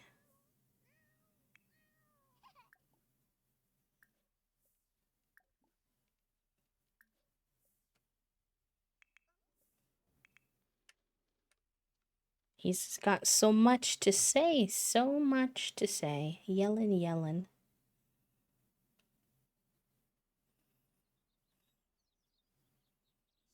Oh shoot. Foggy, why'd you eat? Oh, Foggy. I told Foggy to get some leftovers, and normally they won't if the only food in there has meat, but for some reason they ate meat. I'm like, please.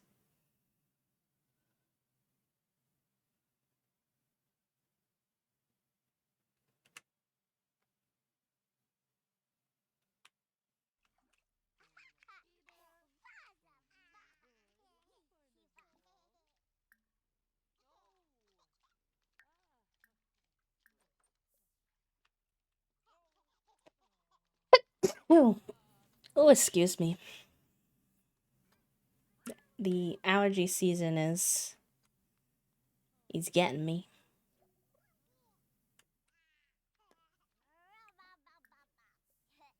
I don't know why she always says that. She sounds like she's saying like the K-pop song, the rum bum bum bum bum. She says rap bum bum bum bum. And I'm like, what are you saying, girlie?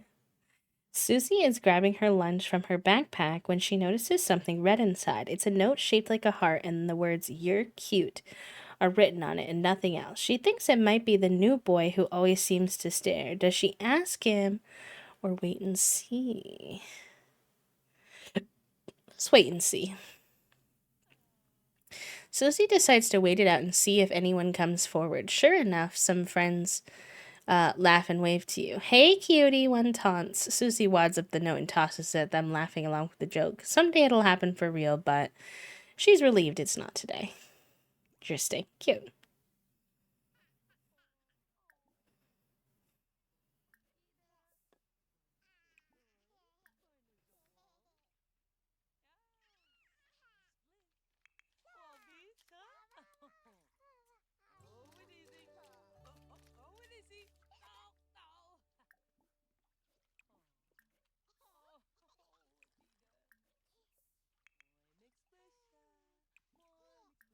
Then we'll also give Angelica a bubble bath because that'll help her hygiene and fun, hopefully.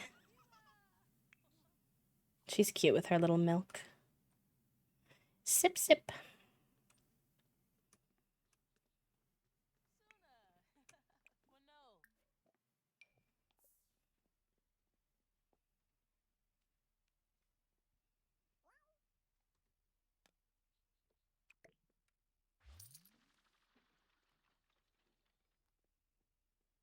Sometimes I think about replacing our toilets so the toddlers would stop putting their dirty plates on the toilet. But if I got a different one, there's still slots on the back part of the toilet that I'm pretty sure they'd just put their plates there anyway.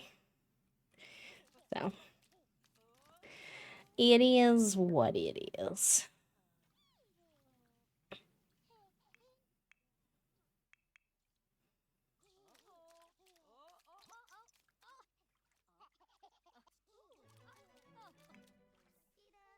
Oh, okay, we're third trimester in 7 hours, so we still got a little more time than I thought, actually. Because the third trimester takes a minute. For some reason, I was thinking we were already there. Which, you know, in terms of having the baby is fun, but in terms of having enough time to make some money, Although our money situation is a little better now. With having sold all the gnomes, so guess that's good.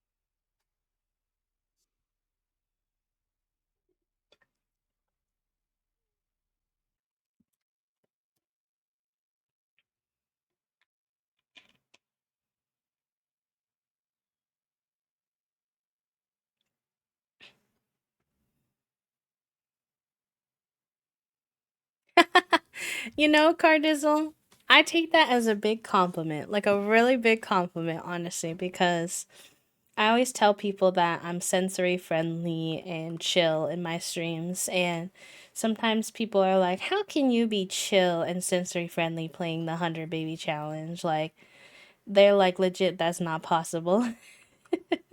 And I'm like, no, I think I actually do achieve it. You know, there are moments for sure where it gets a little extra chaotic, but I feel like I do pretty good.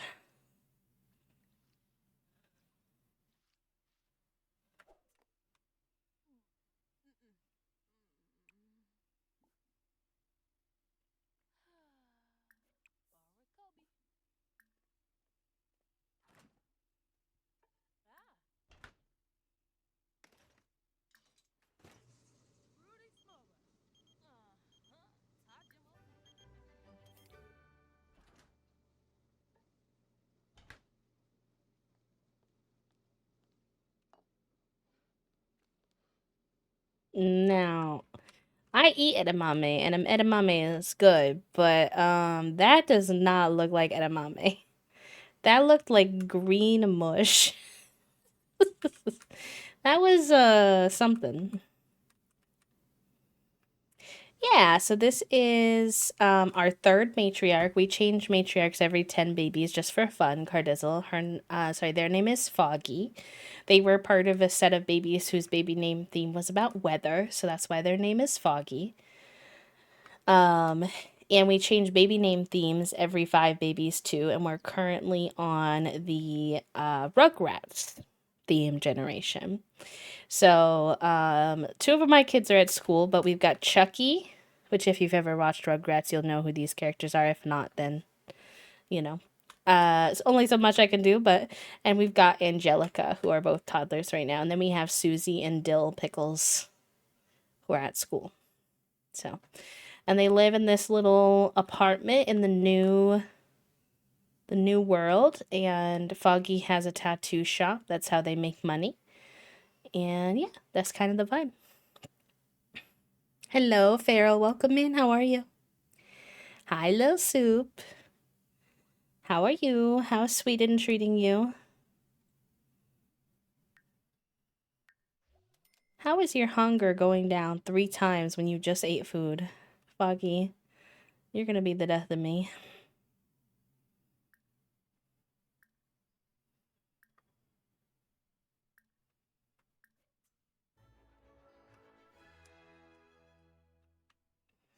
All right, let's see who comes. We can give a tattoo.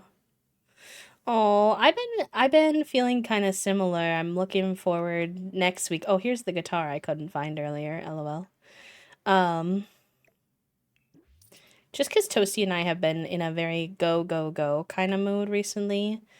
Not like by choice, but life has just been throwing a lot of stuff at us at the same time. Um, so I'm excited for next week because next week we're taking a little break ski. We're having some friends come and visit. Um, and that'll be nice. So holding up okay. I've also been getting back into Animal Crossing, which very fun. Just in my off time offline, but why is everybody in this town dazed recently? Should I be worried about y'all? Is someone doing something to you? All right, let's offer her a tattoo.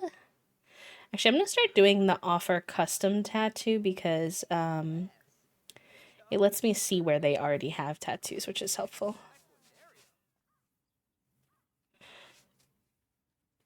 Real, feral, real. Generational name themes. You were a massive Rugrats fan. Let's go. I love that. Yeah, we change baby names every 5 babies. So technically each generation has 2 baby name themes. So far we've done breakfast foods, potatoes, weather, and Rugrats, which are so random, but you know, it's actually oh, we did give her this chess set too, actually. So random, but that's like the wheel spinner. The wheel spinner has so many different options on it, so. How is Susie still a C student? Even though she does her homework and she has her skill level up. What the heck?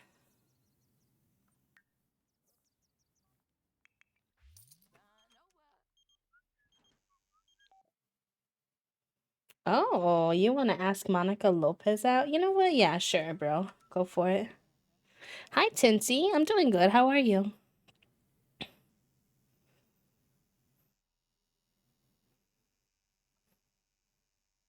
Surprised by the area I live in a good way. Just found out that the local food places are all doing a giant Wiener Wars gourmet hot dog competition to benefit the local Children's Literacy Foundation. Oh, I missed that when you said it earlier. That's so cool. I was watching like I was saying, the little Cat's Eye promo yesterday for their new music, and they were eating those like Korean hot dogs. And I've never had one before, but now I really want to try.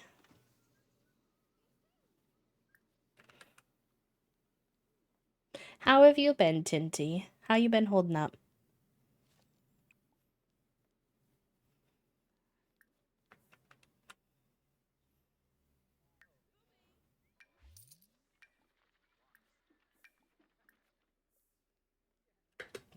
Day's going good. Very chill today.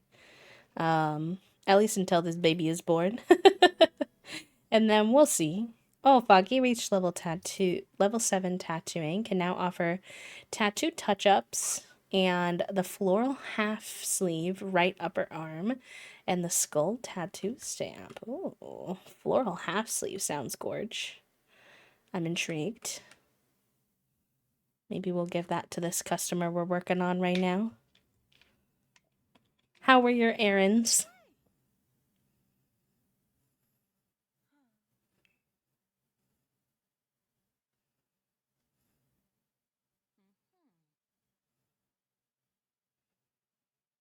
I don't see it. It might not pop up yet because we just unlocked it. It's okay. Probably wouldn't match her current tattoo we gave her anyway, so maybe we'll go with this one.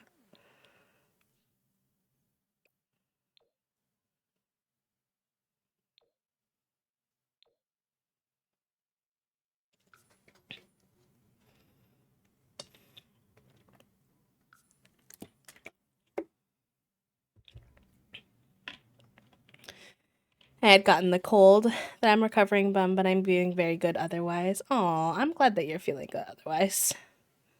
I hope that the mend that you're on continues. It's very good.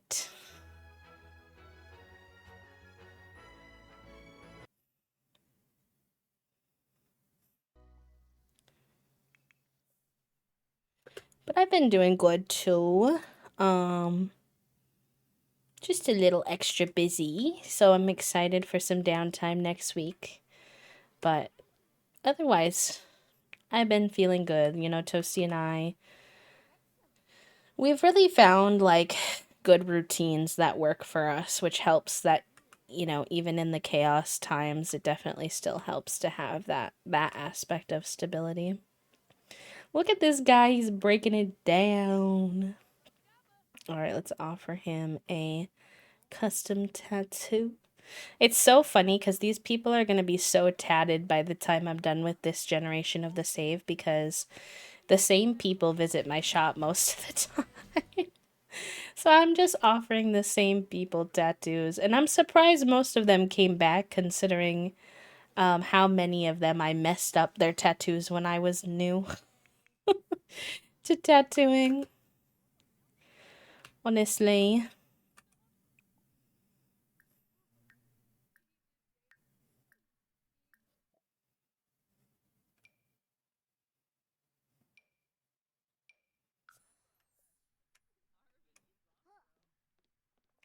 I thought I was not sick anymore just to be sure I took a flu plus COVID test and I still have the flu even though I have no symptoms. So the lesson here, don't forget to do the test, folks, if you're available. Yeah, good reminder, honestly, Trifle.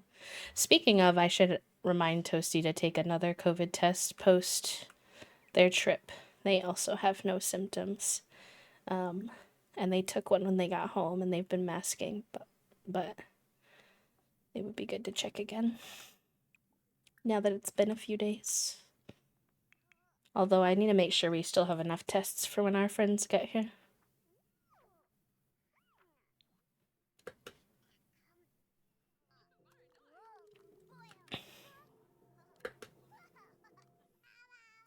Honestly, a small little like detail that I've really been enjoying in our legacy gameplays in our 100 baby where we have like old family from before is the online multiplayer gaming where you can have your kids play games with their older siblings from other households. Such a fun small way for them to like stay connected.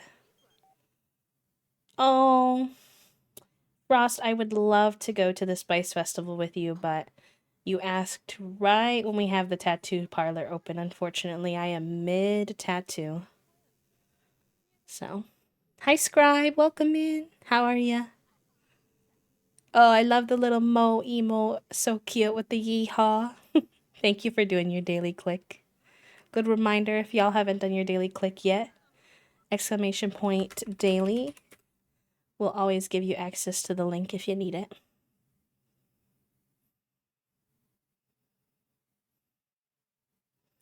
All right, well, let's not give him another tattoo on his arm because I did that earlier and now he has like a double layered tattoo. See?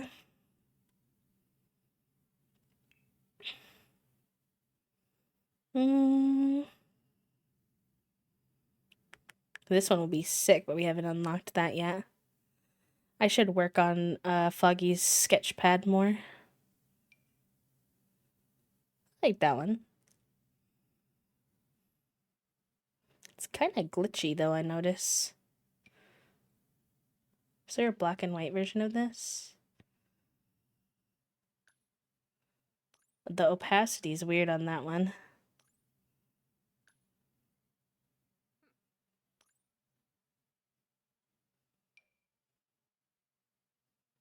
Let's see.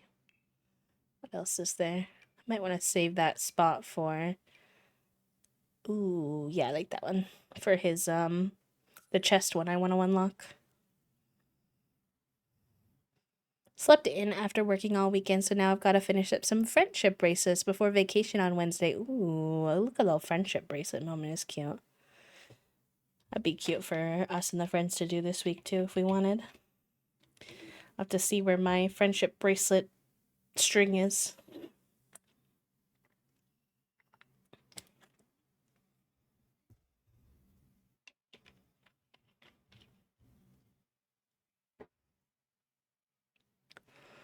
Oh, cute. I like that. Enjoy your nap, Em. Good luck with therapy. Happy time zone.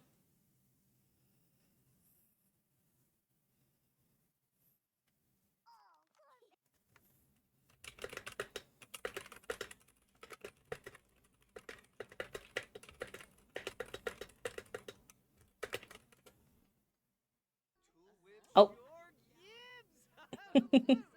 He's so very happy. He gave us a tip. Yay. Okay, Foggy's health is deteriorating though with this pregnancy, so 2 tattoos might be all we can do for one day. It's okay, we still made 1,200, so pretty good. I love that one, Sigh. I feel like I'm always saying that to you when you do the affirmations, but I picked ones I like, so then I'm like pleasantly surprised by my past self sometimes. Ooh, that'll be nice.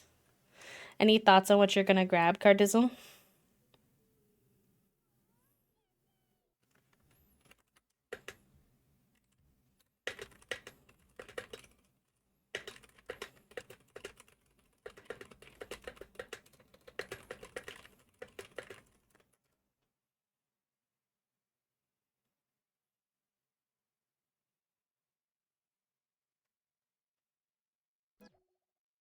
One second, y'all.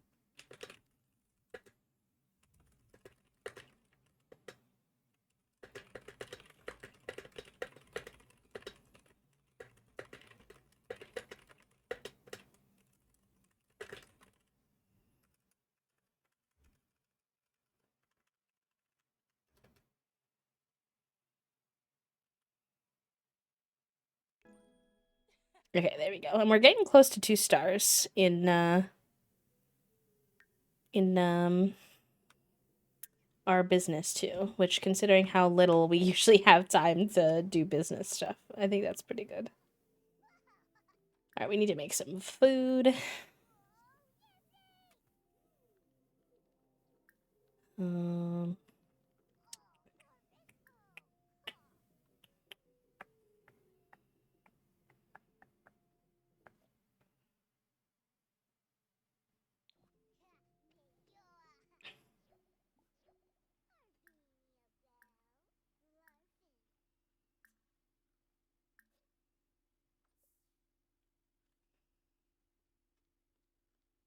Ooh, a little community affirmation. I would love to.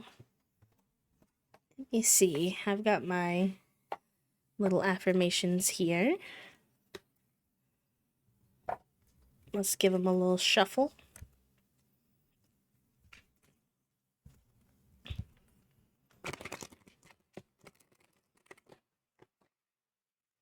See what the cards have in store for us today.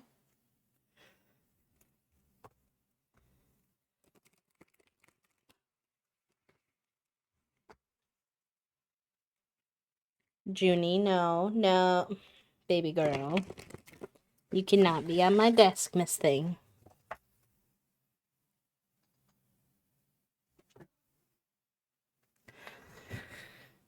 Okay. Let's see what we got. Ooh, I like this one. Okay, our community affirmation for today, thanks to Sai for that redeem, is clarity. Stopping to listen to my inner self, I can easily separate my intuition from my mental chatter. The clarity of my intuition is a sweet, simple fruit that tastes familiar. And the mental chatter is a confusing, bitter rind that I shall peel off and yuck into the garbage or compost heap if your mental chatter happens to be organic. It's a good one. It's something that I think we kind of talked about it earlier, but I've been working on trusting my intuition more and not overthinking everything. So, that's a good one. I like that one. Me too, Puppo. Me too. It's okay. We were lovingly attacked together.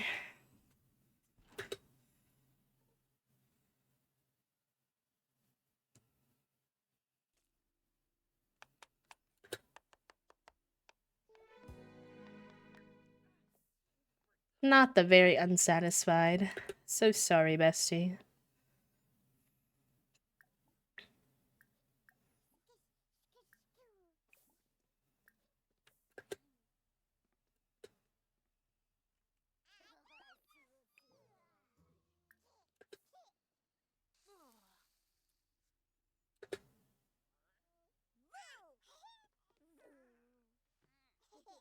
Into the compost heap.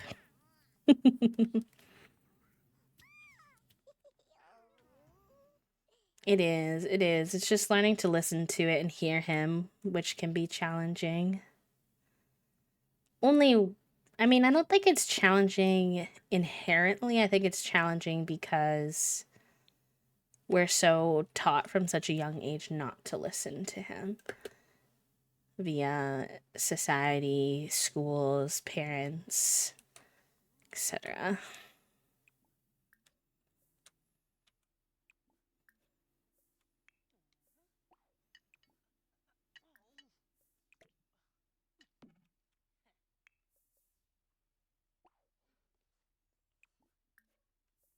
So then it takes a while for us to like learn how to get back to hearing him. You're welcome.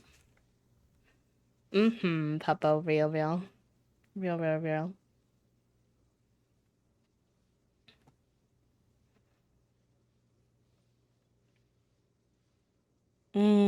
Yeah, tough. Agree. It can be tricky to figure out too. It's like, you know, having a lot of patience and grace with yourself in recognizing that, depending on what your life circumstances are, always listening to your intuition might not be something that's accessible to you, which is not how it should be by any means.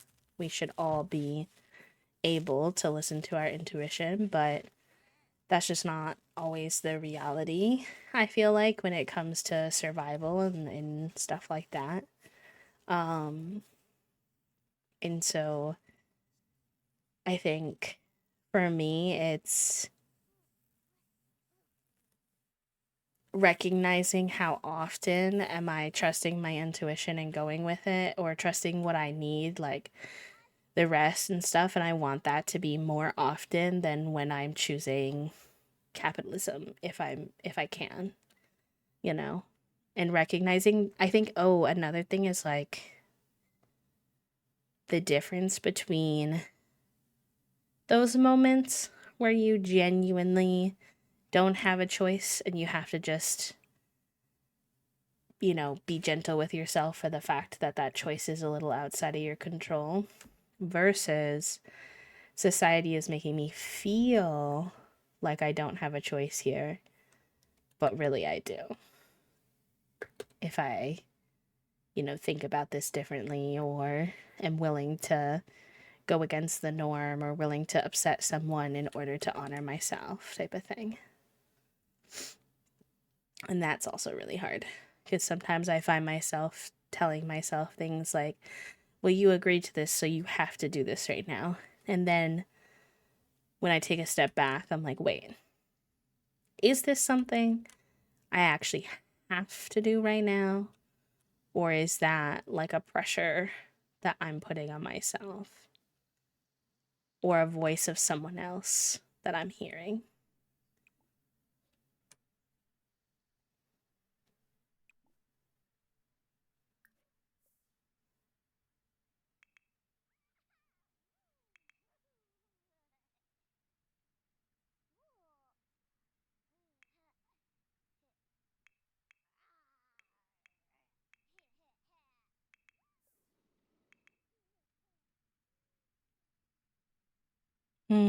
That's lovely. Lots of people have been getting back into Animal Crossing. Figuring out when it's okay to disappoint someone for my well-being, it makes me feel so evil. Yes, relatable. I think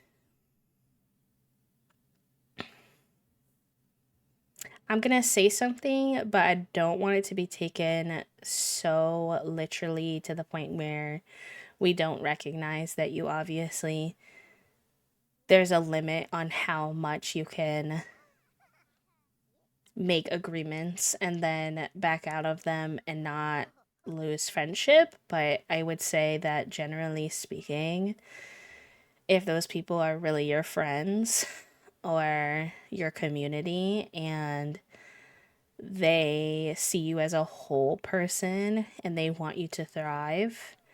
Um, they won't make you feel guilty for needing to choose your wellness. They will, honestly, they should be proud of you because that's really hard to do, you know?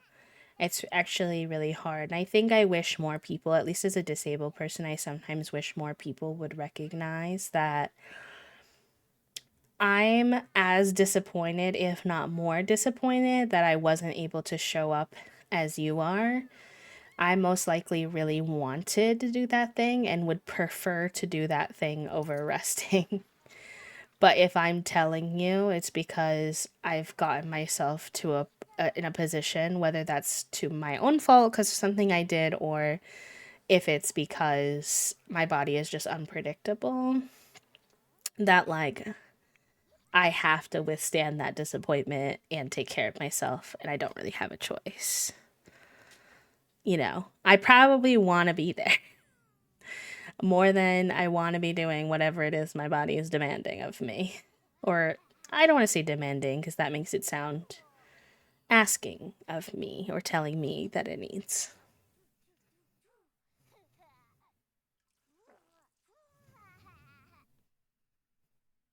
Mm-hmm. Also, a big thing for me that I've learned, shout out to two of my friends who've really helped me with this, Ebug and M, who y'all see hang out in chat, which is it has been huge to have friends who hear me say, hey, um, I just like really don't have the energy for what we had planned today for X, Y, and Z reason. I'm not feeling good in this way, or I need to do this, that, and the other type of thing.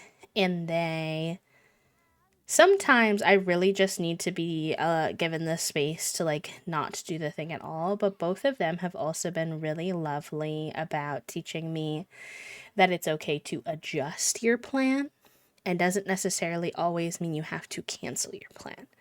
So, for example, if I'm feeling pretty low spoon and the time for a hangout comes, and that hangout was originally because a lot of my friends are online, required me to be on my computer, but I'm feeling really sore in a way that would make sitting at my computer really hard.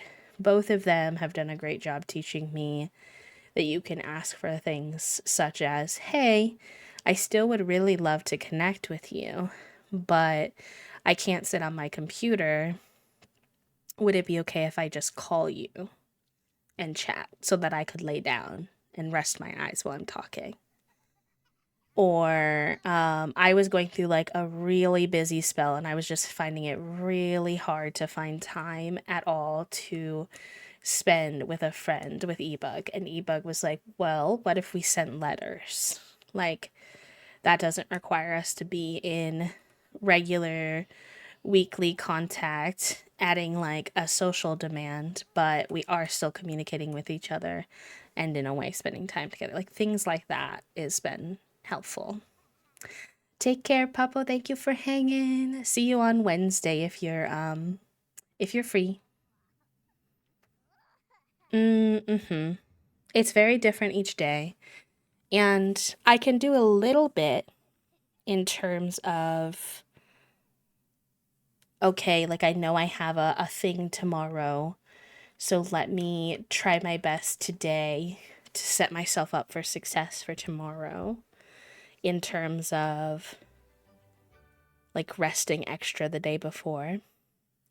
But a lot of times that's not always viable, and a lot of times it's not always um I can do that and I could still not have the spoons the next day. It's not a guaranteed way to access extra spoons. It just gives me a better chance, essentially. And so that can be hard because I think sometimes people think about it, especially if they're able bodied, neurotypical, both or one or the other. Because I think for them, they're like, okay, well, you know, rested and was prepared for today. Why didn't you prepare for today? And I'm like, I can prepare all I want. Trust me, I try. My body will just still sometimes say no, no matter what. Hi, Violet. Welcome in. Oh, I'm glad you're enjoying your time here in the Hive, pal. Welcome. Welcome, welcome. Okay. You need some sleep. What's our kitty cat upset about? Oh, he's on his cat tower doing a little stretch. I never see him on his cat tower. Let's play with him with his little wand. I think he just needs a little attention.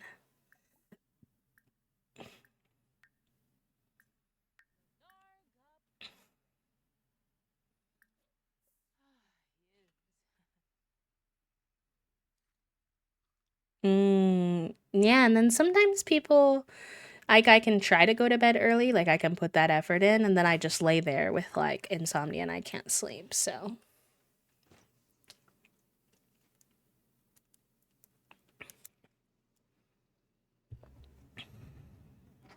I do use a good bit of CC in my game. I have a lot of in-game stuff too. Like I know sometimes when you see people with CC, like their whole game looks like CC. I do like to use a lot of in-game stuff, but there is a good little mix in my game. Like mostly everything in this living room is in-game items. I think this picture is CC. I think everything in this kitchen is in-game items except the counters. Those are CC. I think this sink might be CC as well. So like little bits and bobs in my game are CC, but then a lot of it is also regular stuff.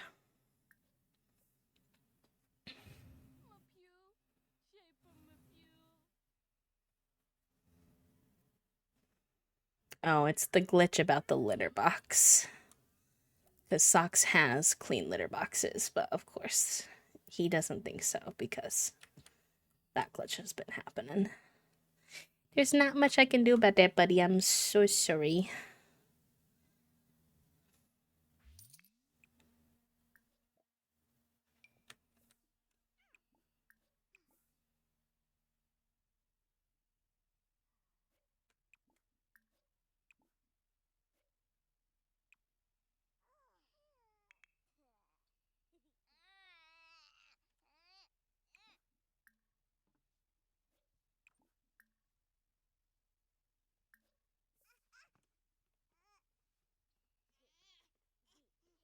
Aw, thank you, Sai.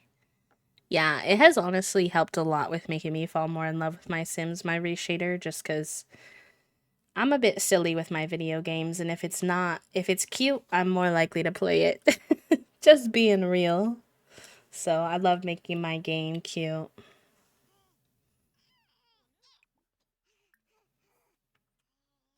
Stop waking up your siblings, you punk. Oh, actually, she doesn't really need to be sleeping right now, though. Oh, shoot. Oh, it's the weekend, so it's fine. I was like, I didn't have them do their homework. Oh, no. It's all good, though.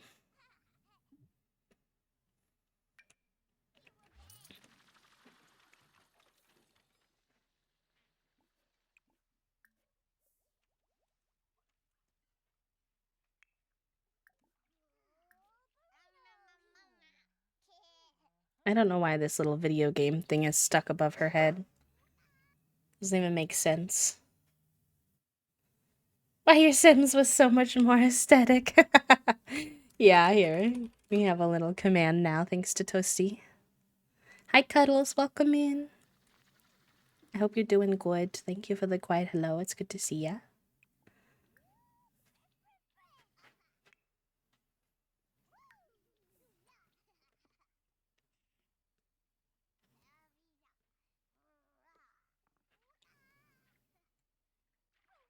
I'm gonna get us to whenever Foggy has this baby, y'all, and then that'll be that for today, because I'll do you want to spend a little time with Toasty tonight? Lots of gameplay today. We almost always have like one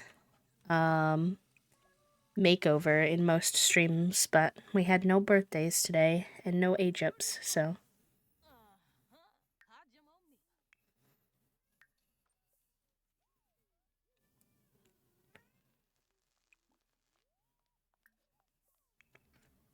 Fine by me. I felt like we were going a little fast in the beginning of this generation, and the kids were coming quick, so it was nice to spend a little time with them, keep getting to know them. I'm still trying to figure out like what activities each kid likes.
Figuroni says, "Howdy there." Howdy there, friend. Thank you for the follow. Oh, Dill likes pranks. That definitely sounds like Dill, even in the Rugrats.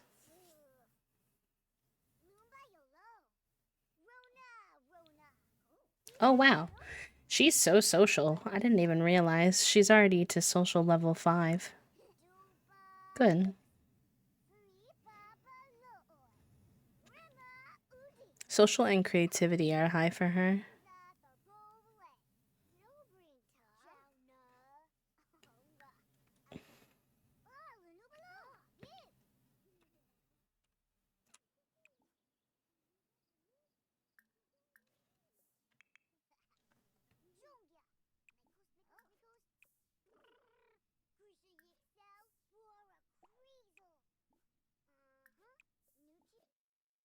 Not the difficult. Oh no, wait, I thought they were close. Uh-oh.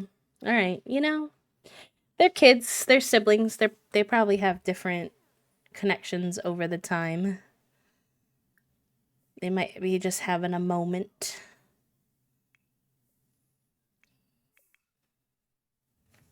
Have a good rest of your day, Ali Sue. It was really nice to spend some time with you today.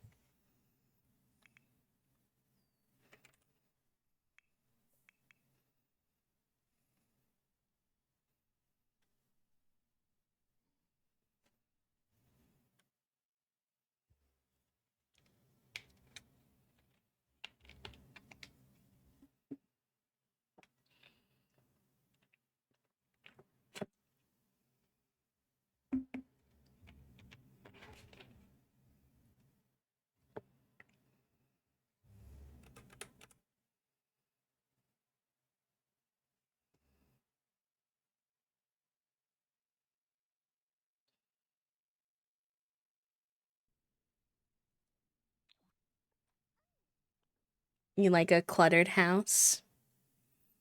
Right now I'm doing like a rags to riches.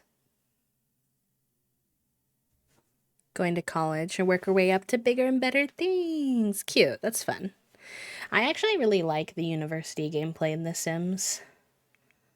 I feel like that's like low-key considered controversial, but not in any serious type of manner, but yeah, I don't know. I'm a fan. It's a little hard, but I do think it's fun.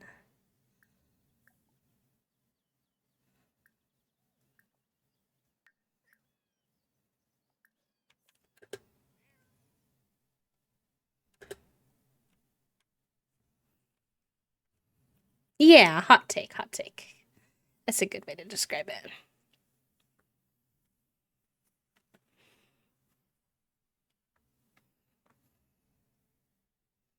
Just an opinion that's not commonly shared, I guess.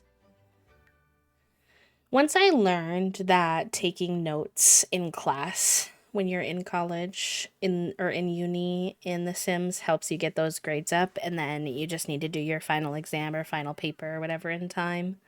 I started seeing a lot more success, and then it wasn't as. It's still hard, but it's not as bad.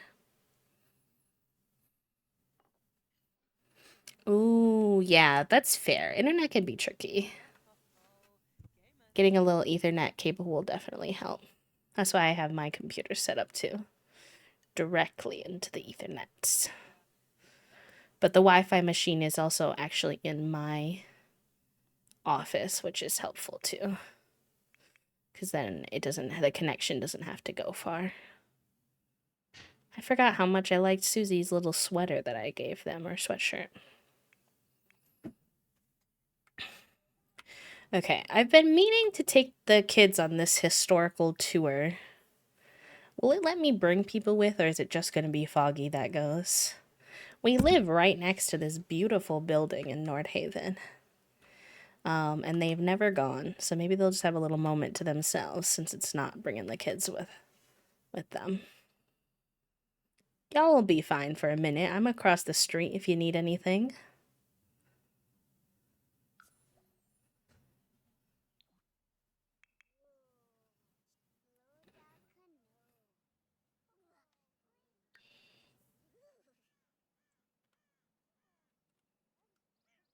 These clothes have been out here this whole time because it's been raining too much.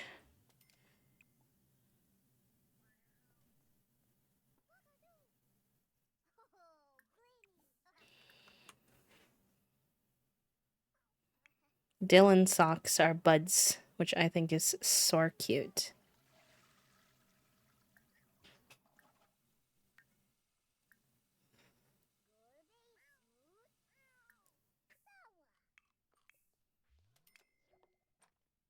Sounds like actual university. Yeah, I think that's why some people don't like it. It can be a little too real for some people, but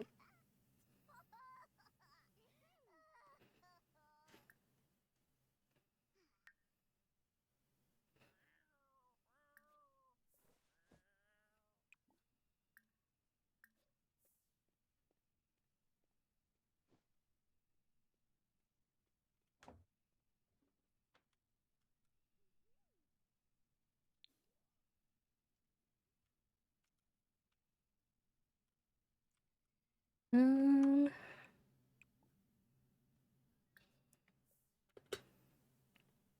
what do you want to do?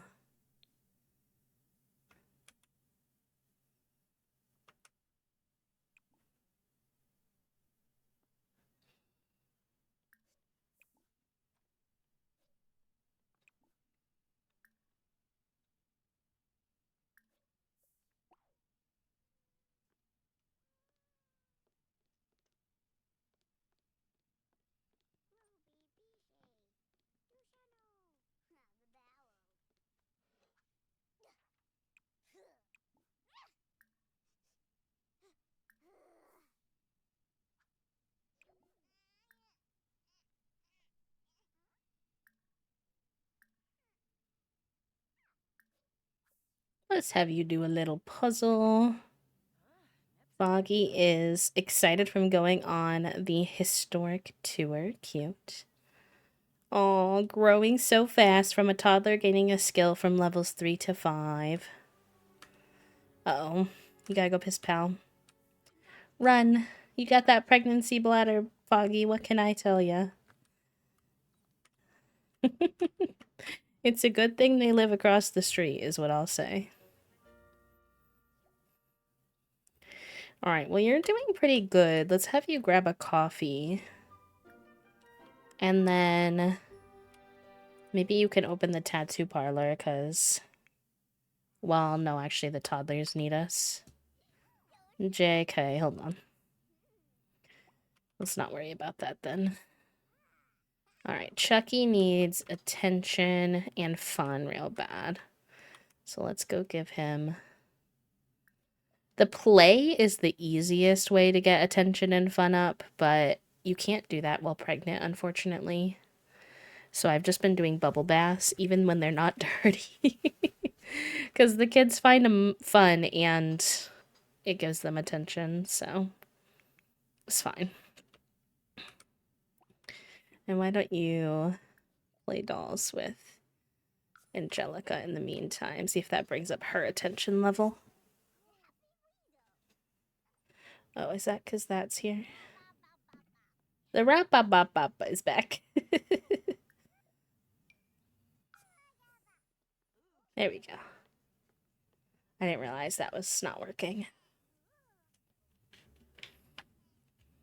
I love this dollhouse so much. I don't know why I like it so much more than the traditional dollhouse. Just looks like they hand constructed it, which I think is so sweet. It's like all from their own imagination. Reminds me of It Takes Two a little as well.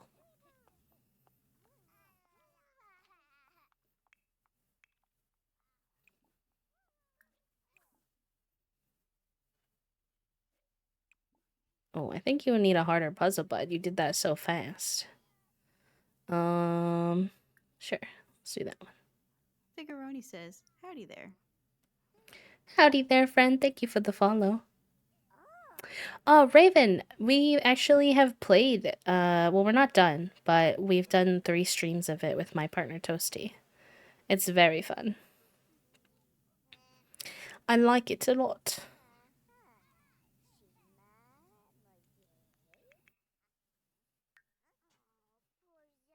I think, honestly, I like it better than It Takes Two.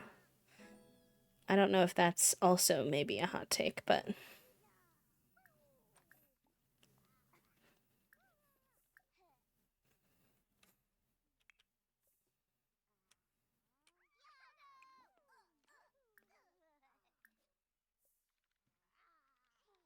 Yes, I've also been watching a few people play too. I try to only watch people who aren't too far so I don't get spoiled, but I like seeing how different people solve the puzzles differently and stuff.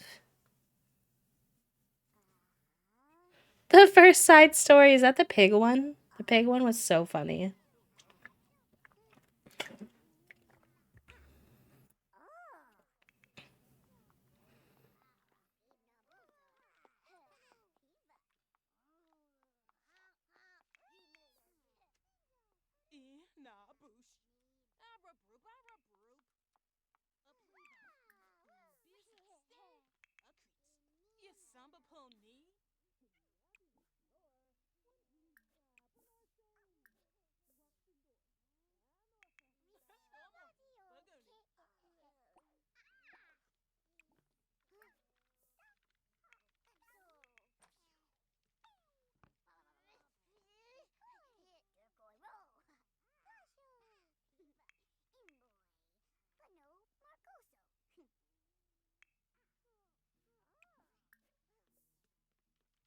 I was trying to figure out why she wasn't going to sleep. I was like, please, you're gonna pass out. It's because he was going to that bed.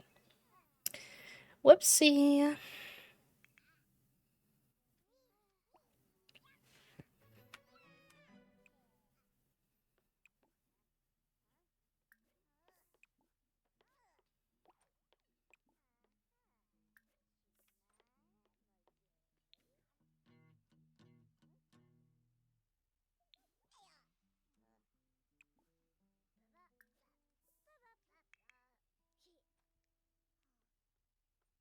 Is doing this puzzle bringing any of his skills up? I don't think it is. That's kind of wild. Oh, he's not actually actively working on it. I was like, I feel like doing a puzzle would definitely bring up your mental skill. I was so confused. It's very genuine from the perspective of someone who loves writing and has a vast imagination. One of my friends also got emotional because without spoiling any of them, one of the characters' motivations is something she's been going through lately. Yeah, I feel like both of them, their motivations are very deep-seated, which is very sweet. And I was talking to my partner about, like, how we were both saying we kind of liked this one better than It Takes Two, although we loved It Takes Two as well, to be clear. But if I had to choose, I think I like this one because the characters don't know each other when they first meet.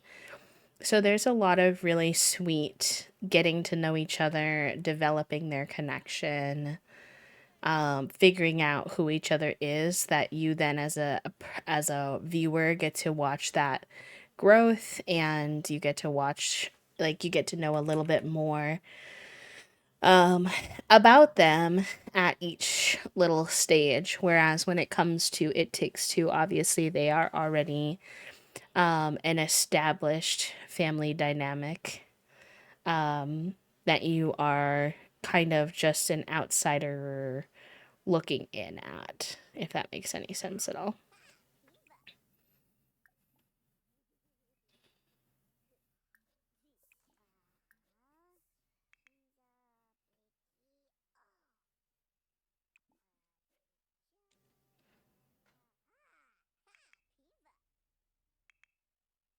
Gosh, these toddlers are giving me a run for their money. For some reason, I just can't keep the toddlers specifically happy. But the good news is tomorrow, no, 2 days from now, is their birthday. Very good. So Wednesday, we'll get to age up and do Cass with Chucky and Angelica. She'll be good.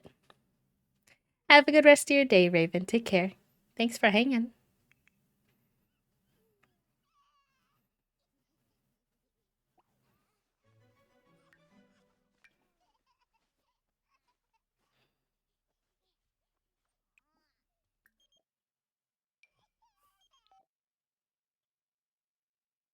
Oh.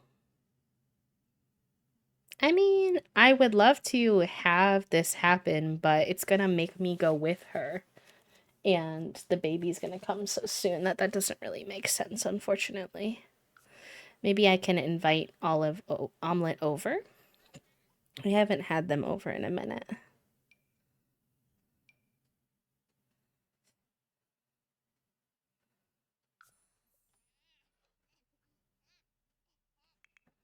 Are you having a tantrum?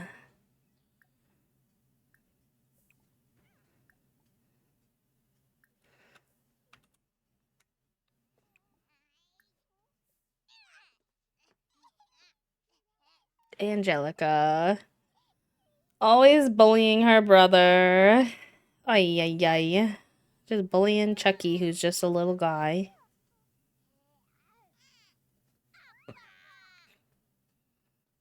Oy save, these two. Which, I mean, it's Angelica. I'm not surprised.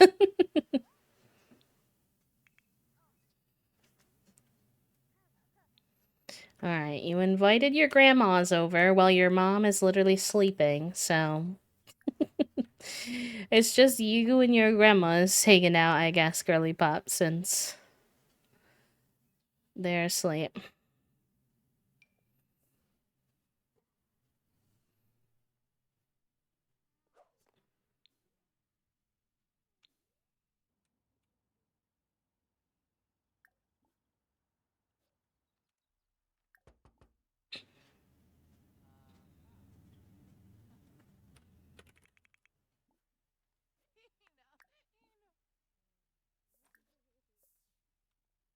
Oh, well, we can see, was it Poppy earlier saying that you miss Maud dancing? Omelet's also dancing.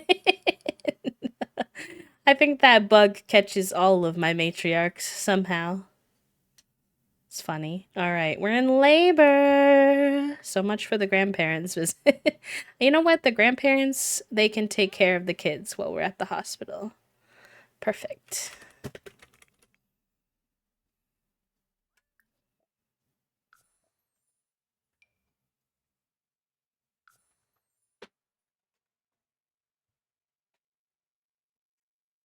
All right, y'all. We're cheating the gender of this one if we have to, because it's got to be baby Kimmy. And then I promise for the next baby theme, we will not be cheating that, but just because we've been doing the Rugrats references.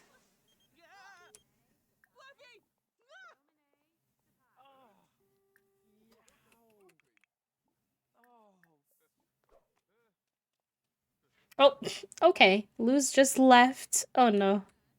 Not that. Rest in peace.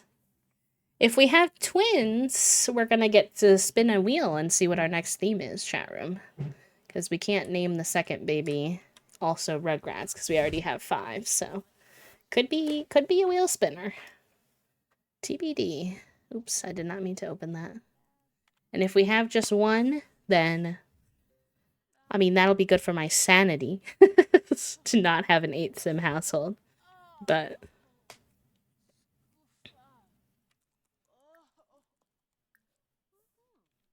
so cute, pregnant Belly in this little overalls outfit.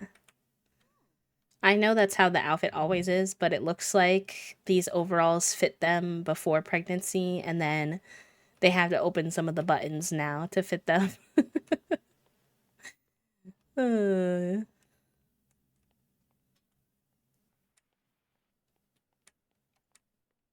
we have to go into the scary birth contraption.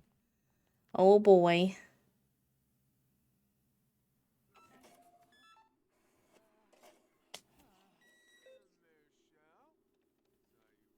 We won't be able to cheat the gender until, like, after the baby turns into an infant, to be fair, though. Because you can't take newborns into create a sim, so even if it's a boy, we're just gonna name him Kimmy, and then we'll fix it later.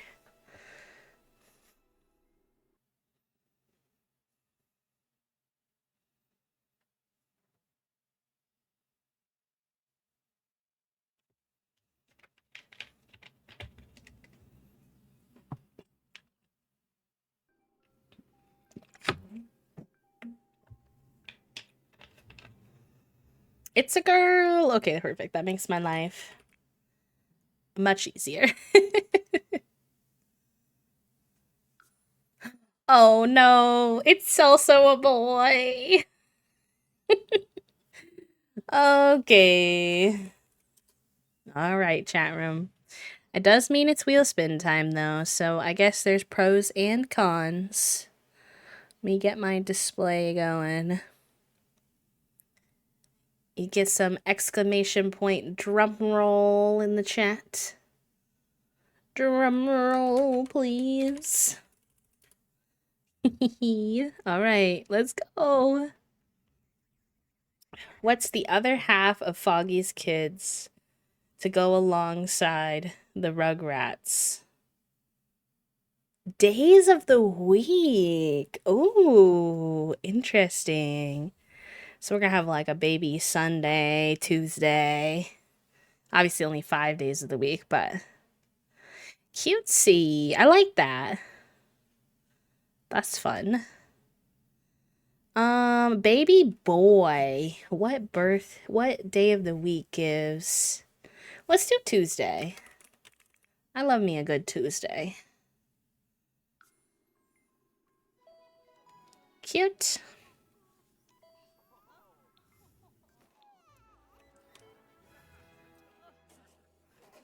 Baby Kimmy and Baby Tuesday. Hi, Banana. Welcome in.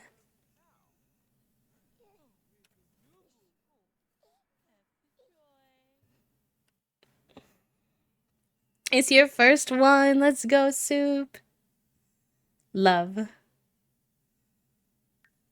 I can't believe I'm gonna have... It's only for like 2 days and then we have a birthday, so it's fine. But I'm gonna have 2 kids, 2 toddlers, and 2 newborns. All at the same time. I am unwell. Testing my abilities to keep my calm, cozy 100 baby calm and cozy.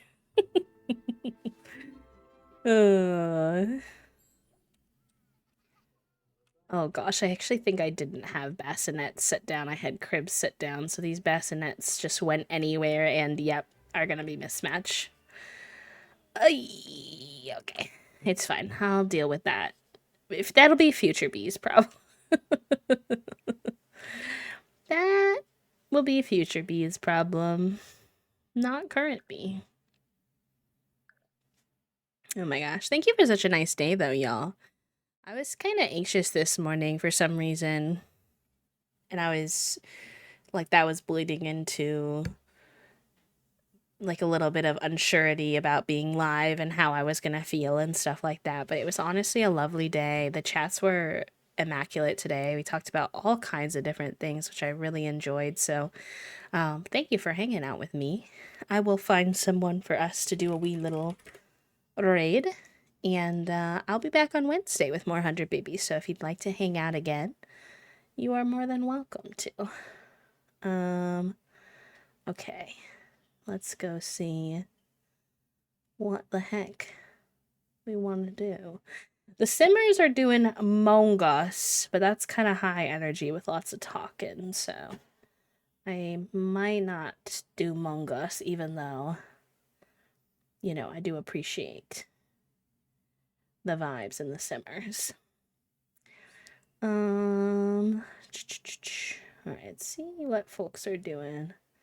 That will continue our relatively cozy vibes.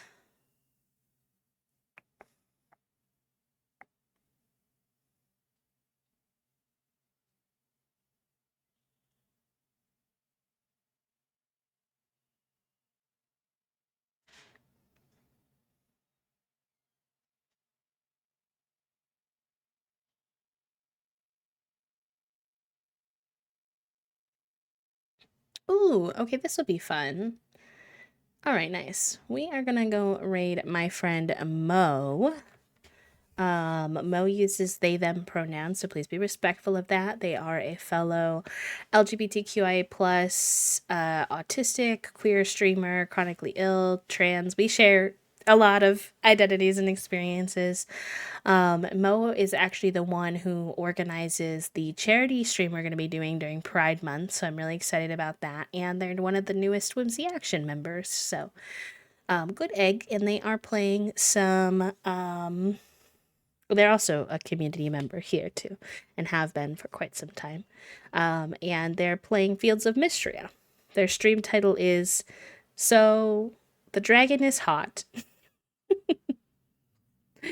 Oh, so let's go say hi to them. Oh my gosh, their farm is so cool. Whoa. Interesting. They had such an interesting way of setting up their farm. Okay, I'm getting distracted. Oh my gosh. Did that work?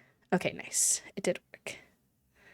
So, if Twitch is twitchy and leaves anybody behind, there's the shout out, and then I'll grab our raid messages. Like I said, I will be live on Wednesday and Friday this week, like normal. Wednesday we'll be doing more 100 Baby. Friday we're gonna be doing another episode of Llamas and Legends, which, by the way, I posted a funny picture of our Llamas and Legends family in the Sims chat in the Discord, if you wish to perceive. But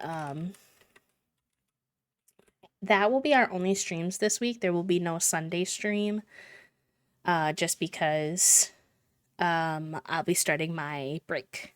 And I'll be on break from May 3rd to May 11th. And then when I come back, we're going to be hitting the ground running because we have a special event that I can't share yet if it works out. We have the birthday celebration stream, which will probably be like a longer stream subathon kind of vibe. And then in June, we have a charity stream. So we've got tons of fun stuff coming up for the rest of the summer experience. So, looking forward to all of that, but also grateful to take a little break to rejuvenate before we get into all of the cozy chaos. So, I'll see you all on Wednesday. Take care of yourselves, and I'll talk to you soon. Bye, friends. Have fun with Mo. Bye, bye, bye, bye.